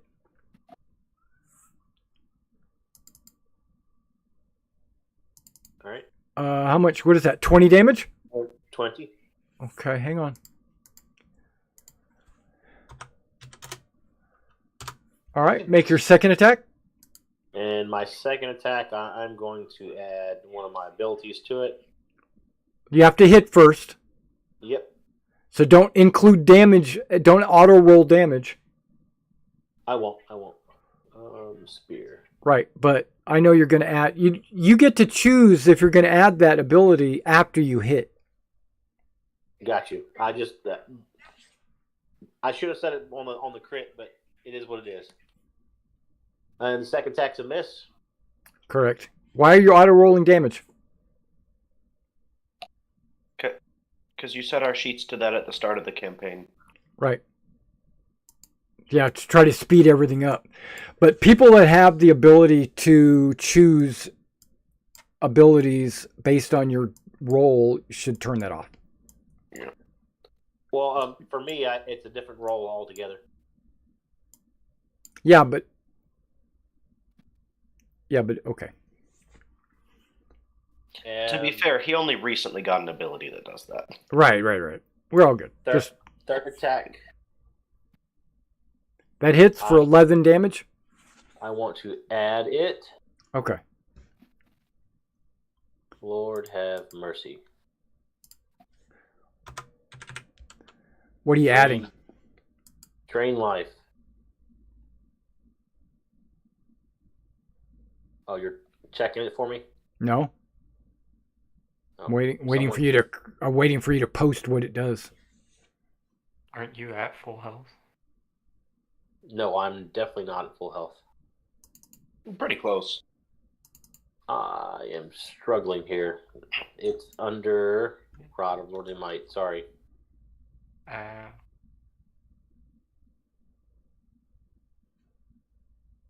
Oh, drain life? You have a checkbox for it. But I want to see what it does. Oh. Okay, when you hit a creature with melee attack with a rod, you can force the target to make a 17 Constitution saving throw. Yeah, I have a checkbox for it, but Yep. Oh, for the damage, yeah. Yeah. Okay, it passed. No, it passed. Okay, so it just removes the drain life then. All right. And my Well, haste on a attack- failure, the target takes 46 necrotic damage. And you regain half that many. So yeah, so you don't... Yeah, nothing happened. All right, so it's just a waste of an ability that time. Right, because he passed the saving throw. All right, and then my fourth attack, which is my haste attack, Yep, sounds right. and that's a miss. Correct. And bonus action, butt stroke. Right. That hits.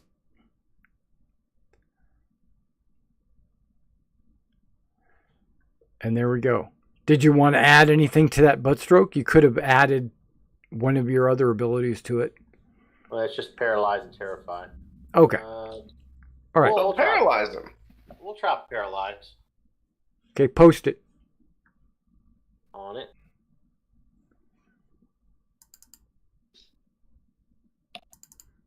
And copy.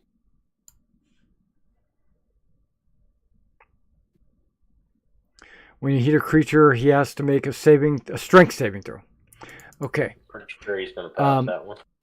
Well, the behemoth is immune to being paralyzed. Oh, perfect. So just so you know.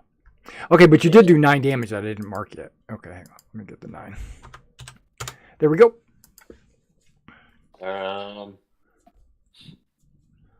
That's it. Yep, that's it. Okay, so he takes a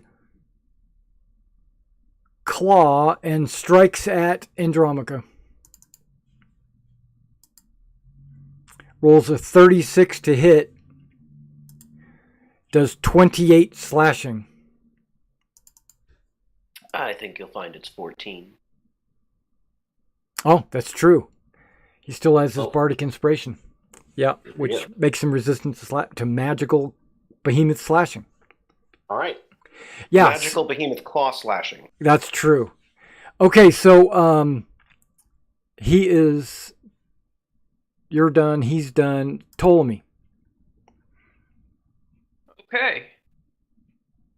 You'd think at that scale it stops doing slashing and just becomes like bludgeoning or crushing. They're very sharp points on the tips of his... He's just getting you with the very tip.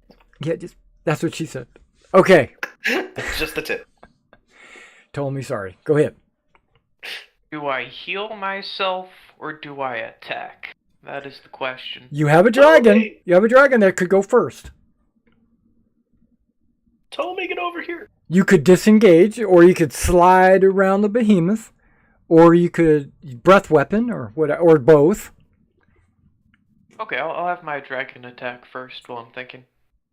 If you want advantage, you have to be over here, because Andromaca moved. Oh yeah, why'd he move? Because he's flying us in a clockwise manner around the behemoth. You can't go there. That's occupying the space. Here? No, where you were trying to go to. Where were you at? You were right there? Yeah. Is that about right? Yeah. Okay. 5, 10, 15, 20, 25, 30, 35. You can go further. Right. You just can't Am go I across diagonal. From, You just can't go in that square is what I was trying to say. am I across from Andromaca? You're enough, yeah. Okay, then. Yeah, this is fine. Okay. Ptolemy, you frustrate me. I know. That's all right. Tell me, what's his name gonna do? It's his turn. He's acting. Xeris Yeah. is going to bite. Not breath? Wait, why is it sending it to GM? Well, I'm pretty sure he's going to be immune to all that. That's all it doesn't have to be anything but me because I'm the only one that matters. So 29 hits, 16 piercing. Is Nyxeros's bites magical? Doesn't say that on the sheet, so You're no. right. So no. So he's immune. He's not Okay, old yeah. enough I yet. just assumed dragons did some kind of magic when they were young. No. Well, the rest of my rolls won't matter. So... Right. So he claws and slashes at the cloth, and he just can't bite through the 3-foot thick skin. It's his first big fight. Yeah, that's true. gonna- Maybe not. You don't get to be young by not fighting. I'm going to give myself lay on hands for 55. If that's an action, It sure is. you just apply the goodness. Anything else? Got a bonus action? Not this time. Alrighty. So then we go to Scruffle. The behemoth Oh. doesn't appear to be concerned about slashing with his claws. I think it wants to bite him, but it's not going to do it right now. Okay. I have a few options, but the one I'm going to do is not that one. Instead, I think Ptolemy is within 60 feet of me now, and he really needs this. He is. So he's getting, obviously, resistance against a magical behemoth claw slashing. And you can as- see his health, right? Okay. Yeah. Okay. Um, So that was your Sing- bonus action. yes. Okay. Singing about how you smited a marble golem in the land of the Amazons and then critted it again to just smash it to pieces. Arrgh! You're so great. Don't die here, please. that Then I'm going to cast slow on the behemoth again Ooh, okay. before Nendry does anything. And is that a saving throw? It is. It's a Wisdom 19 saving throw. That hasn't been rolled yet. Oh, we're good. Have to drop that. Does he auto pass it again? Yeah, of course.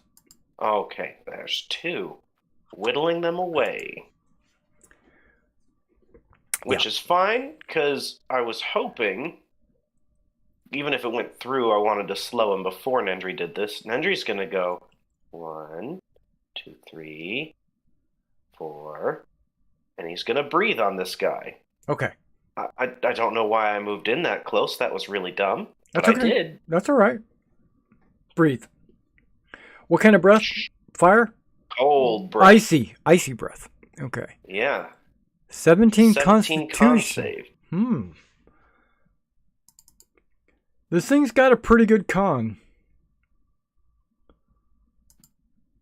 He rolls a 23. So he'll take half of 47.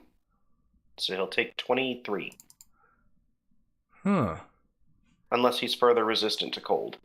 No, he is not resistant to cold. So, what'd you say, 23? 23. Yep, he takes it. You Nendry? burn one of his little pinkies. Frostbite. Yeah, frostbite. Nendry, please get me out of reach of this thing. You're already in reach. Yeah, I know. And you can't disengage because you used an action. Yeah, I know. So, you done? Yeah, I'll stay here. I don't think it's gonna bite me. Ptolemy's a bigger target, I hope. Hylas! We're back to you, Hylas. Alright. I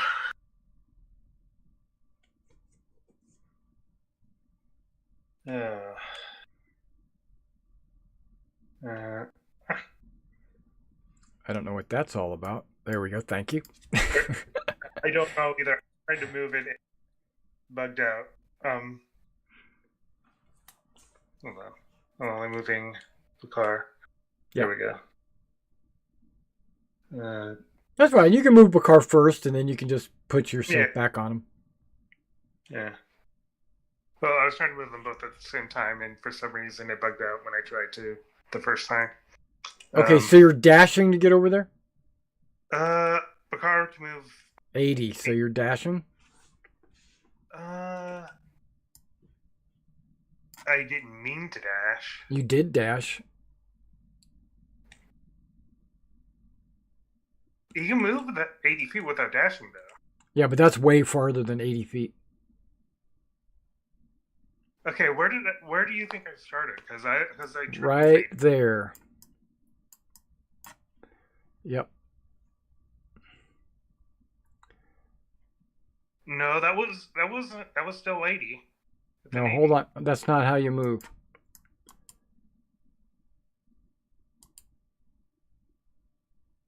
There you go. 75. So yeah. Yeah, you're good. Dash. To move there.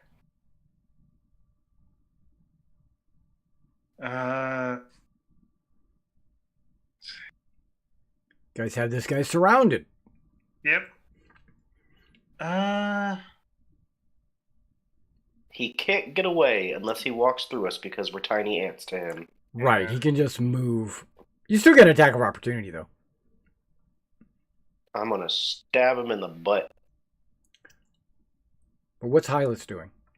All right. Or whatever your dragon's doing. What's your dragon doing? Because it was a move. Yeah. I was gonna have Bakar use its Breath weapon?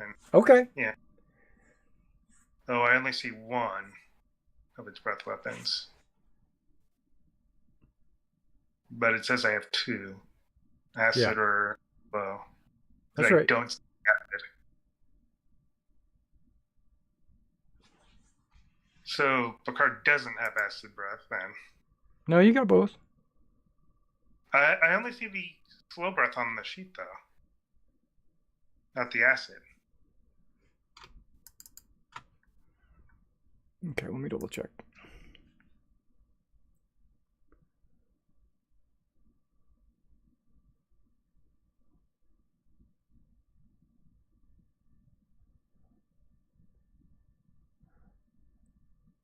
You're right, I only see the slow breath. Okay, well, it has acid breath, and let's take a look at acid breath. It exhales 40-foot line, 14 save, 9d8 damage. All right. Yeah. Here, let me copy and paste that. Or you could see it. It's in the bio. If you go to the bio of the character sheet at the very bottom. And if you want to copy it to the character sheet, you can do that. But if it lets you. If not, no big deal. It's in there. But yeah, you got the acid breath. So I got to make a 14 Constitution save. Okay. Yep. 14. It's a dex save, not a con save. Acid is... Oh, dex. You're right. Okay.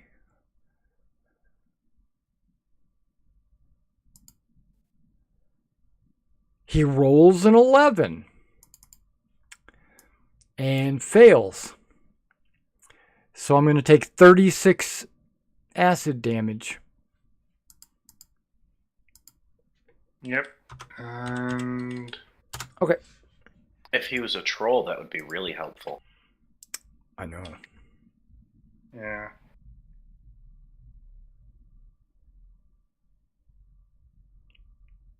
Anyway. Now. Let's, do I want to cast some? Well, let's take care of spiritual weapon first. Okay. 5th level.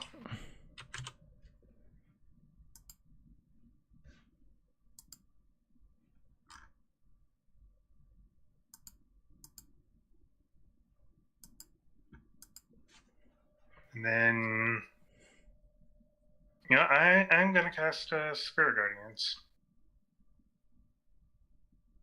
The spiritual weapon did hit for 19. Yep. Yep. So 20 did hit.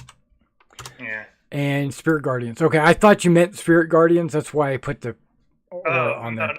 Yeah. Yeah, I was thinking about it, but it's like, yeah. And that is a good move here. Anything else? That is my turn. Okay. It looks like everybody's in range of the behemoth except for Elias. Because it has a 15-foot reach. And it's now the behemoth's turn. And he regenerates all of his legendary actions.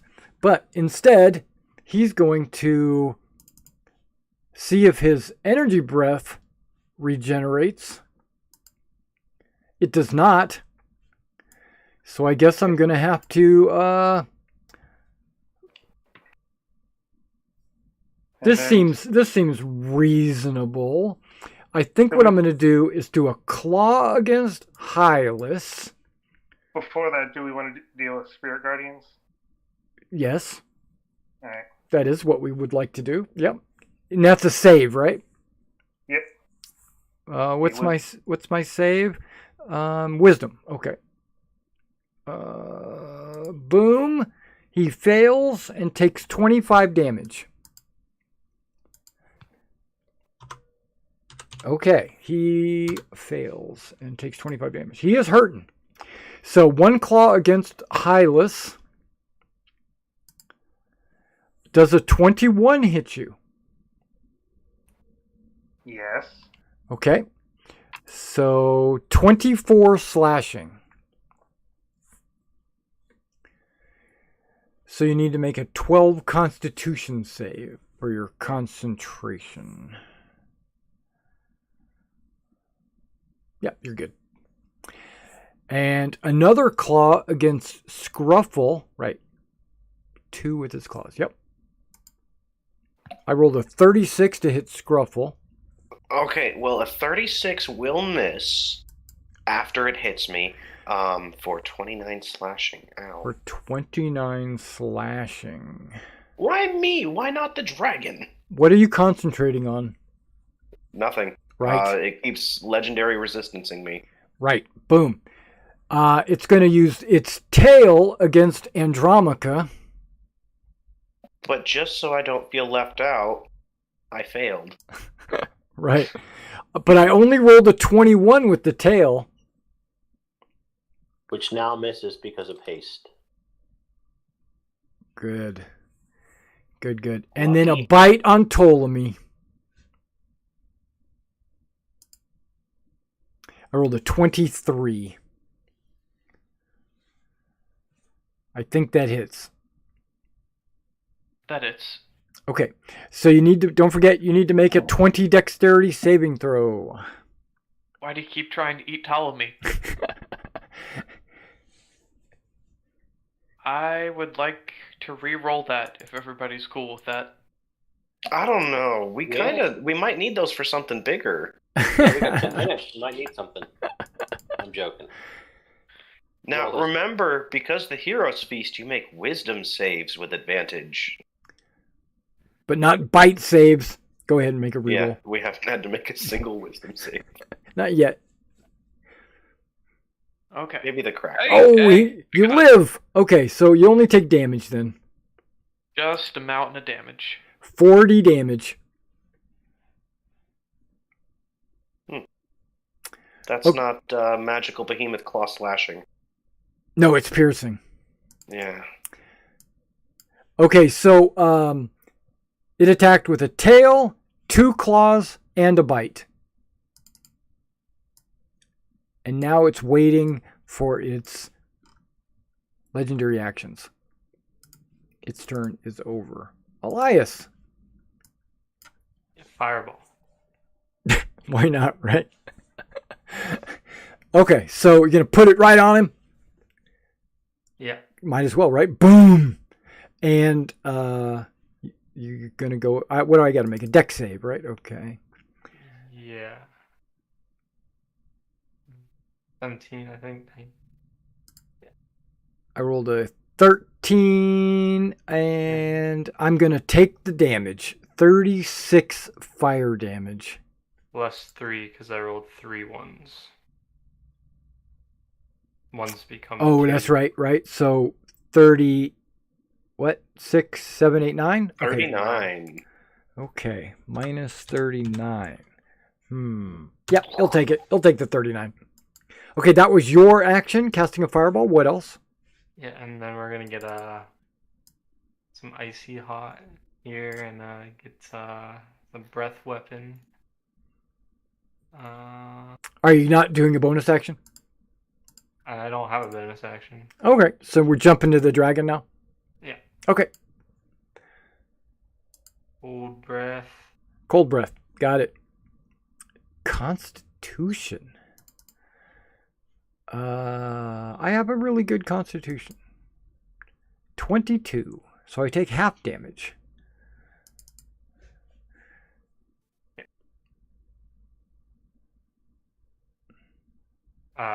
Should I roll the 12d8?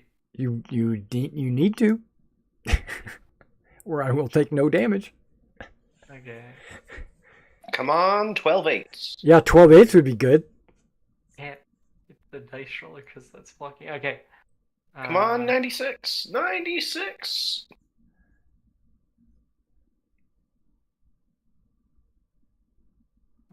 Or 59. Not bad.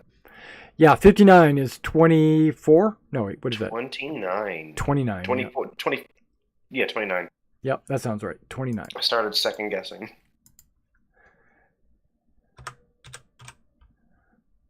Ouch. Okay, you took 29 cold damage. And that's all for me. It's all for you. Does he get... Ow, the cat's attacking my mouse hand. Does he get any weird effects from getting hit with fire and ice in the same turn? Yeah, he took some damage. Oh. He doesn't shatter. No, it's like the fire hit his arm and the cold hit his leg. You know, he's the size of a city. You know. Now his torso's quite comfortable. Yeah, that's right. Well, no, he keeps getting stabbed there, so no, that's not good. He's trying to put someone in his stomach. Okay, but he's not going to use a legendary action just yet. I wonder what the reach of my bite is. I know claws. Yeah, he's got a 15-foot reach for this bite as well. Scruffle, you look tasty. I get that a lot. But he's not. He's going to claw Hylas. Ha! And he Got it. rolls a 24 to hit. I know that hits. So we're going to do some damage. 36 slashing on Hylas.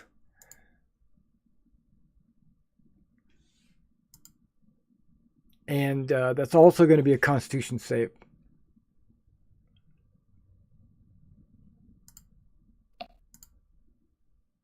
No, it's higher than 13. It's 15, 16, 18. Wow, you need 18 to save. Yeah, I'm using my 19 that I got earlier. Oh, guarantees. Okay, good deal. Just automatic. Boom. Yeah. Okay, that's good. That's good. Well, what was the other one? A Yeah, 12, right? I make that. Right, but the other one was a 12, right? Yeah. And a 12 plus your Constitution, would that pass? Probably not. On a save. On a save? Yeah, like what's your plus to save on Constitution? Because if you have proficiency in con, then I think you'd make it. He might make it, yeah. Uh, I'm pulling it up. I'll look at it real quick. hold on. It's weird for some reason. I have a +1 for some reason. I don't remember why. Your Constitution is plus 4. Yeah. Yeah, so a 12 would not make it. So it would be good to put the 19 in there. I'd be 18, but yeah, I'm using my 19 on that. Yeah, there you go. You got it. You're safe. You're safe. That was the end of the Behemoth's legendary action, and then we go to Andromaca. We're going to do a slow movement around this time instead of a faster one. Okay. And I'm going to make my attacks. Since you're moving, you got to do a strape first. Yes. And she's going to claw, bite, and do nothing. Right. You already did her breath weapon? Yes. She has a second breath weapon, which is... Sleep. Do you want to try that? No, I don't think it's going to do anything. Because your claw is going to do 0. Well, I don't think sleep's going to work right now. He looks too lively. And yeah, he's not breathing what you're putting out. Gotcha. Okay, go ahead and make your attacks. You could dodge. You could dodge. Yeah, I guess I could. She can dodge. That's Right. great. So if I do a breath weapon against you again, then she would get advantage on. But a 32 hits. And I am going to attempt to terrify on that hit. I just got to copy and paste it. It's immune to being frightened. All right. I didn't do my homework because that's how he is. That's right. You were like, let's go fight this. Let's go fight this. Okay. Damage. 13. Okay. Attack 2. Yep. Attack 2. Miss. Attack 3. Miss. Haste attack. Miss. All right. Let's go ahead and action surge. Oh, you can action surge. And attack 1. That hits. There we go.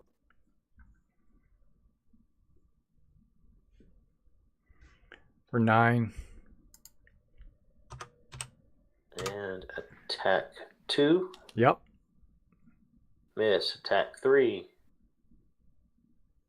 That hits. And bonus action. Well, that hits. You got to do damage. Oh, that's right. 9. Okay. And there we go. That hits. For 9. Oh, jeez.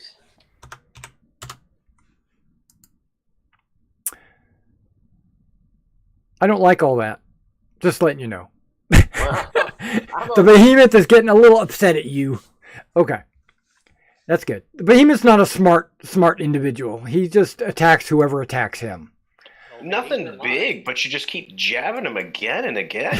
Right. And that's it. That's it for me. That's it for you. So you know what he's going to do? Claw Bite you. me. No, he's going to claw you.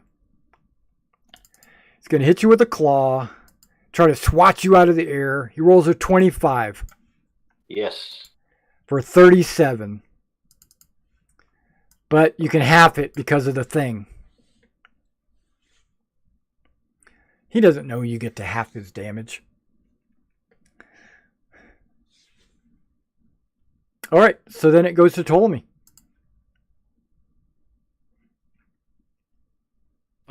First, I'll have Nyxeris use his breath weapon. Okay, he has one?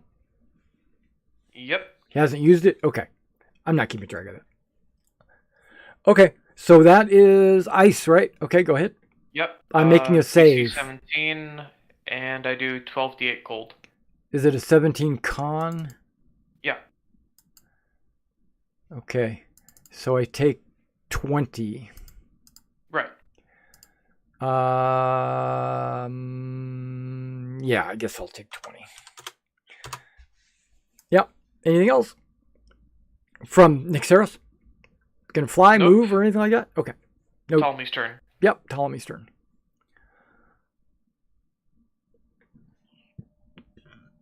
Dab number 1. Miss. Shit. Even with advantage. How many rolls do we have left for the night? 2. 2? Do it. You want to do it? Okay. I'll do it. We should Okay. save that last one for like a saving throw or something. Okay. Okay, it's a hit. Yep, 27. 3rd level smite. Okay. Let's do this. Still pretty 2 good. ones. Yeah. 28, 36 damage. Looks like 36. Yep. Ouch. Okay.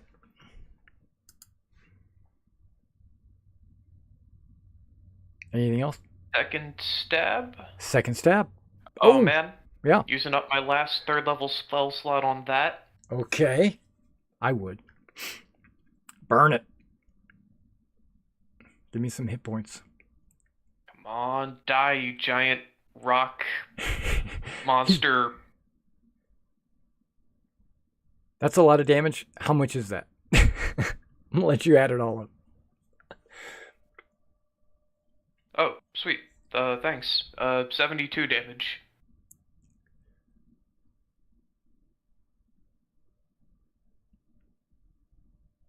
Oh, wait, That looks right. 15, 14. The necrotic and slashing I flipped. But 9 plus 5 is 14, 6 plus 9 is 15. Yeah. They're both there. Yeah, They're just not in the order you would expect. Yeah. Yeah, so 72 damage. Okay. It growls and doesn't say anything because it doesn't have a language. But it gets Really? it. You could tell it's really mad at you. It's Godzilla. He doesn't have language. Not even Alright. like elemental or something like primordial? He's got something called dash. This is Alright, his guys. language. I'm about to be eaten, so it's been nice fighting by all of your sides. That is correct. You are about to get eaten. That's It's all Actually- okay, for I'm me. about to burn his mind out. Except he uses a claw. And he rolls a 26 That'll hit. for 42 slashing. What type of damage do I have resistance again? Slashing. I Magical behemoth claw slashing. Yeah, Okay. so 21. Not dead yet. You're welcome. Thanks. All right, Scrubble, it's your turn. Okay. I am going to first off cast Tasha's Hideous Laughter on the behemoth. Oh, okay. I'm going to use my 12 on that. You're going to make him roll a 12? Yep. Okay, there we go. What kind of Okay. save is it? A wisdom? It is a wisdom save. I'm trying to find my button. Where'd it go? I lost it. There it is. Wisdom 19, please. Okay.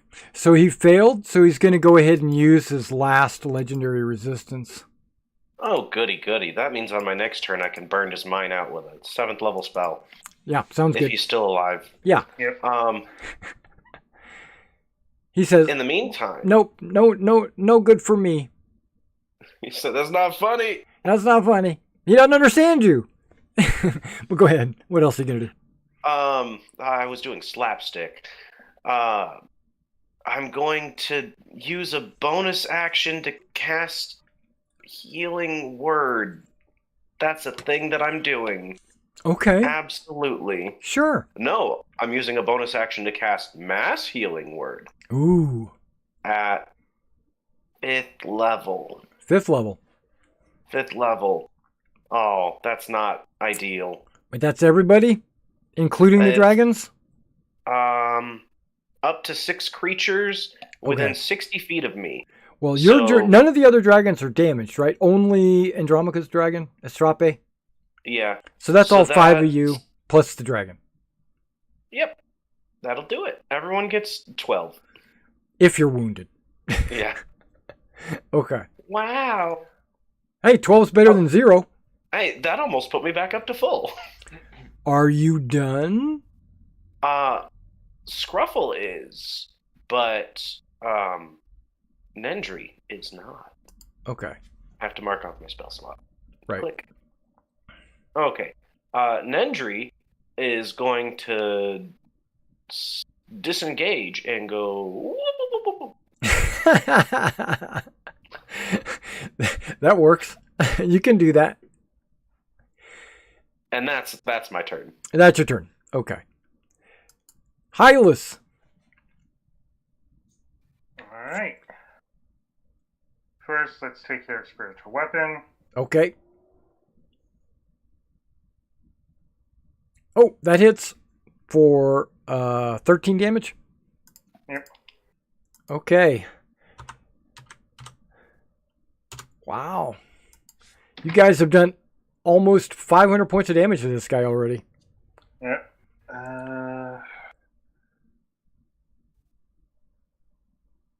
You know what? I am going to use Mass Healing Word as well for 20 points. Okay, everybody can heal 20 that's wounded.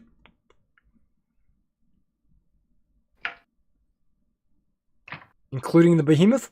No. Right? I guess not, right?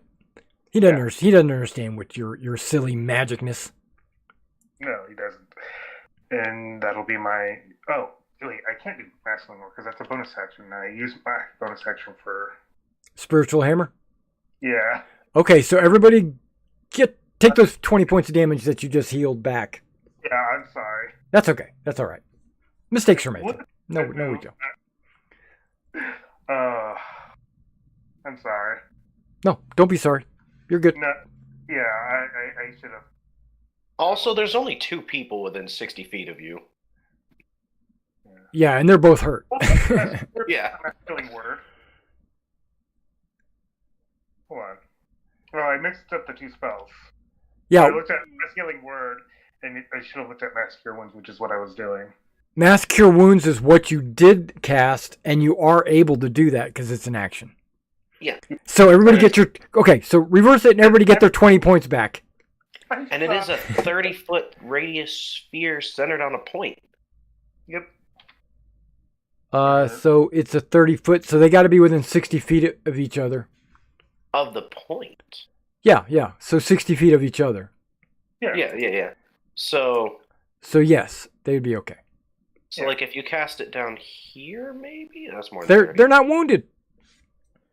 You guys aren't wounded down there. Oh, right. We're fine. I'm used to everyone being almost dead by the time we break out healing. Yeah. Anything else? Let's see, that's my action and bonus action, and unless I move. So, no. Okay. So the Behemoth. Okay, Scruffle, you got out of range. So, I have to take damage from the aura. Yes, with the Spirit Guardians. I flip him the sign of the fig. Is it a saving throw to take half damage? Yes, It is a wisdom save. And I roll a 7. So I take 31 damage. Yep. Okay. Come on. Oh, I don't have it on select. There we go. 31. It growls. It says in Titan, ouch. Okay. And then it goes, rolls a die to see if it regains its death beam, and it doesn't. So it's going to, how long is its tail? That's a good question. Still only 15-foot reach. Okay. So I'm going to hit Andromaca with a tail, or try to. Uh-oh. I rolled a 1. No. So 20. Awkward. Sidestepped. You swap places with the target. Okay. And take a D12 dex saving throw, or he'll fall prone. Okay, so hang on. Let me move some people. Boom. Okay. So I got to make a 12 dex saving throw. Don't worry, Ptolemy, I'll protect you. I feel like we lost out in this more than he did. He fails. He falls prone. He uses half of his movement to stand up.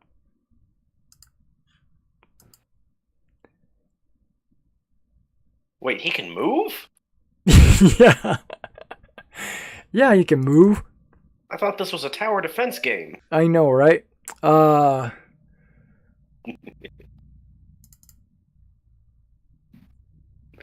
But he's still engaged by Hylas and Andromaca. So he'll just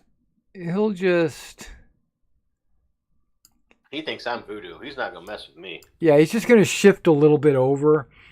And then he already used his tail attack. So now he's gonna use his claw on Hylas. Wait, it's 2 claw, a bite, and a tail. Okay. A claw on Hylas. 32 probably hits for 24 slashing. Bye, Hylas. I'll put coins on your eyes. And then make a Constitution save. What are you talking about? I haven't taken much damage, actually. Well, you can. Okay, too late. I don't know if I want to. That goes away. I know. I don't know if I want to use a reroll. I don't think it's going to get back to you. Yeah. He looks really, really, really haggard. I'm about to burn his mind out. Yeah, he's hurting. Yeah. Are you going to use a nightly reroll? No. Okay. So then he claws Andromaca for a 27. All right. For 37 slashing, which is halved. 18, please. And then he's going to bite you. And he rolls a 39, which is a crit. Yes. And What's the damage is 62 damage, piercing. So it's not halved. Yep. And then Dex, right? And it's a Dex 20 saving throw.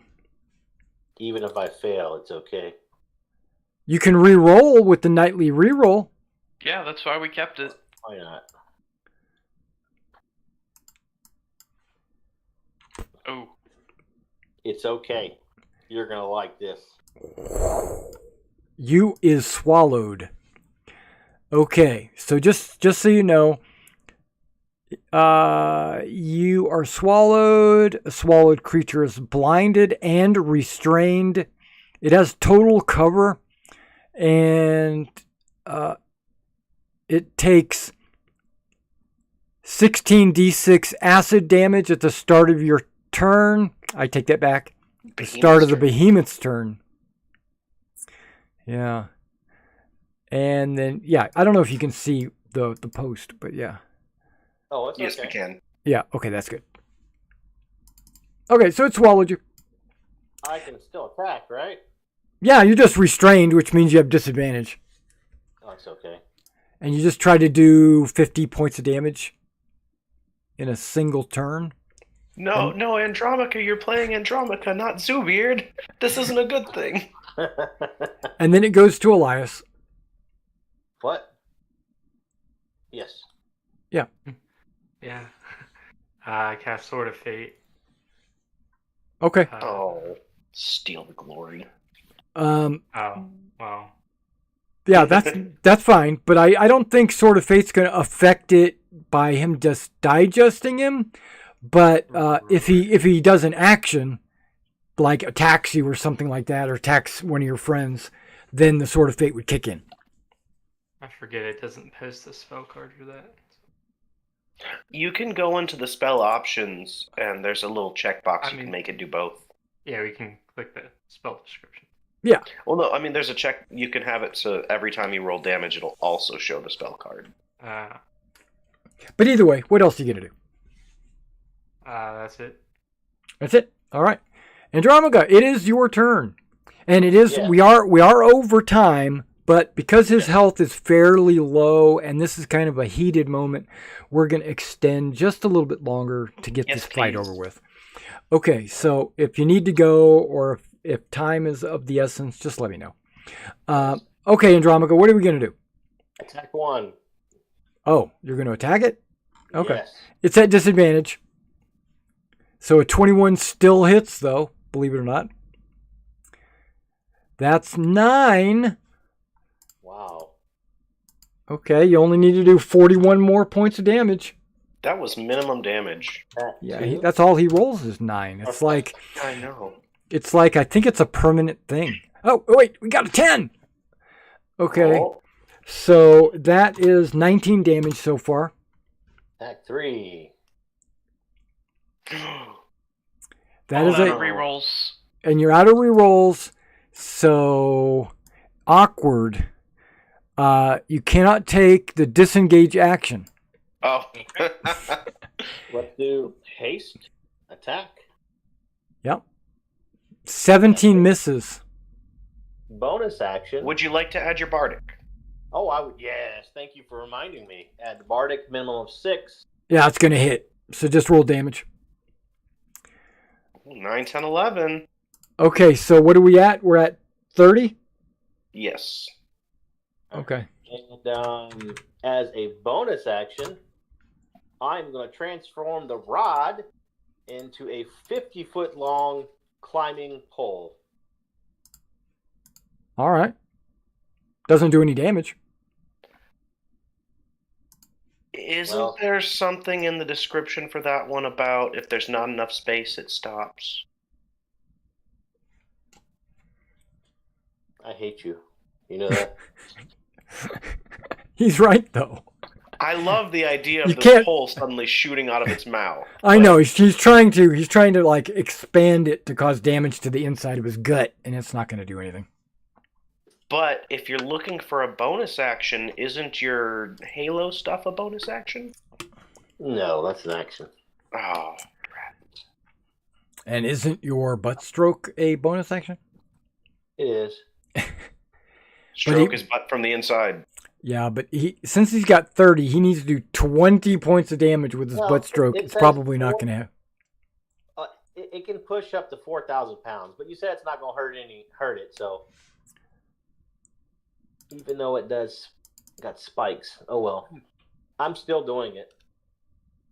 It's Why? 4,000 pounds, so hopefully it does expand. Right, but you're trying. I understand what you're trying to do. I think he's going to climb out. He's going to try to climb out. Yes.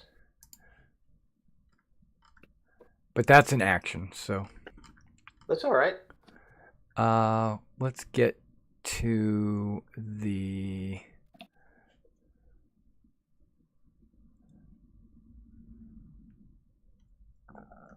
This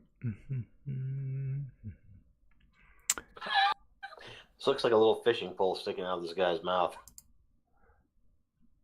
How wide does it say it is when it expands like that? 3 inches. I'm reading it.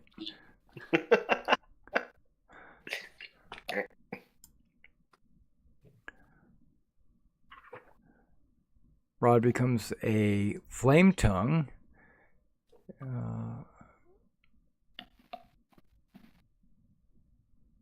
Magic battle axe. A spear point. A climbing pole up to 50 feet long, as you specify, in surfaces such as a spike at the bottom and 3 hooks at the top. Anchor the pole horizontally, bars 3 inches long, fold out from the sides 1 foot apart, forming a ladder. It can hold up to 4,000 pounds. More weight or lack of solid anchoring causes the rod to revert to its normal form. Lack of solid anchoring. Yeah, so it extends and then retracts. That's fine. Yeah, you need to have something you're trying to climb up onto. I understand that you're trying to get out of the mouth and all that stuff. And we can say that you're using the rod because like you can extend it, it'll hook on something fleshy, and then it retracts and maybe pulls you up a little bit, up out of the way. But it's still going to be an action to try to get out of the thing. And I don't think you can. I think the Behemoth doesn't allow you to climb out of it. Oh, it's all good. Even if it worked or didn't work, it was still going to happen. Yeah.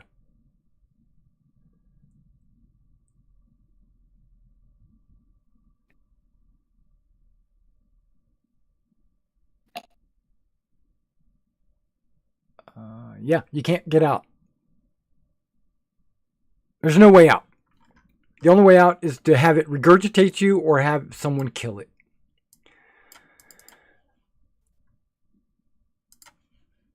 And we go to Ptolemy. Alright, I'll have the dragon move first.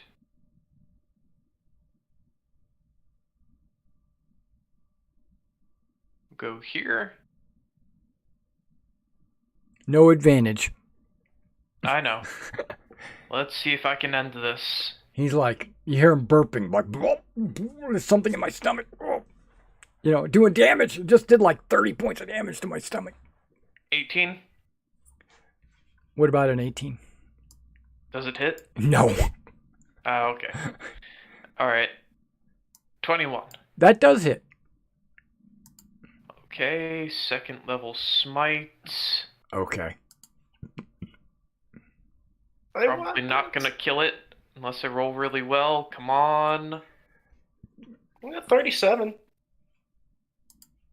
You did 37? Okay. Yep. It's not bad. Oh my gosh. If only I had one more third level spell slot. I think your turn is over. It is. It's going to claw you. Does a 26 hit? Yep. 21 slashing. Halved. I think get hit by a sword of fate too. Oh, that's true. And that'll do it. And its head comes off. Oh, that's horrible. Yeah, the sword of fate drops on it and killing it. Regurgitating Andromaca onto the ground. Andromaca! Dead. Totally had that under control. I know.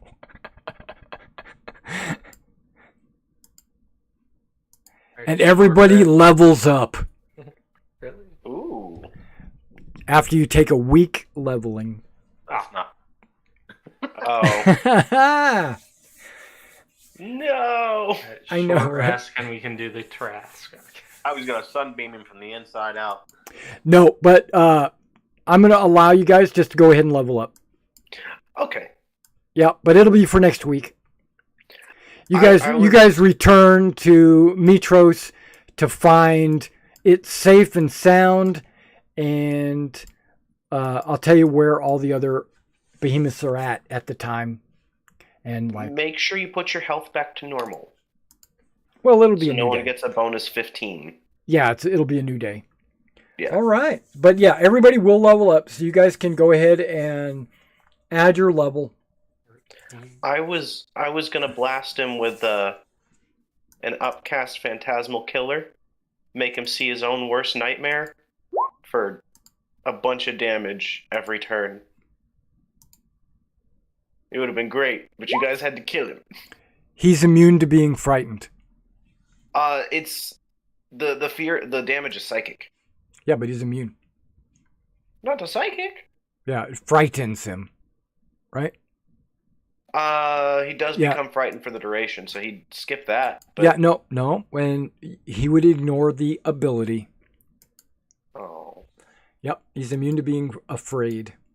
drat. Okay, well, Yeah. good job, guys. Right.